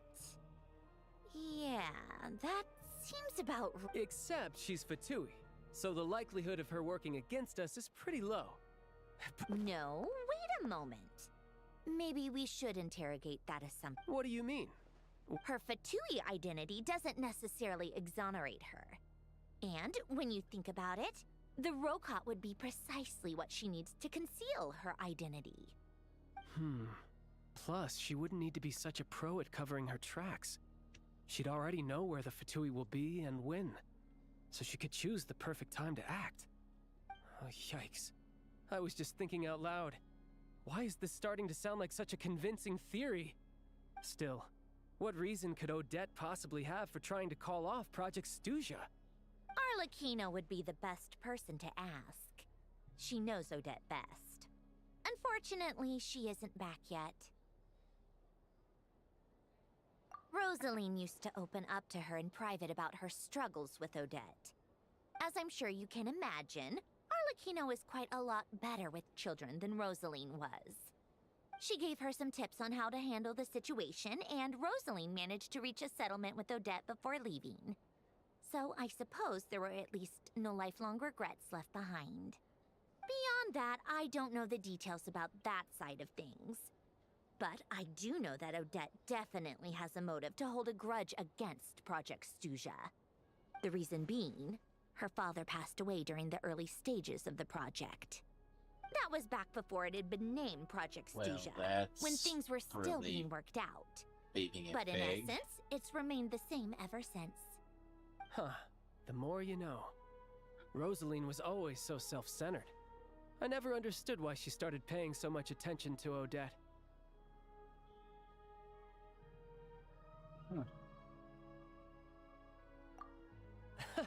Is that such a surprise? If you cast your mind back, you may remember that Rosaline and I weren't exactly close. We had tea together a few times, but that was about it. Odette's past is no secret. Her father was a Fatus and her mother was a very famous ballerina. On the surface, it looks like she followed right in her parents' footsteps. But the truth is quite a different story. After her father passed away on a mission, her mother was overcome with grief. She broke her leg during a performance and could never dance again. Odette was only interested in ballet at the time, but this tragedy left the family with both breadwinners gone. They could barely make ends meet.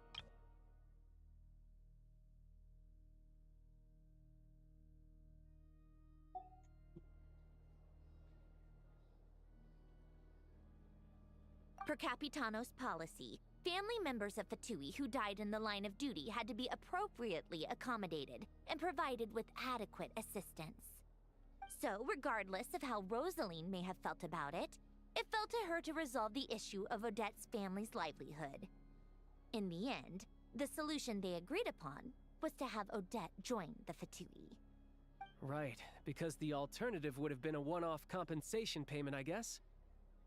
In that sense, joining up was definitely the better option. Still, she must have had mixed feelings about it, right? If she doesn't even like the Fatui. It's just a theory, a possibility. But as a motive for Odette to become Lelik, it holds up. That said, I have no idea where Odette's head is at right now, or what her conflict with Rosaline was about. Plenty of people were on bad terms with Rosaline. I have no intention of trying to figure it all out.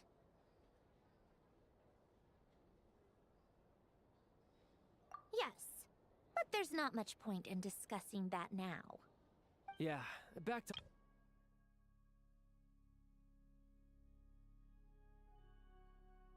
a new angle.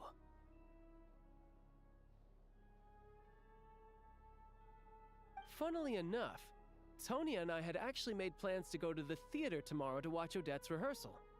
Unfortunately, thanks to this Lelik situation, I'll be stuck working overtime again.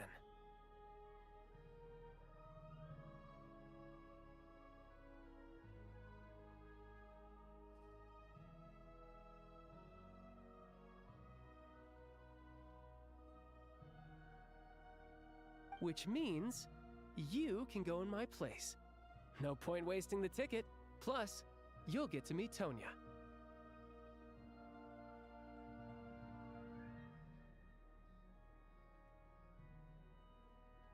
Spirit Seeker. Quite the classic ballet. It was passed down through Odette's mother's family for generations, though it hasn't been performed in years. But Odette's been practicing it diligently, and it's finally ready for a return to the stage. Excitement is through the roof. Tickets for the official performance sold out long ago.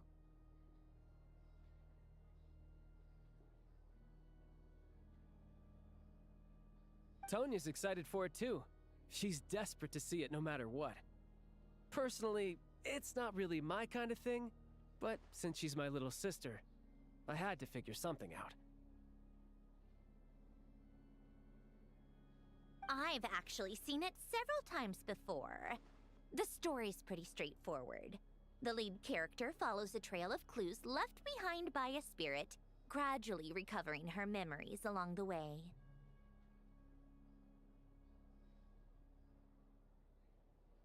It's a tale of love and regret. So not exactly reinventing the wheel, at least by today's standards.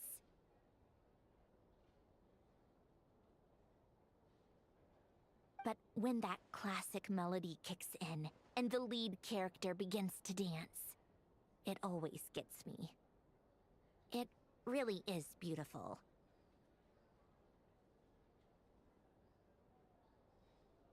Not an easy dance to do justice to, though. I know it's always been Odette's dream to perform this piece, but I'm not sure she's really ready. In that case, I think that even if she is Lelik, we should wait until her performance is over before we respond. I'll let you take it from here, comrade.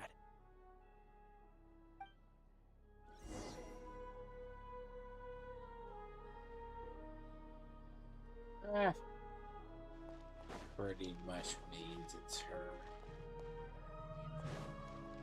Let's cat out of the bag. And it would make sense that she is inside. But the head is...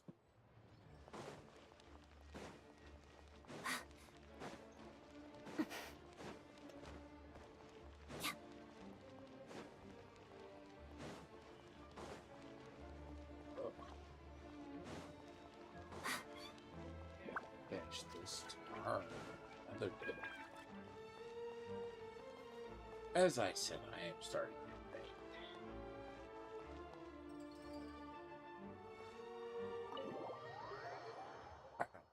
Maybe power through it.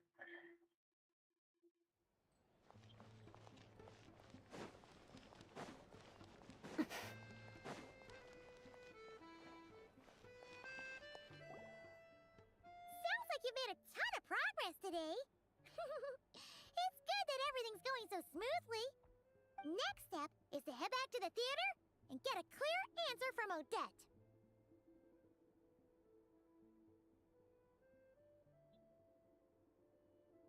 Either way, Paimon doesn't get the sense that she's a bad person. Sure, she might have done some pretty extreme things, but Paimon bet she has her reasons. Maybe this is going too far, but like, with everything she's managed to do so far, wouldn't it make more sense in theory to be even more, you know, heavy-handed? Why leave a letter when she could, well, we know there are plenty of other ways to keep people in line, right? The point is, she could have gone further, but she didn't. So, if it is her, she's got some principles at least. Yeah! Well, all you can do is follow the facts wherever they lead.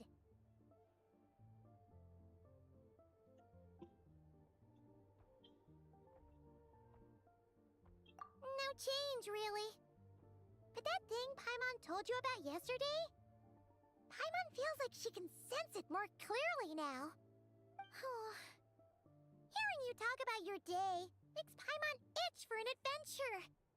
If only she could be there with you so we could experience it all together. Yeah, I wish you could be there too. I'm not used to adventuring alone. But don't worry, we'll get to the bottom of this. Guess it's just one of those things. Never mind. Paimon will behave herself and keep resting.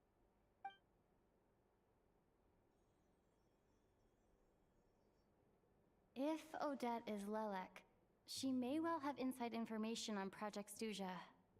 Her father was involved with the project's early implementation and tragically died in the process. Now, she's dedicated herself to bringing it to an end.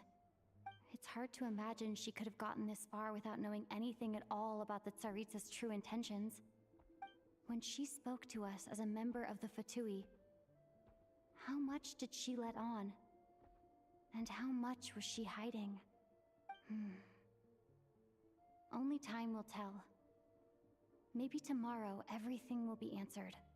Hey look! It's snowing! Could be a tough day ahead. Make sure you wrap up warm tomorrow.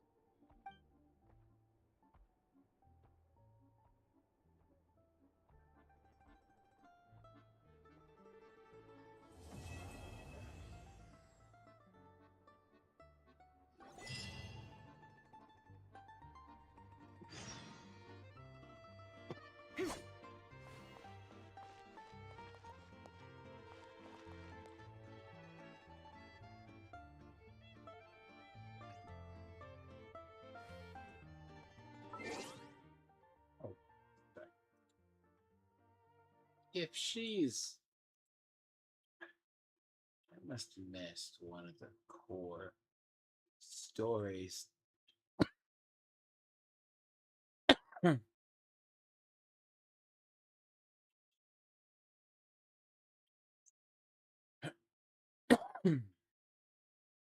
Wonder if I missed something about her.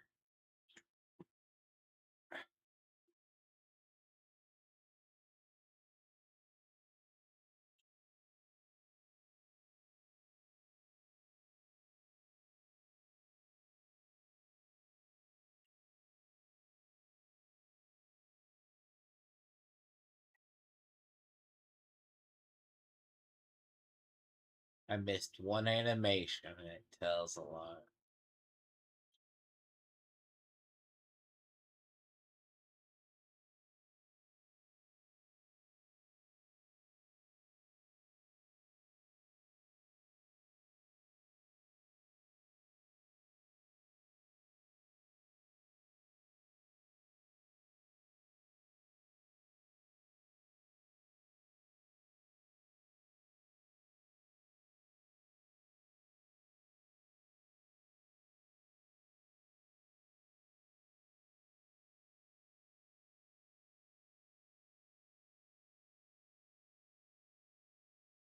The frozen mausoleum.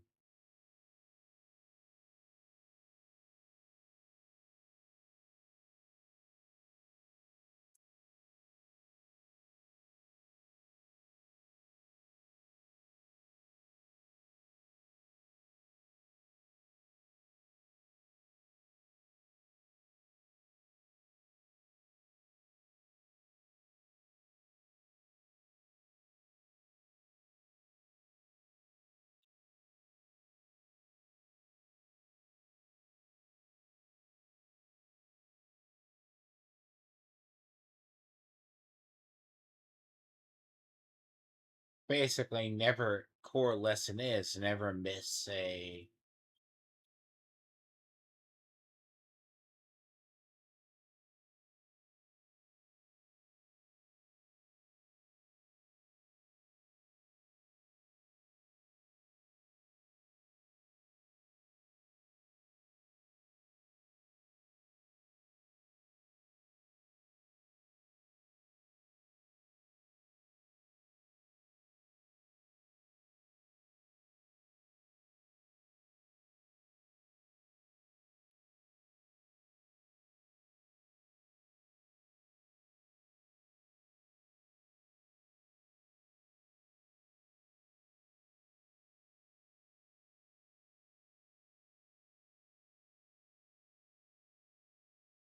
oh, that explains a lot. I missed one animation.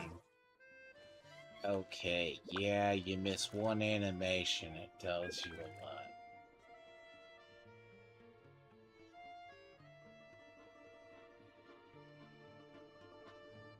It's not something in game, it's something they showed. Well, if that's all, I'm going to go rehearse. So they never intended. So they never intended for her, because if she is Lilac, which makes sense it would be because the game really hints at it, she would be that.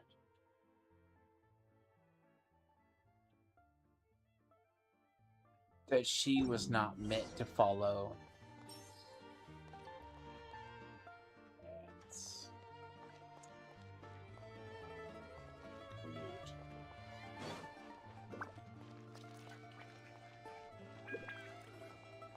It's not that the animations tell a story versus everything else.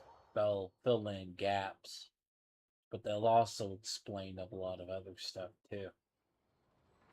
I am not one for humanizing the idea of humanizing Rosaline has always been odd. Like, they're going to rehabilitate her. And yeah, she was pure evil. Don't get me wrong. He's 100% pure evil.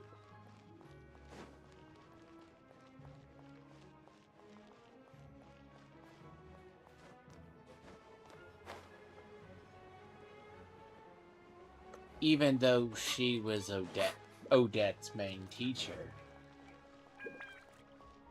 The reason she didn't like it, Steve, even if you take into account Project Stuza helped or was the cause of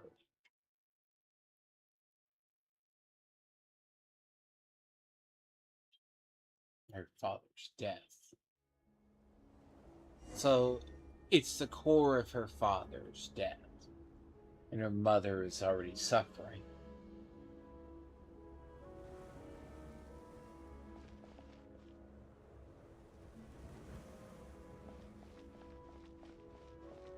Because they keep hinting at there was a secret side to Rosaline, which Rosaline is largely presented as basically a merciless killer, which she gets her end by the right show. But Odette makes peace with it that she wasn't evil. She is, in fact, Lilac. That makes sense.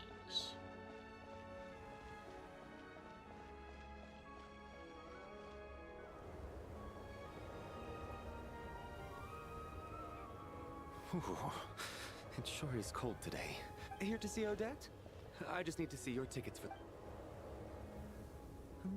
Perfect. Thank you.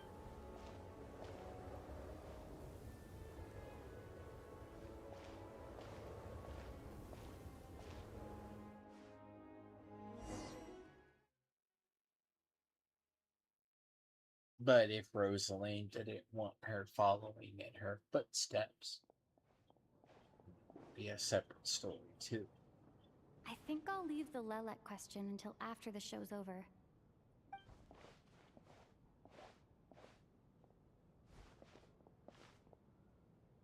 Child said he was originally going to come with Tonya, so I'm guessing Tonya's already here somewhere. Is there anyone here who looks like a Tonya? Let's see. It's a small audience. Makes sense for a preview. But wait, I do see some familiar faces. Mr. Chuganov's back again by the looks of it. Oh, and is that Mitya? And that Fatui officer, Valeri. Guess he must be playing cat and mouse with Mitya again. Oh no. It looks like the show's starting, and I still...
Members of the audience, I'm a staff member here at the theater.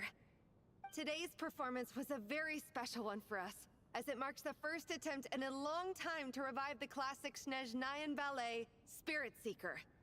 To commemorate this occasion, we would love to take a group photo of the cast, crew, and audience members present today. Could I kindly ask the audience to please come up onto the stage?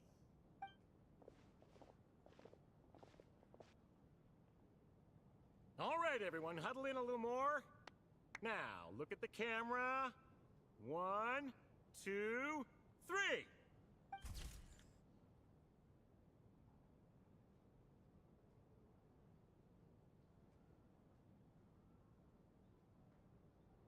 Huh.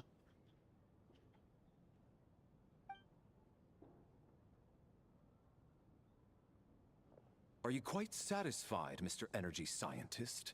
I rather hope you don't have any other escape plans to add to my workload today. What are you talking about, Sarge? This was simply my way of inviting you to watch Miss Odette's new show with me. And wasn't the performance spectacular? In the future, I heartily encourage you to take a leaf out of my book.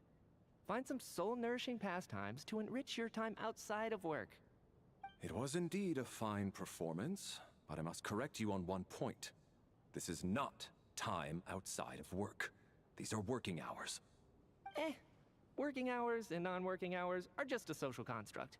Human technology can never advance if we're too rigid in our thinking, Sarge. May we leave now? Already? I mean, I was kinda hoping to soak up the atmosphere for a little longer, but... No? Okay, guess I'm pushing my luck.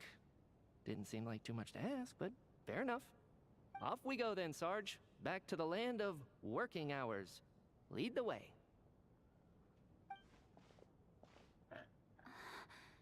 That has to be her. Excuse me? Huh? Your brother's busy today, so I took his ticket. Don't worry about him. He's fine. Oh, okay. Sorry for the trouble. What's wrong? No. Maybe she caught a cold on the way.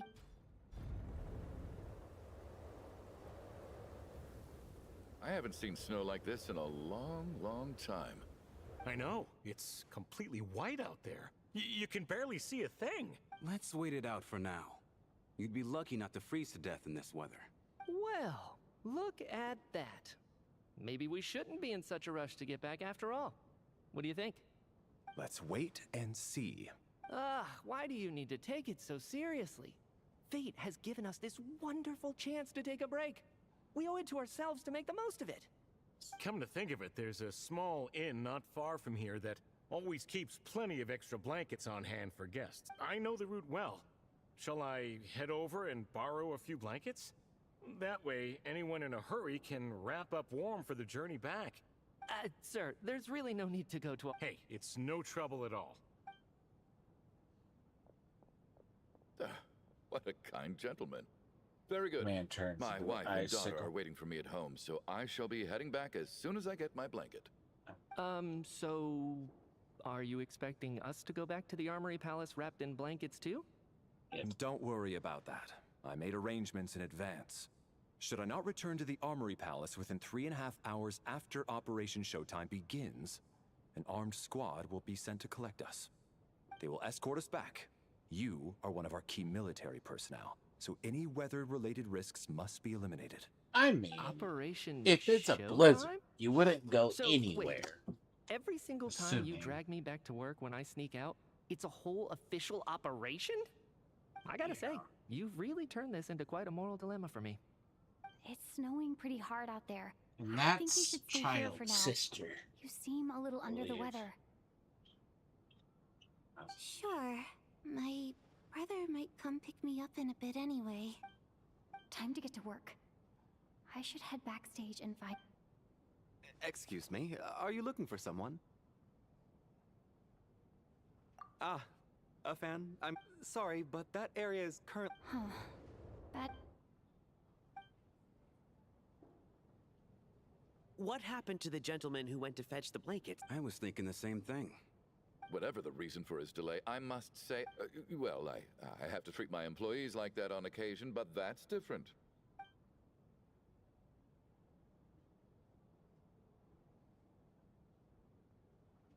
You seem anxious, Mr. Valle. It's been nearly 4 hours since I left the armory. The army should have arrived to extract us by now.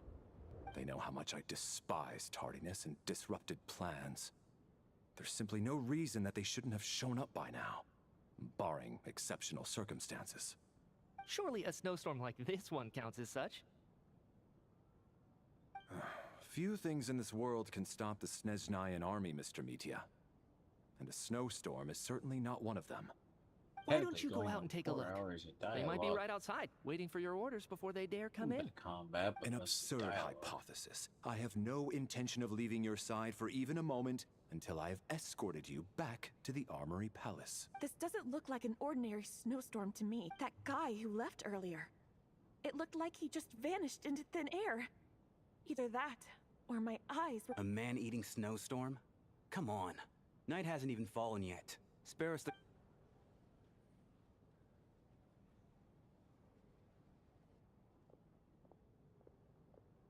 Traveler, didn't know you were coming today.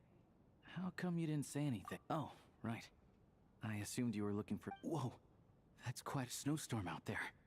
I've been working backstage this whole time, so I didn't even notice. Huh. Is... Yeah, snow like this. I'm sure I've seen it out in the wild before, but never in the city. Actually, I take that back. I don't think I've seen snow this bad even in the wild. This is something else. If even Alosha thinks snow like this isn't normal, could it have anything to do with that? We can't stay cooped up here forever. Someone needs to go out and take a look. No need. I have plenty of experience.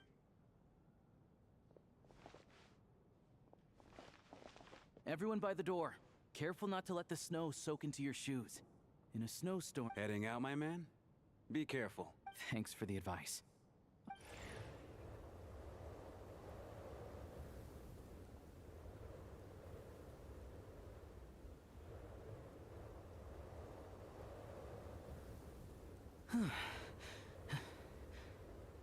He's back! He's back!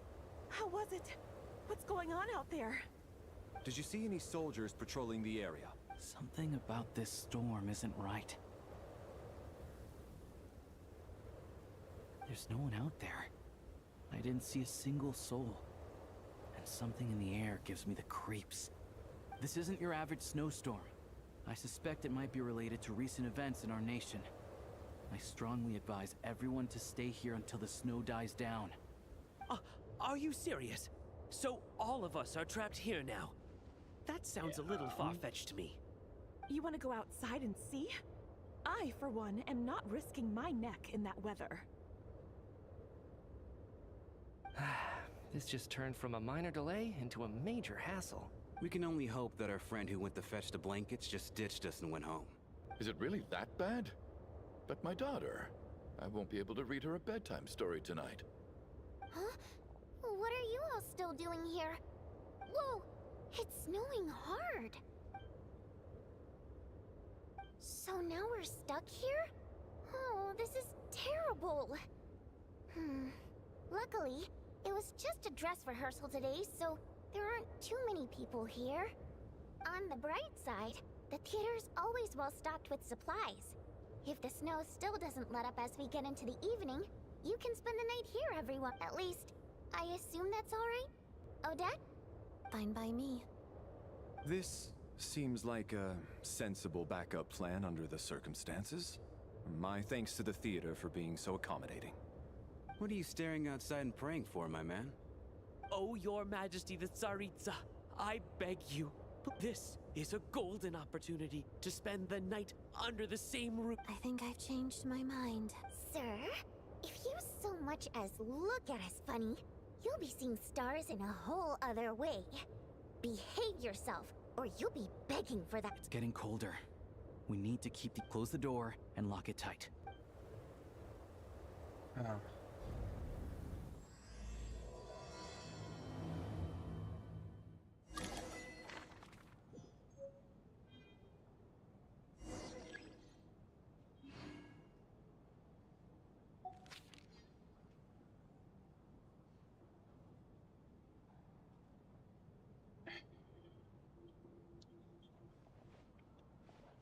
Now they got the bright idea. Now you got the bright idea.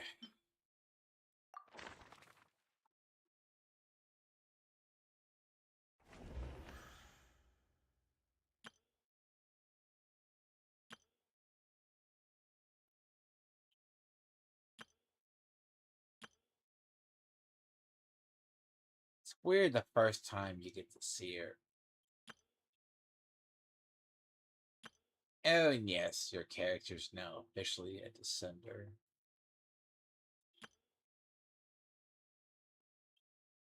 Now, even though he is a representative of the military, he is going to be one of the main characters. The question is, he's one of the 5 stars. The really big question is, when do we find him or get him?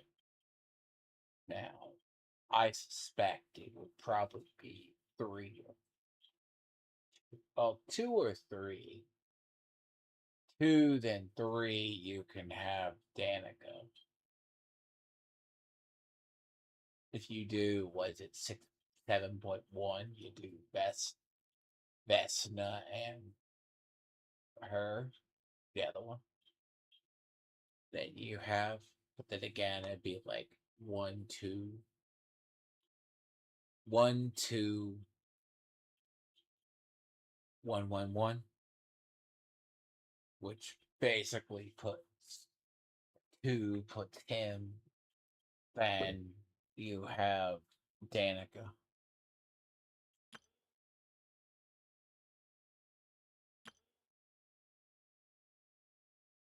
He may not be I suspect he's a 4-star.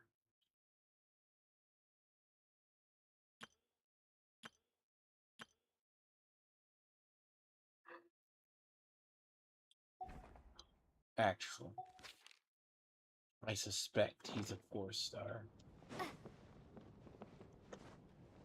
Not a 5.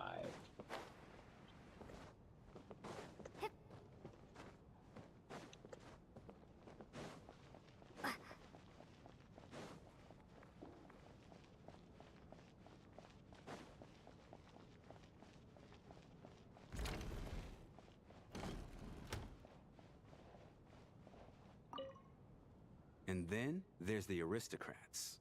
Easiest of all to deal with. You don't need to use any force whatsoever. All you have to do is show them the rope you plan to tie them up with. I don't. Because nothing horrifies them more than the thought of a cheap, coarse rope leaving creases on their precious million more coat. Unexpected. Well, look at that. I got my... And I am Chuganov, an entrepreneur. Are you really that famous, Mr. Chuganov? How come I've never heard your name before? Excuse me? Is that a joke? Oh, I'll have to ask my rope later.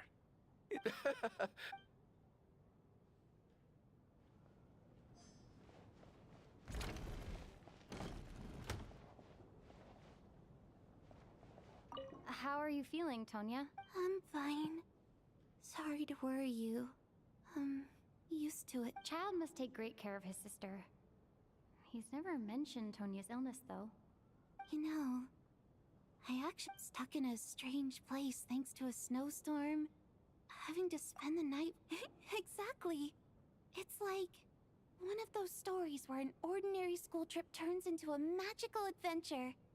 I've always wanted something like that to happen in real life.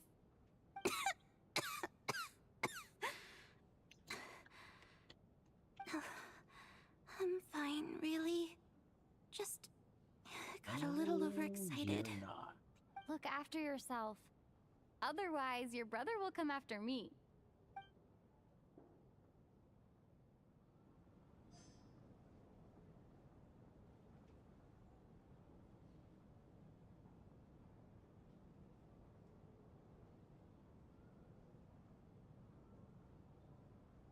Seven? He's the one. Huh.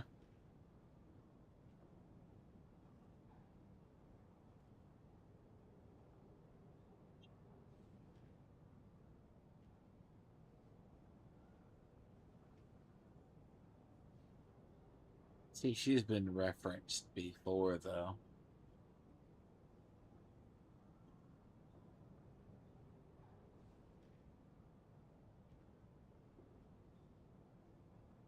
But no offense, you probably would not.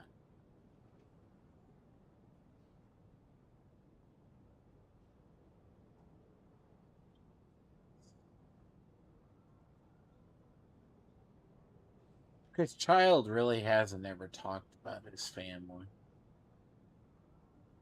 You kind of know about her. My husband has major trust issues. To him, I doubt even this snowstorm is a good enough excuse for me to stay out all night. That's the price of marrying into wealth. You'll get used to it. I'm not about to stop you if you want to leave. But don't drag me along. Hello? Can I help you? Yeah, that would be suicide to go out in that weather, though. Just a bit. But if it's an unearthly storm.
have to say, even though today was a rehearsal and there were some hiccups along the way, Miss Odette's performance was one of the best I've ever seen. Oh, I couldn't agree more.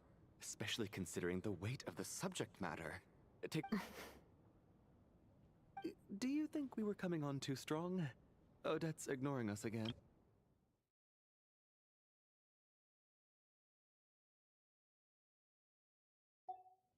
What about you? What did you think of today's performance?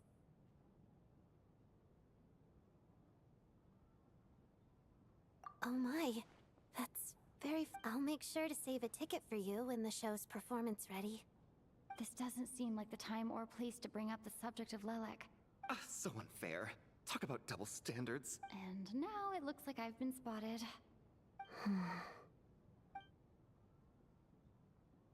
You know Mitya too? No, I don't. I just have a feeling that he might be dangerous.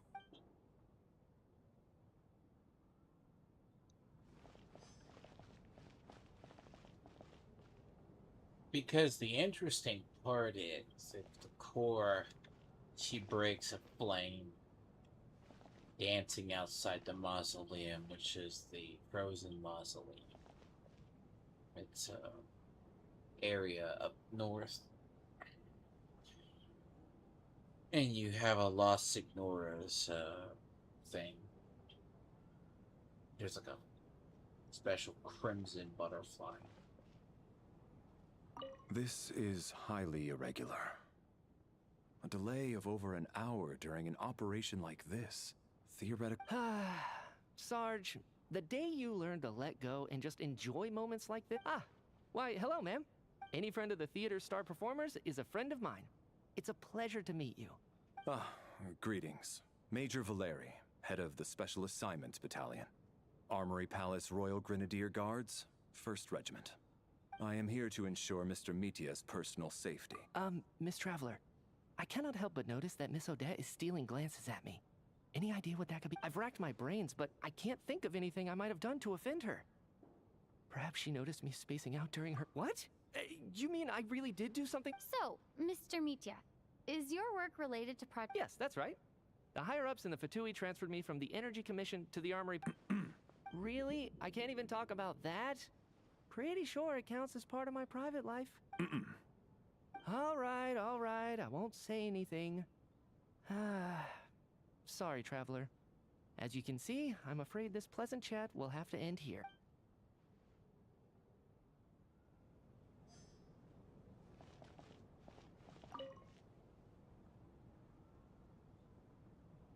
So weird. I don't think it's ever been this lively backstage before. I didn't know you were coming today. Hey, have you seen Chuganov? I heard he was coming. I'm with you. This could— Yeah, I gotta figure out a way to cope. For the Rokad, or just out of Shh! There are other people.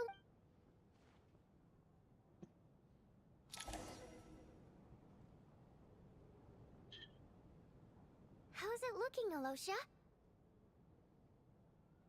No change from this afternoon.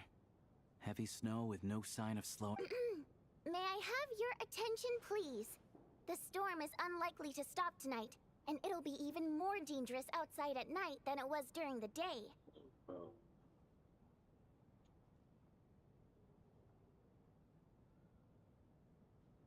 We at the theater owe everyone here a duty of care. Therefore, we strongly suggest that you stay on site overnight and avoid going outside unless absolutely necessary. In a few short moments, we'll give you a tour of the theater's various quarters. You can choose to sleep in the VIP room, the office, or backstage. Or on the stage if you'd prefer. That's we weird. Won't mind. If she's supposed I'll to be pass on Eula, sleeping on the stage. that's... What if the snow is stopped by tomorrow morning? The early birds in the audience might think we're part of some experimental new show. A drama about sleeping? That could be fun. Maybe we could come up with a title for the production.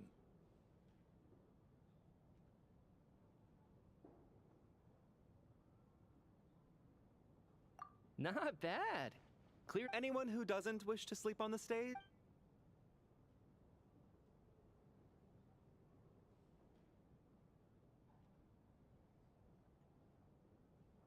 guess I'll call it a night.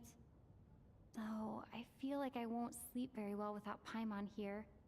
I'm sure she'll be worried that I haven't made it back yet. But as long as she looks out the window, she'll probably realize what's holding me up. It is I wonder weird if she's traversing feeling the any world better yet. without the talkative little At least she hasn't been getting any worse. annoyance. Still, I should try and get back It's first only thing because tomorrow morning. we've been around her for 6 years.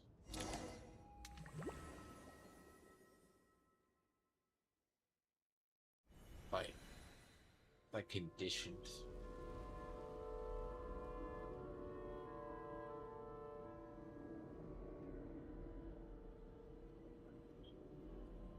Stairwell, stuff burning. Ah, finally! Welcome back to the world of the living, lazy bones. I was about to wake you. The black mist is almost on us. Still waking up, huh? You know, the black mist. It's been chasing us from below ever since we were born. You're just dozy. There's no way you forgot. Come on, let's keep heading up. Here we... What's going on? The Black Mist cultists believe that being swallowed by the Black Mist leads to everlasting peace. But if you ask me, they're just lying to themselves. We're the only heretics left. The only ones who refuse to give in. We have to keep going. But how do you actually know that they're wrong?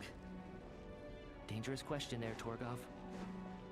The moment your faith wavers, you start a chain reaction that ends in the collapse of your will. Put the question out of your mind. Stay strong and believe that the Black Mist means certain death. Okay, but it's not my mind that's the problem. I can't do this anymore. I've had enough of being forever on the run. What's the point of it all? All this will pass eventually, I promise. You accuse the Black Mist cultists of being liars. But you're lying too. There is no end to this path. It keeps going up forever. The cult of the Black Mist has poisoned your mind, Sobolova. Are you thinking of giving up as well? I am. As much as I detest the Black Mist cultists... Then I bid you both farewell. Let me put my personal opinions aside for a moment and say, I hope fate always appears so their fate was sealed from the instant they entertained doubt.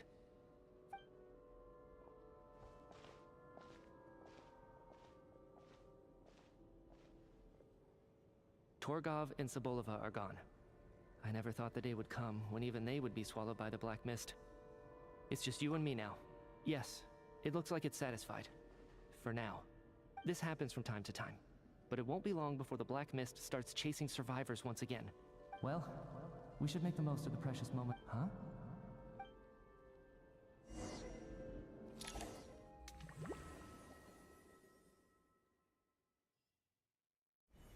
Help! Somebody, come quick! What is it, Chuganov? What's wrong? Huh? Is it morning already? What's all the commotion? Wow. It's gonna go on for 2 more chapters. Sounds like it's coming from next door. I should check and see what's going on.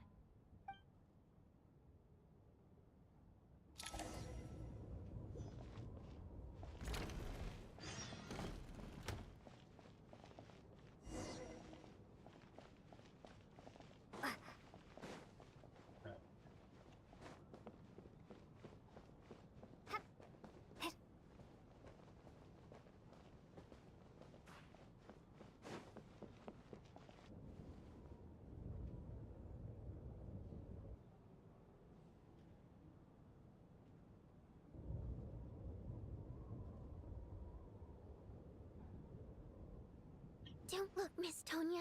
Stay here. Okay. What happened to them?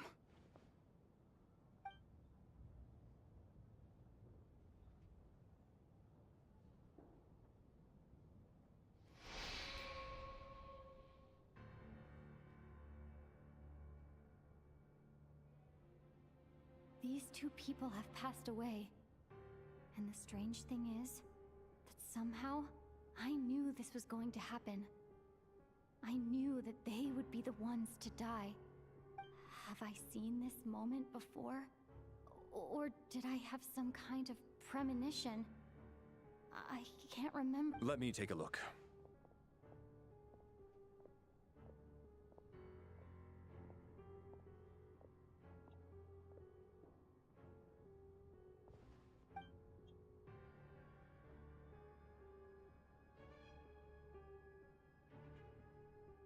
No vital signs in either of them.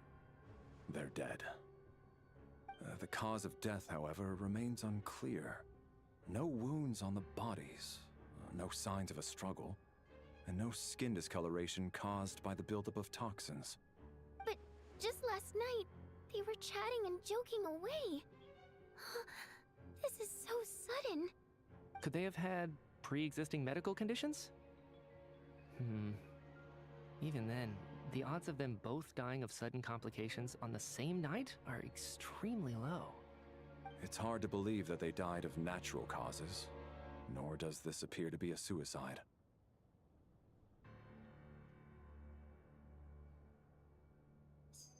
Who was the first to discover the bodies? It was me. But these deaths have nothing to do with me, officer. I got up early because I wanted to see if the snow had stopped. Then I noticed that the door to this room was open, and it looked like there was a man and woman inside. I just went over to see what was going on. I had no idea they were... I can corroborate this. I was doing my morning exercises near the stage. When I saw Mr. Chuganov heading this way, I followed him. I can also confirm that I didn't see a single person approach that room before him. The snowstorm was raging all night, and it's still going now. There's no way someone could have come in from outside, correct? You mean an intruder? No, not possible. I slept by the door last night as a precaution. There's no way I wouldn't have noticed if anyone had tried to open it. Everyone, split into pairs and search the theater for anyone in hiding, or any signs of suspicious activity. I'll follow up with a full search of my own shortly. Go. There is no time to waste.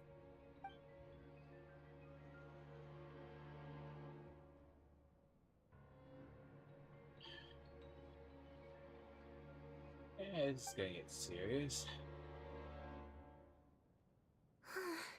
Nothing on your end either. Backstage is clear. We checked the basement. Also clear. Are we certain that the theater doesn't have a back door? No, there's nothing like that. If people were... I also checked the windows. All of them are... It sounds like we can safely rule out the intruder. This can only mean one thing. It's like one of those murder... We can't quite jump to that conclusion. Could he be right?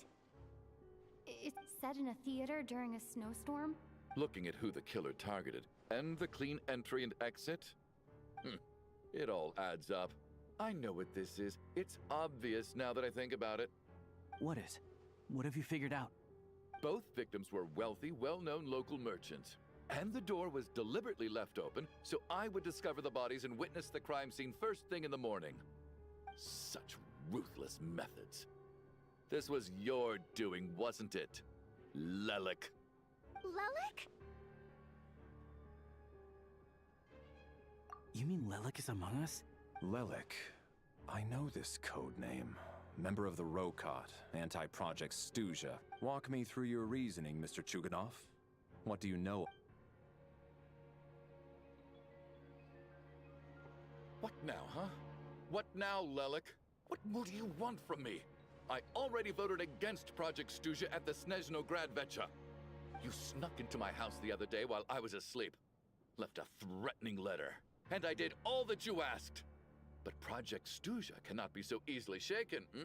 Not with the rooster in charge.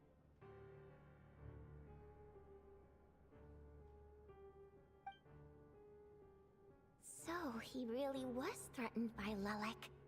That makes sense. And now you're resorting to murder to threaten me. Isn't that right? I knew it. The Rokot despises the rich. The lives of the wealthy are but refuse in your eyes.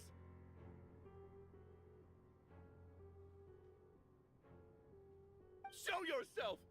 Which one of you is Lelik, Tell me! I'll do whatever you want! Just stop playing these mind games!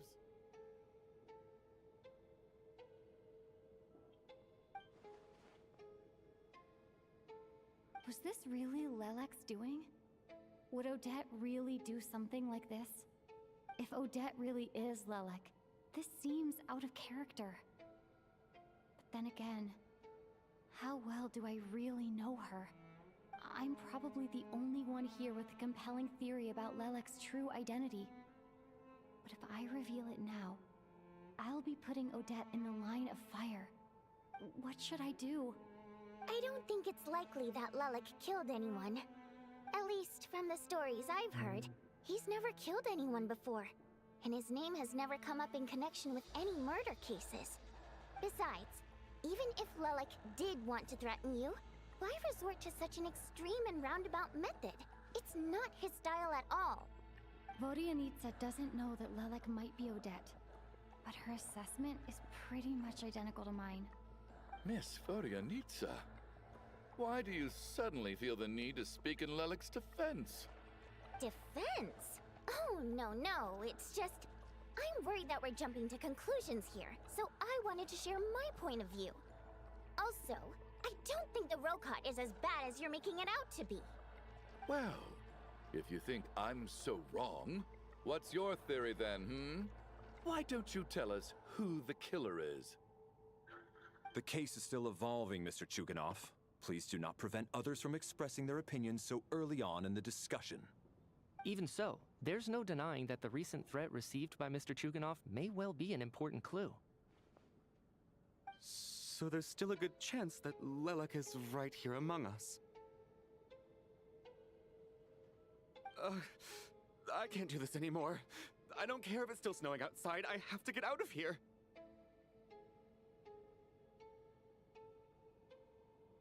Whoa, take a beat.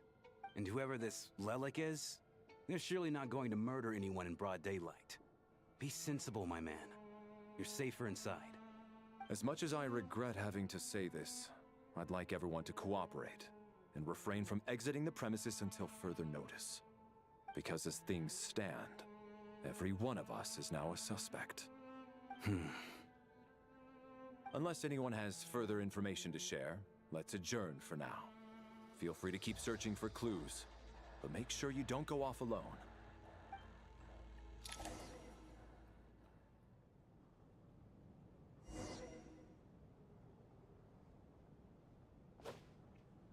See, that is definitely weirder.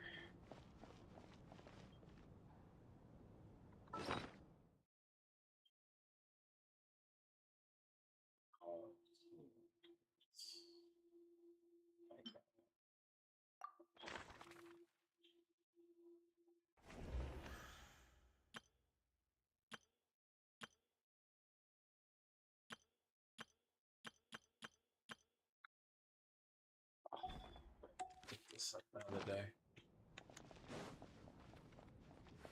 Okay, I want to appreciate this.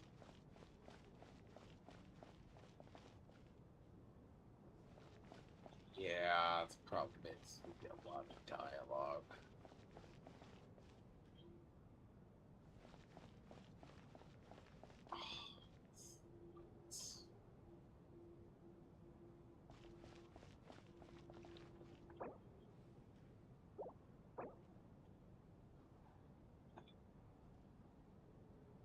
Still in.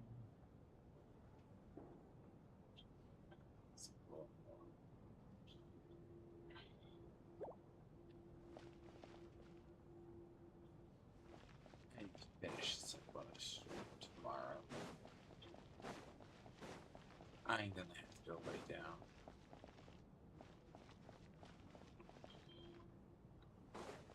Problem with this is lots of animation.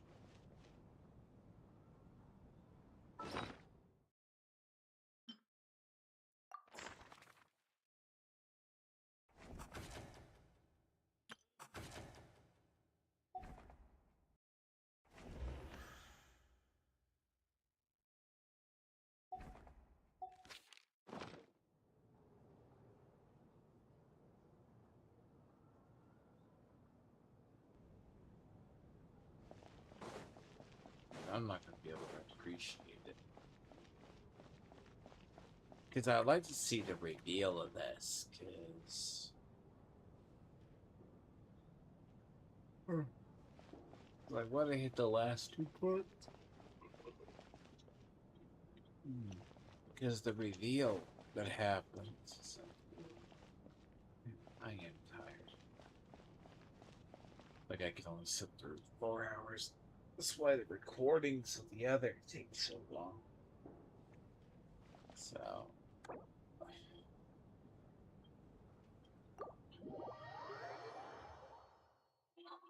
Pick this up tomorrow. Hopefully I can sleep in. I don't have this issue. It's really the revelation that's actually more interesting.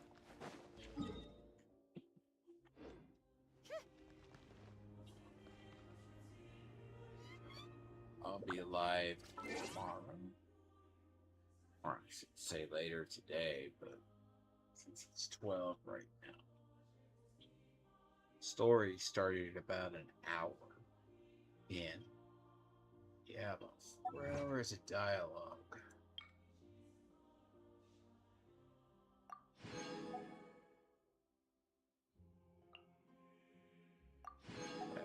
This is going to be the lore dump chapter, by the way. Because there's a part to this that gets more serious later on. See, sadly, I'm about to pass out. I'm at my limit. So, catch people later today. I'll try to get this in earlier, but I need to wake up a lot earlier too.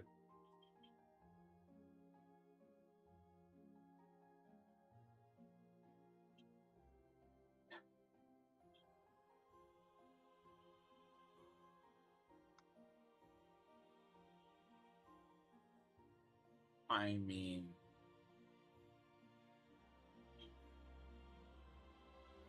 because the latter half is there still one.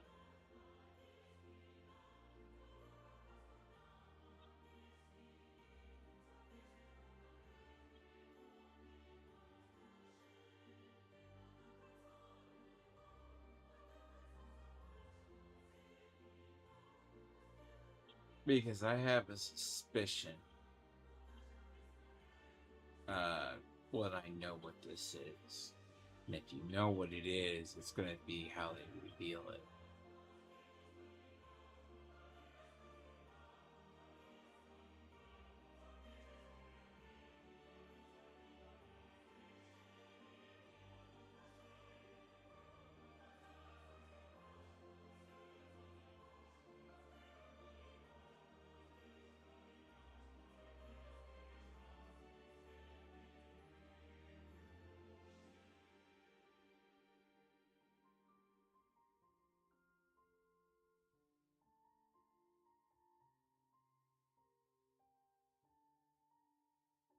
But yeah, it's this chapter. I get what they're doing with it.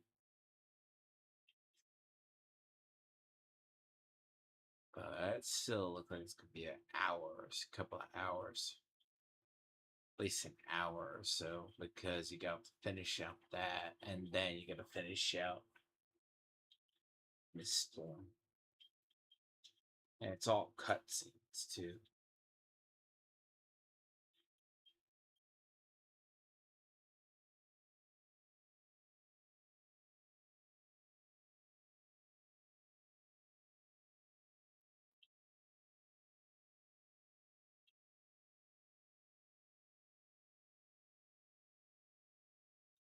And Miss Lynn is probably setting up for whatever it is.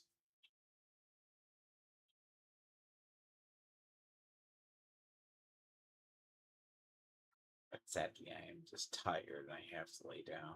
I got to go to bed. I'm way over my limit.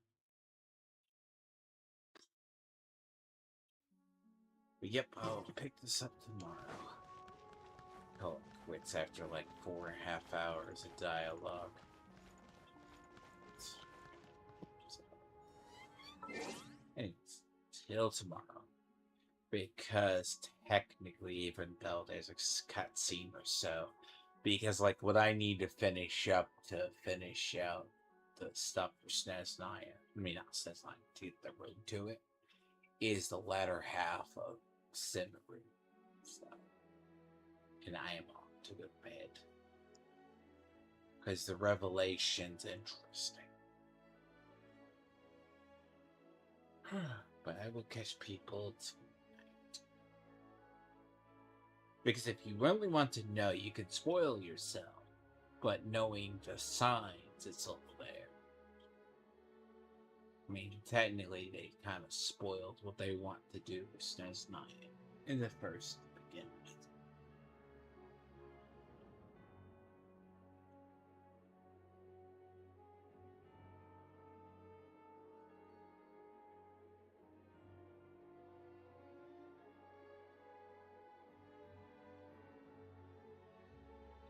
But yeah. But I also need to be awake enough to know.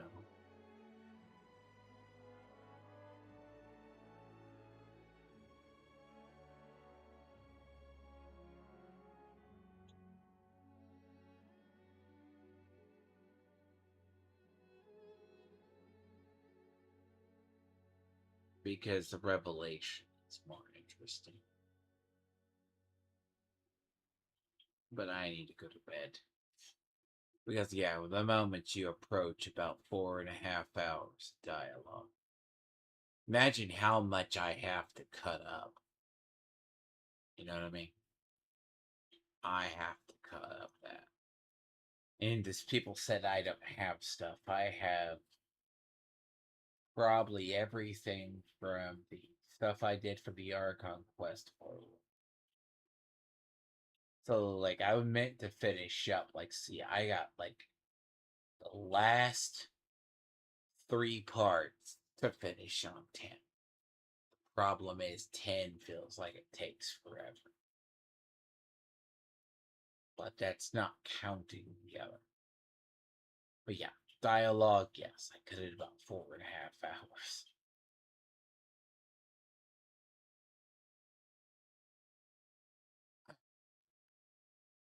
And appreciate the reveals. It's gonna probably be about another 1.5 hours of cutscenes. So I'll pick that up tonight. And I'm also feeling a little under the weather, and I should probably go lay down myself. Alright, I'll be till tonight. Because the revelation, I have a feeling what they're doing. And it is good. People aren't going to see it coming unless you know what it is.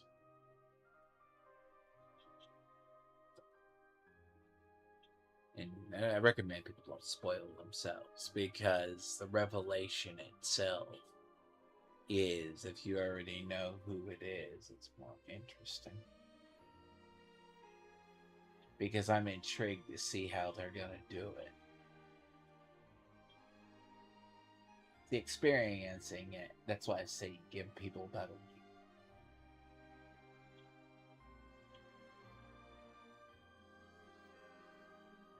week. Because Mihoyo likes to spoil things, but the key is the road there is important. Now, unfortunately, the end of chapter 10 is crap, so I'll get this done tonight. Sadly, I am tired, and I either have to be active, and I can only watch an interactive movie so long. Trust me, I sat through pretty much mostly all the way through, which is 10.1 or 2. And that's where it stays. But sadly, it's very boring. And that's 1 a.m. I need to go to bed. So, again, timestamp below. Starts about an hour.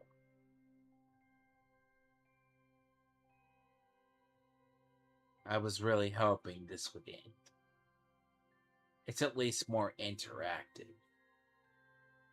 But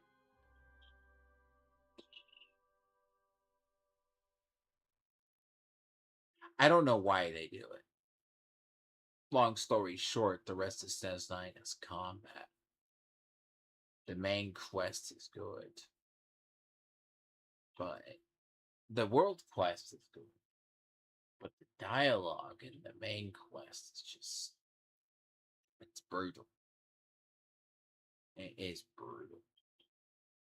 It's not a bad telling. It's better than the prior, but it's just hard to sit through. Plus, I don't want to fall asleep halfway through and hate it. Like, because if what happens, happens, I have to. Eventually, that's how they're staged next night. Until tonight. And thanks for watching. If you're curious, yes. 4.5 hours of dialogue.